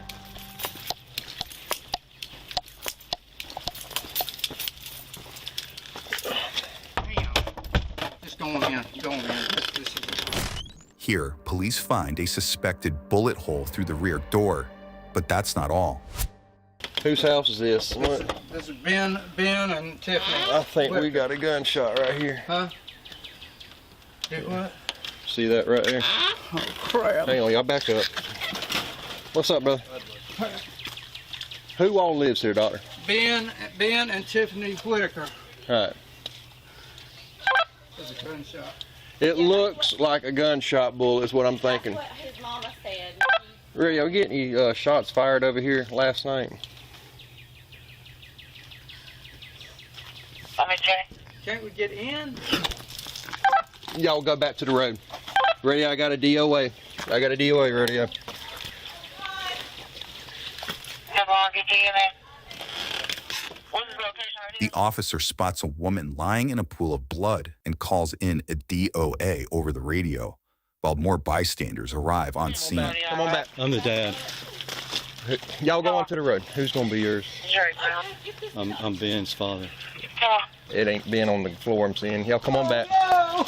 Y'all come on back.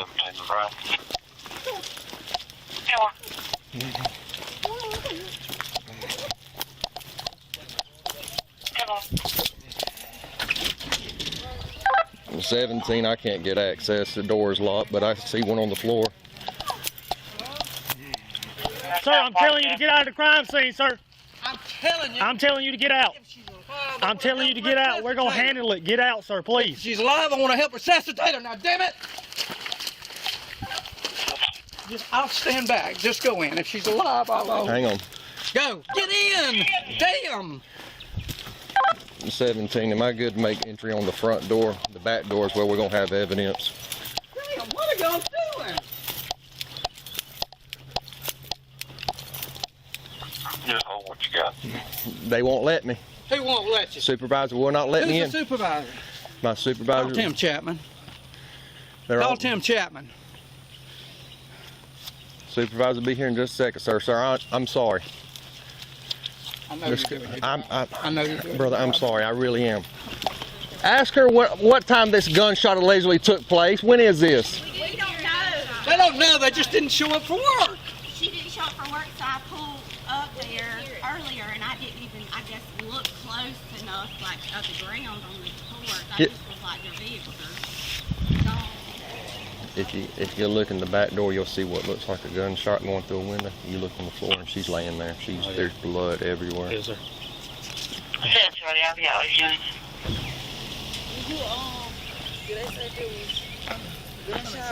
There's looks like a bullet hole going through the back glass. All right, let's see the supervisor. No, sir. Where's the supervisor? They're on the way. Can't they give permission for you to go in, and if she's alive, we resuscitate her? Can't you do that? I mean, damn. Well, that's what I asked for, if I can go in through the front. Tell They told me to. The physician's here, and let me resuscitate her if she's alive. Who told you not to go in? Brooks, I told him I'd make entrance through the front because she's out the rear. Whose vehicle ain't here, you said? What? Whose vehicle ain't here? Ben. Her husband. Hey, they're both nurses, right? Yeah. It's There's- a black Silverado. Don't he drive a Chevy Silverado? There's the chief right here. Can we go in? While waiting for permission to enter the home, police learn a key detail. Benjamin's car is missing from the home. Well, one thing we got to do, Jim, we got to clear it. Huh? She said yeah. We need to go in through the front, Tanisha, and clear it. Is she breathing? It don't look like it, Tanisha. This looks like it happened. They don't know. Is there anybody else in here? I can't tell. You can't see anything. You We can can't just make see her any- out on the floor. Where's she at? In We the don't know very if back. anybody else in the house. Gee, we got one at the back door. You can't see much in the house. I got one who's down. She's covered in blood. Can they go in, and if she's alive? She's laying directly at the back door. I got evidence all at the back door. Are we clear to go in through the front and clear it? Yeah. Yeah. Yeah. All right.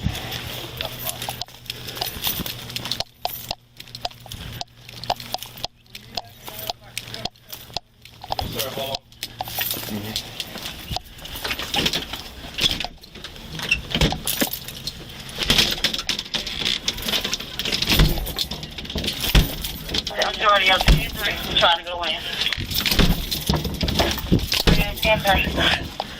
It's deadbolted, so. What about the back door? That's where all your evidence is.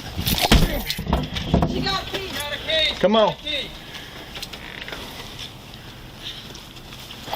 We got it.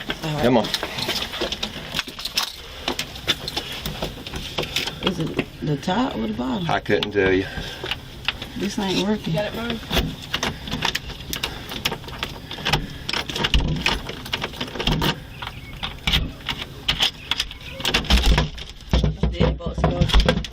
Police department! Dublin PD! There's something blocking the door. No, it's a chain right here. Okay, let me see if I can.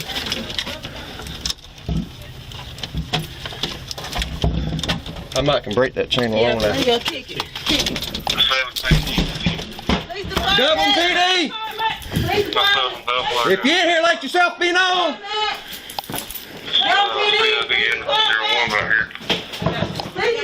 In the kitchen area, police find Tiffany, the 25-year-old wife and mother of a young child, dead from multiple apparent gunshot wounds.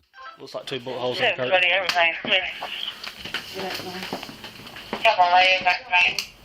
She's been there all night. Whenever I looked at her, yeah, I could tell she was still. She's been there all night. Yeah. That's why they was talking about that. I could tell she was. Dang, man. He keeps coming in, man. She's been there all night. She's still. Alright, y'all good? Walk straight and take a lift. That's when you'll see her. But she looks like she's been there all night, man. Just one patient? Yes, sir. She obviously did. Okay. We, you got it? Yeah. It's clear, but she's been there all night. Just one? Yeah. There is self-inflicted. There's a hole going through the back glass. The gun laying in there? I don't see one. Next, investigators determined Tiffany's death as suspicious and begin looking for answers. Jim, who called saying the glass was busted? I did. So you're the one, did you come over here before her, or what was the case? No, he works at the hospital. They called a girl that works with us because they couldn't get in touch with him, and they didn't have Tiffany's number. So I called her, that's her best friend. She was on the way to work. She rode by. She said, I don't see it. She said, she kind of pulled up, and she said, I see her car, but I don't see his truck or the Corolla. Well, the Corolla was part over here. They didn't know it. So when she got to work, me and her come back over here because she was scared to come in by herself in case something was wrong, because he had been like real depressed and stuff, whatever. I don't know that situation. She does. All right. Do y'all have his information? I need everything we can get. His mama is in that house right there. That's his Is she going to be home? Yeah, she's here now. She just walked over there. No. What's his name? Ken? Ben? Yeah, his daddy's eye doctor, Whitaker. Yep. The guy who lives here, this is his mother's house, correct? This is my wife's mother. They saying that lady, that's her son that lives next door, correct? My son and her son, Ben Whitaker. So Tiffany. So Ben's going to be your son? Yes. We're going to need some information on Ben. Would you have it? Yeah. When was the last time y'all seen Ben yesterday? I didn't see it. Didn't see him at all yesterday? My wife didn't see him either yesterday. Have y'all been able to contact No. at all today? Nothing? Is it ringing or going to voicemail, or? It's just saying it's not available. It's off.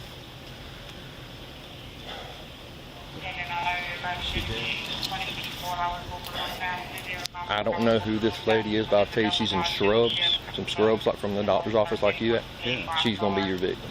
I don't know who she is. So I don't know. I just know it's look like a blonde female. Yeah. Who's that going to be? Tiffany, my son's wife.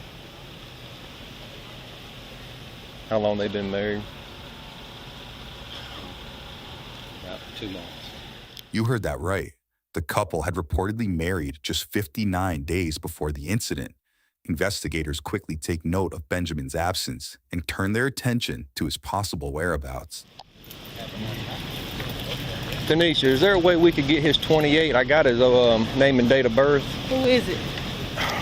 Ben Whitaker is going to be the husband of this that's not here. Okay. I mean, he drives a black GMC pickup 4-door, 4x4 is all I got.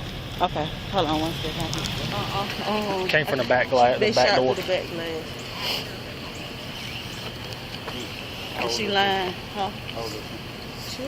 She's in her high 20s, low 30s. I've answered one call out here. Somebody was messing with her mailbox. They kept putting like pee bottles in her mailbox. They put cameras up out here somewhere. I don't know where they're at. I'll let them know. But they've been living here together a year. Yeah, I've answered 1 call, 2 calls out here. Already? I went to the mailbox. They say he did come to work this morning. No work, nowhere to be seen, and phones off. Whatever happened. And they said his vehicle's missing. His car is gone. Yeah. He dropped a Silverado truck, I believe what they said. Put that out. The next day, Benjamin was tracked down in a wooded area near a property owned by his parents in a neighboring county and brought in for questioning. Thank you.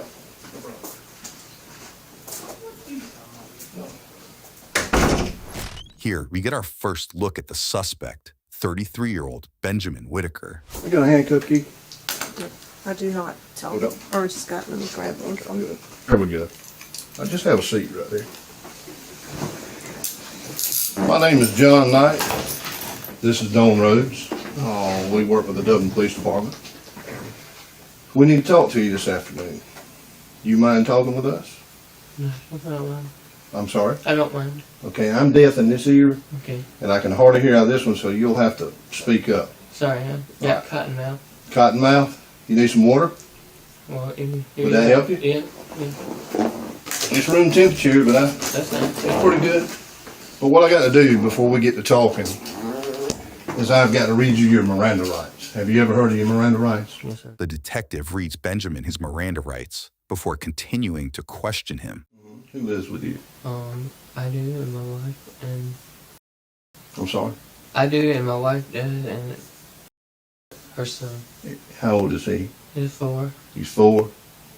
That land you were on a while ago, who does that belong to? That's my dad's. That's beautiful. Yeah. You deer hunt? I do. I got turned around back in there, and I spent a long time. You got turned around? On my way out. Yeah. What were you doing over today? What was I doing on? Mm-hmm.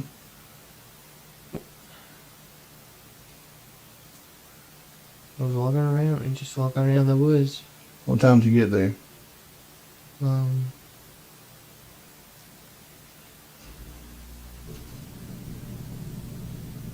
I guess it would have been Monday evening.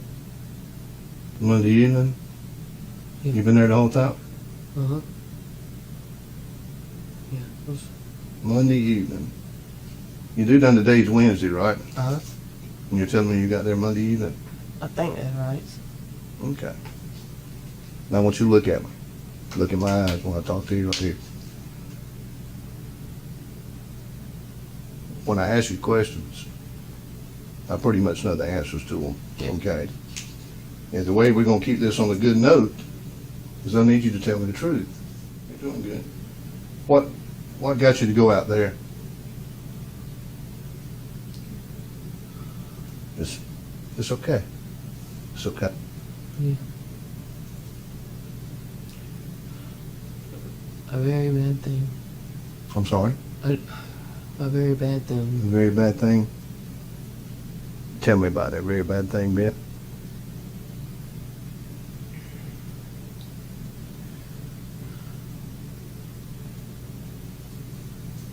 Well, my wife and I have had a lot of disagreements lately, and she's been telling me over and over about things that work at the hospital are very difficult.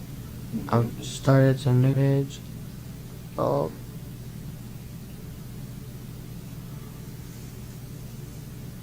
And I had several drinks that evening. Mm-hmm. And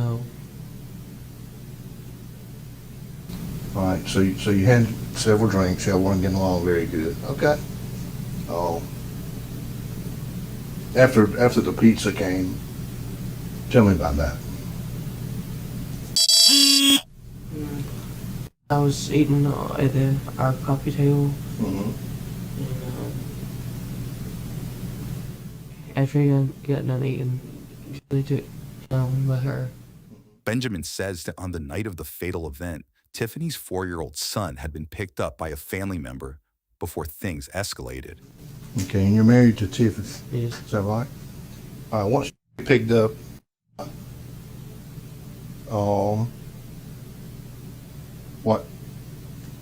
What did you and Tiffany do?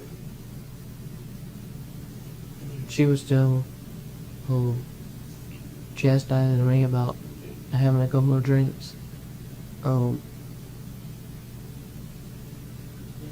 Just,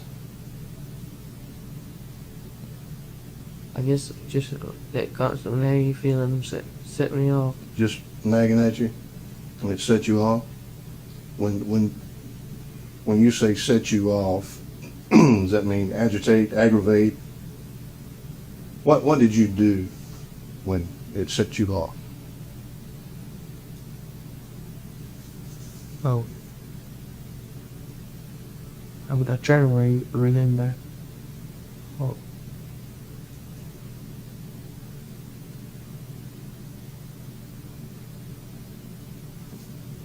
I went in my bedroom and I got my pistol out of the nightstand.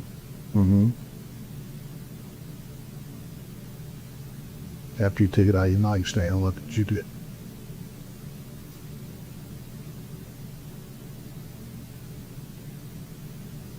I walked into the kitchen and I shot her. You walked into the kitchen and you shot her. How many times did you shoot her? I think 3 total, but I don't remember. Okay. Benjamin now admits to shooting his wife after he says he was, quote, set off while drinking and having recently started a new medication. Keep this in mind for later. Okay. That was hard, wasn't it? You feel better that you told somebody? Mm-hmm. I don't know. We don't know. I don't know if I feel better or not. What did you do after that? I wasted some time. Sitting, I had been in the bathroom and I put some random in the bags in the truck. Mm-hmm. And I drove up there. I mean, I knew I would be there. You went to the lands, what you talking about? You know, use the GPS on my truck. Pardon me? Did y'all use the GPS on my truck?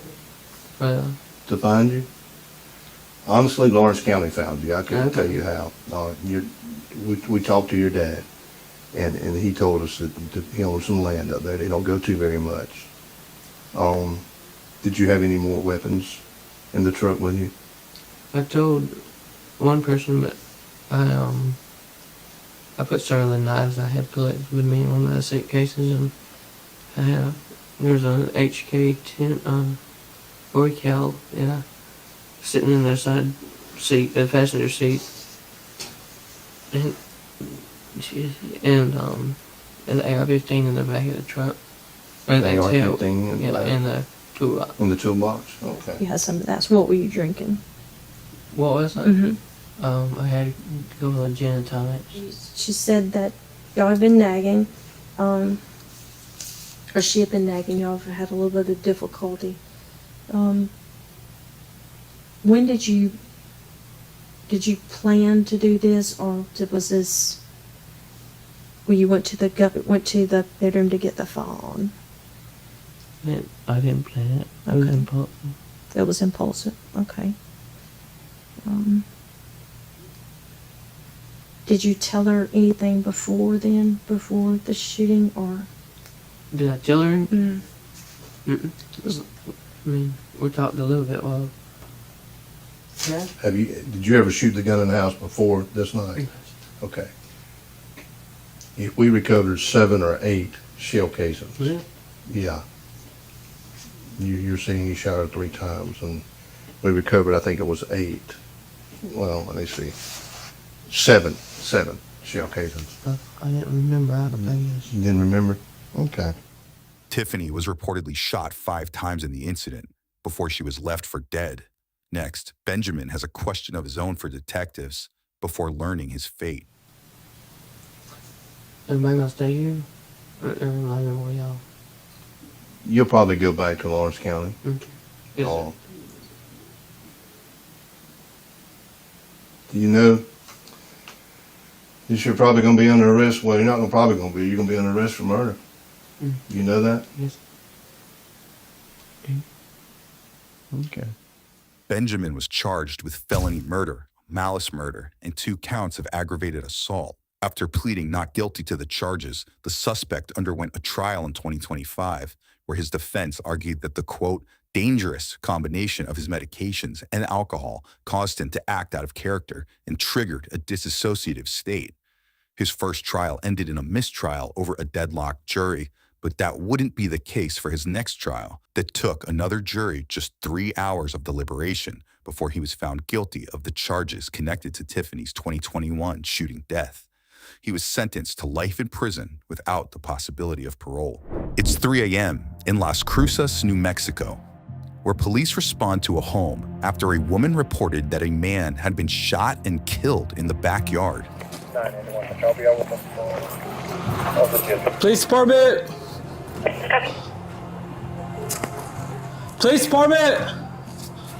9-9, it's Detroit America. Okay.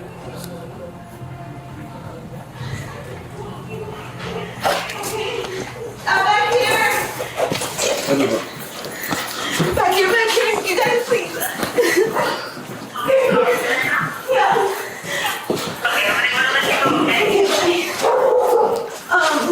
My friend Steven was here with his friend. Guy friend. Who shot him? I don't know. Do we have 2-5 with the victim yet? Over. Inside a shed, officers find 34-year-old Steven Sanchez dead from an apparent gunshot wound to the head with no murder weapon in sight. Next, one officer gets a chance to talk to their 911 caller. Do you have any information on the guy that did it? His name is Izzy. Huh? I think his name is Izzy. Izzy? Yeah. He's dead.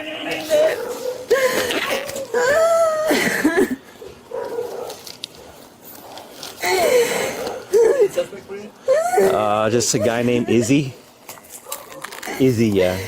Police later identify Izzy as 25-year-old Isaiah Joseph Rhea, who is about to become the subject of a days-long manhunt. We'll catch up with him later, but first, investigators work to get to the bottom of what exactly happened here. It happened here, right?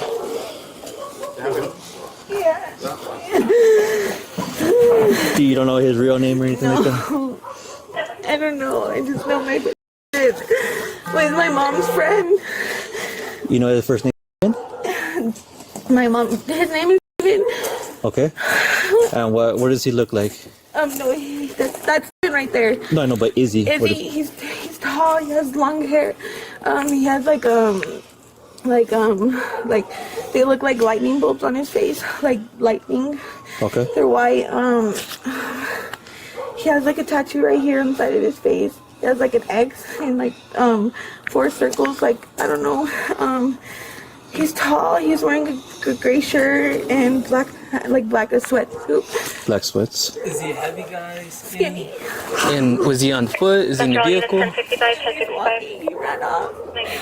He's on foot. 911 Central Policy Unit says GSV. Suspect's going to be male identified as Izzy. Male's going to be tall, long hair. You want to take her inside the house. Now, lightning bolt tattoo on his face. And X tattoo on the left side of his face. Be wearing gray shirt, black sweats. Yeah. Man, did you see it happen? No. No? How did you find out about it? Because he came in running in. He's like, I thought he wanted me to. And I was like, what are you talking about? And then I seen he had his gun. And I thought he was going to do something to me. And I was like, what are you talking about? And he said, I thought he wanted me to. And I'm like, wanted you to what? Like, why would someone want you to shoot them? And then I ran back there with Disney. When I came back, he was gone. My door was open and everything. He was gone. So the suspect came inside here? Yeah. Okay. She says that the suspect came in running with a gun. I thought you wanted me to do it. And she's like, what, thought you wanted me to do what? So then she came back over here, found him dead.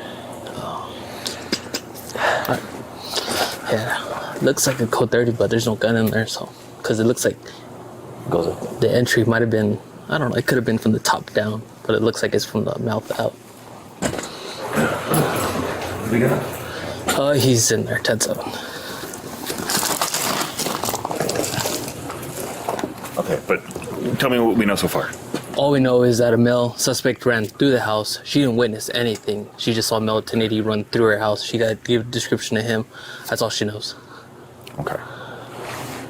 There's a casing in there. There's no. Initially, it kind of looks like a Colt 30, but there's no gun in there. But. So you were in here and then they came into the back? Yeah. When they were here, they were hanging out. My mom left somewhere real quick with her boyfriend, and they were just hanging out with us, with me, till my mom got back. And so did you hear anything? Or? I didn't even hear the shots, or I did not even hear it. So then he came inside, and then what did he say? He's like, I thought you wanted me to do it. I thought you wanted me to do it. And I was like, what are you talking about?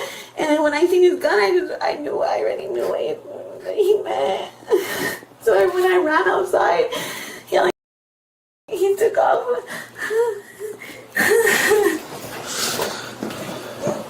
Do you have any cameras? Yeah, but I don't know where they're in my mom's room.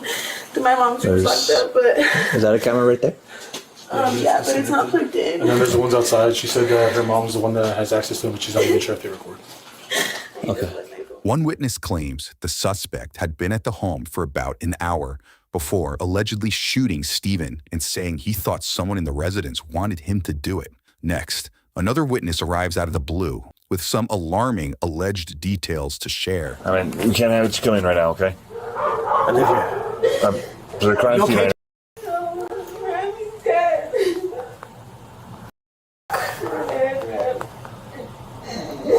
Gonna have you wait on the curb, man, but we can't let anybody else over now. It's a crime scene. All right, we don't need you disturbing it, or we're trying not to stay out so we can disturb it so we can solve the crime, right? Do you know anything about this? Like, I assume she called you? Yeah, it's my stepdaughter. Okay. Look, there's this kid that was hanging out here. He was disturbed. He was very disturbed. He was very delusional. I was talking to him. He had a gun on him. And I got the gun away from him, and I was talking to him. I was trying to talk some sense into him. I was trying to tell him to get some help. And when was this? This was earlier today. Do you know his name? Call him Izzy. Call him Izzy? Yeah. He was talking about his girlfriend was talking to him through other people, and he was just... I had a feeling that something like this would happen. Do you have your lapel cam on? Yeah, my camera's on. Why is there... What are you thinking about?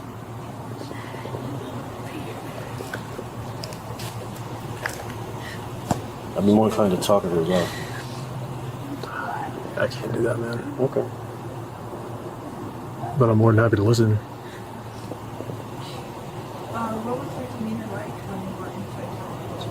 What's going on, man? He's disturbed. What do you mean? He has no grip on reality. He thinks that people are shapeshifters, and I don't know. He's screwed up in the head. Do you know Izzy pretty well? No, I just met him. You just met him? The witness describes some, let's just say, unusual behavior from the suspect moments before other unexpected visitors turn up on scene. We can't let you go in. Hey, I know you need to go. I know you want to go to kind of relax, okay? Can you do me a huge favor? Are you going to go back to your apartment? No, I want to go back to Okay. Well, oh my God, my son's alive, right? Can you do me a favor? I know you're going to go to your sister's. Is there any way that you can go to your apartment and get your phone so that you can give me the number? Because we need to know what happened. Okay, we want to do right for your son. Okay, so we need everyone's help. I know this is a lot to ask of you right now. Okay, it's gonna be okay, man.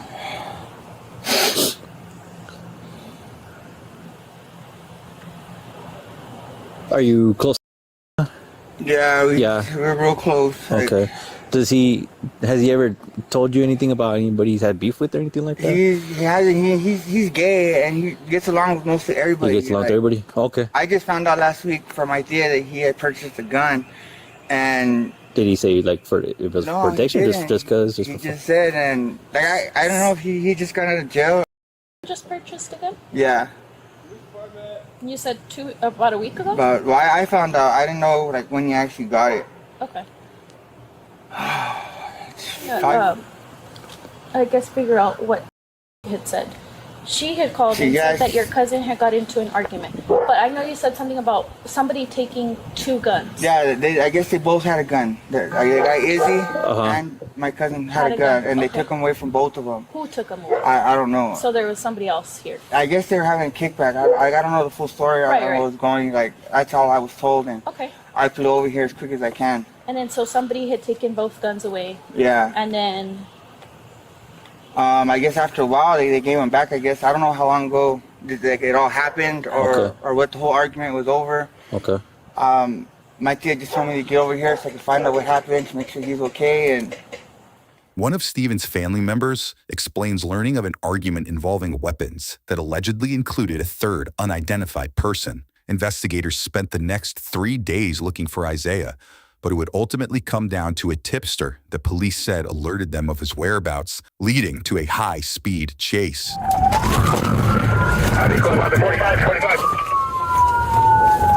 22 is still rolling. We're bound on your country.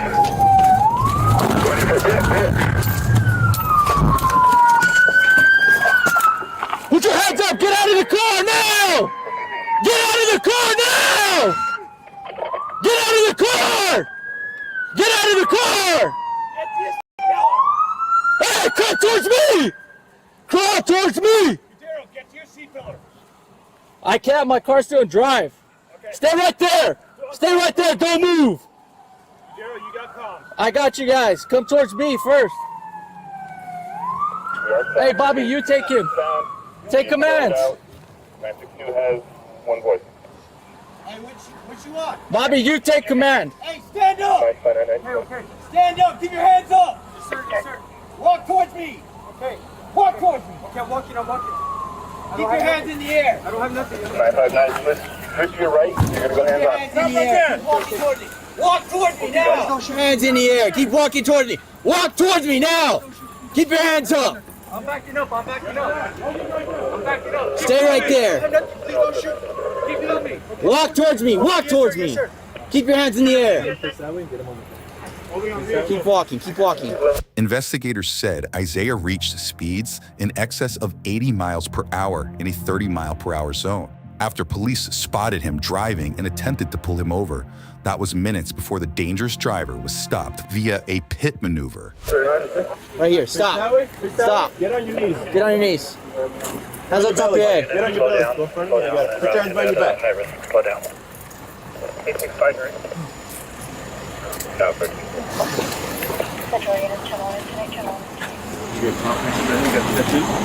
Yeah, it's him.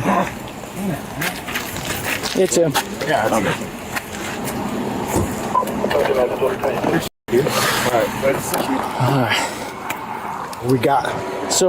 We got a phone call saying that they saw him in a tan SUV, and then they gave me the description of him.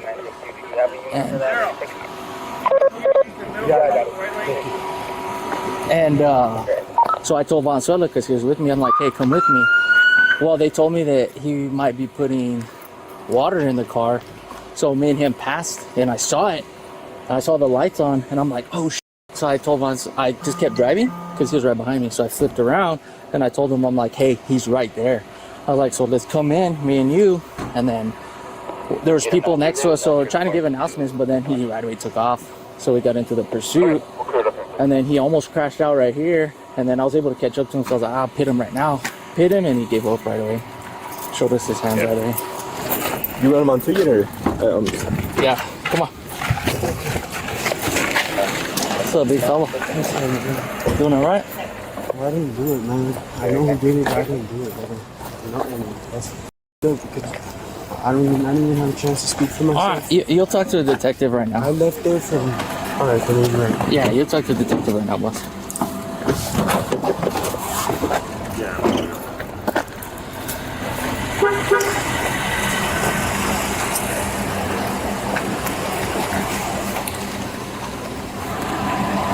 Get your license.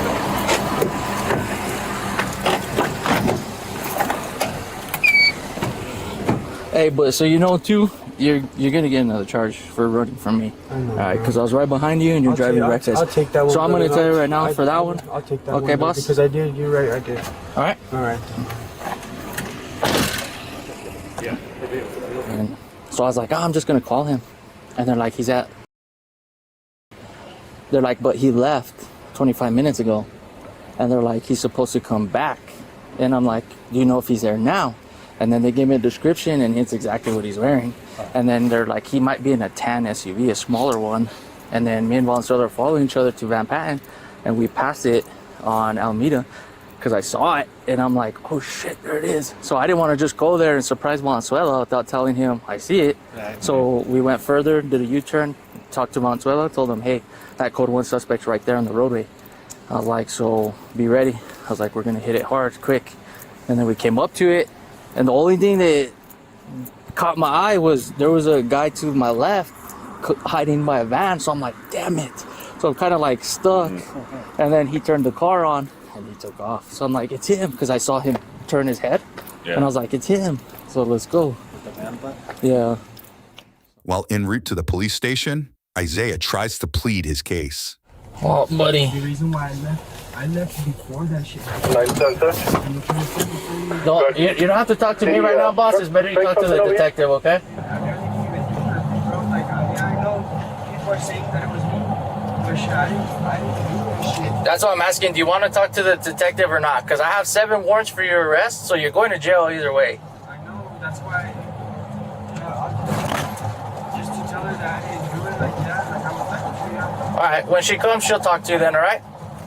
Once at the police station, one officer escorts the suspect inside before learning of his extensive criminal history. Can I take this sweater off? Nah, right now, no. It'll be fresh in here. It's true. Did you lose a lot of weight? Yeah, because in your driver's license, you look hefty. My driver's license. Or your ID. Yeah, I'm hefty. Yeah?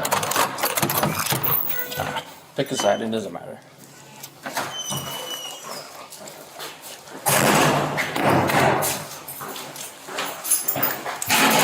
Sit down right here. Can I have some water? Yeah, I'll try to get you some right now. Do you have anything in your pockets? I just have money and I might have a vape. I have money in my sock. In your sock? Which one? That one? Is that all you have in there?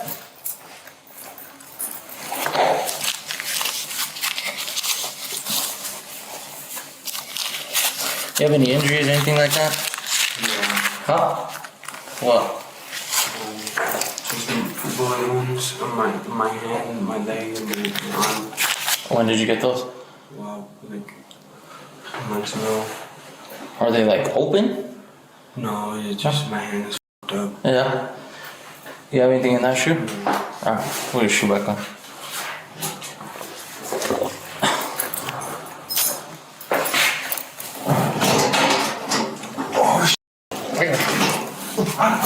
Oh, Who shot you? You see it? Yeah. Who shot you? I don't even know, man. Yeah.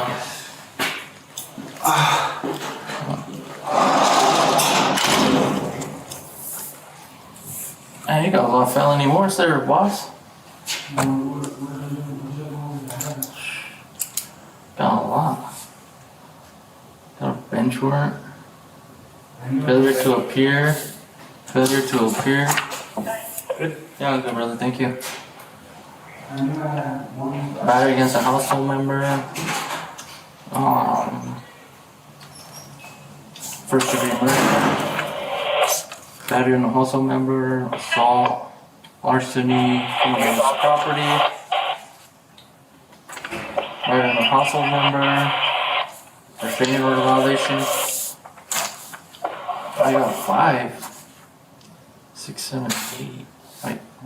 Wait, 7.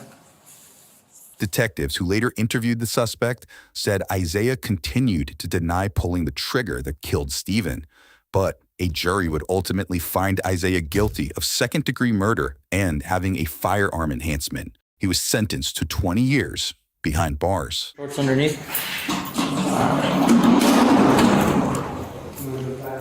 Black? Okay.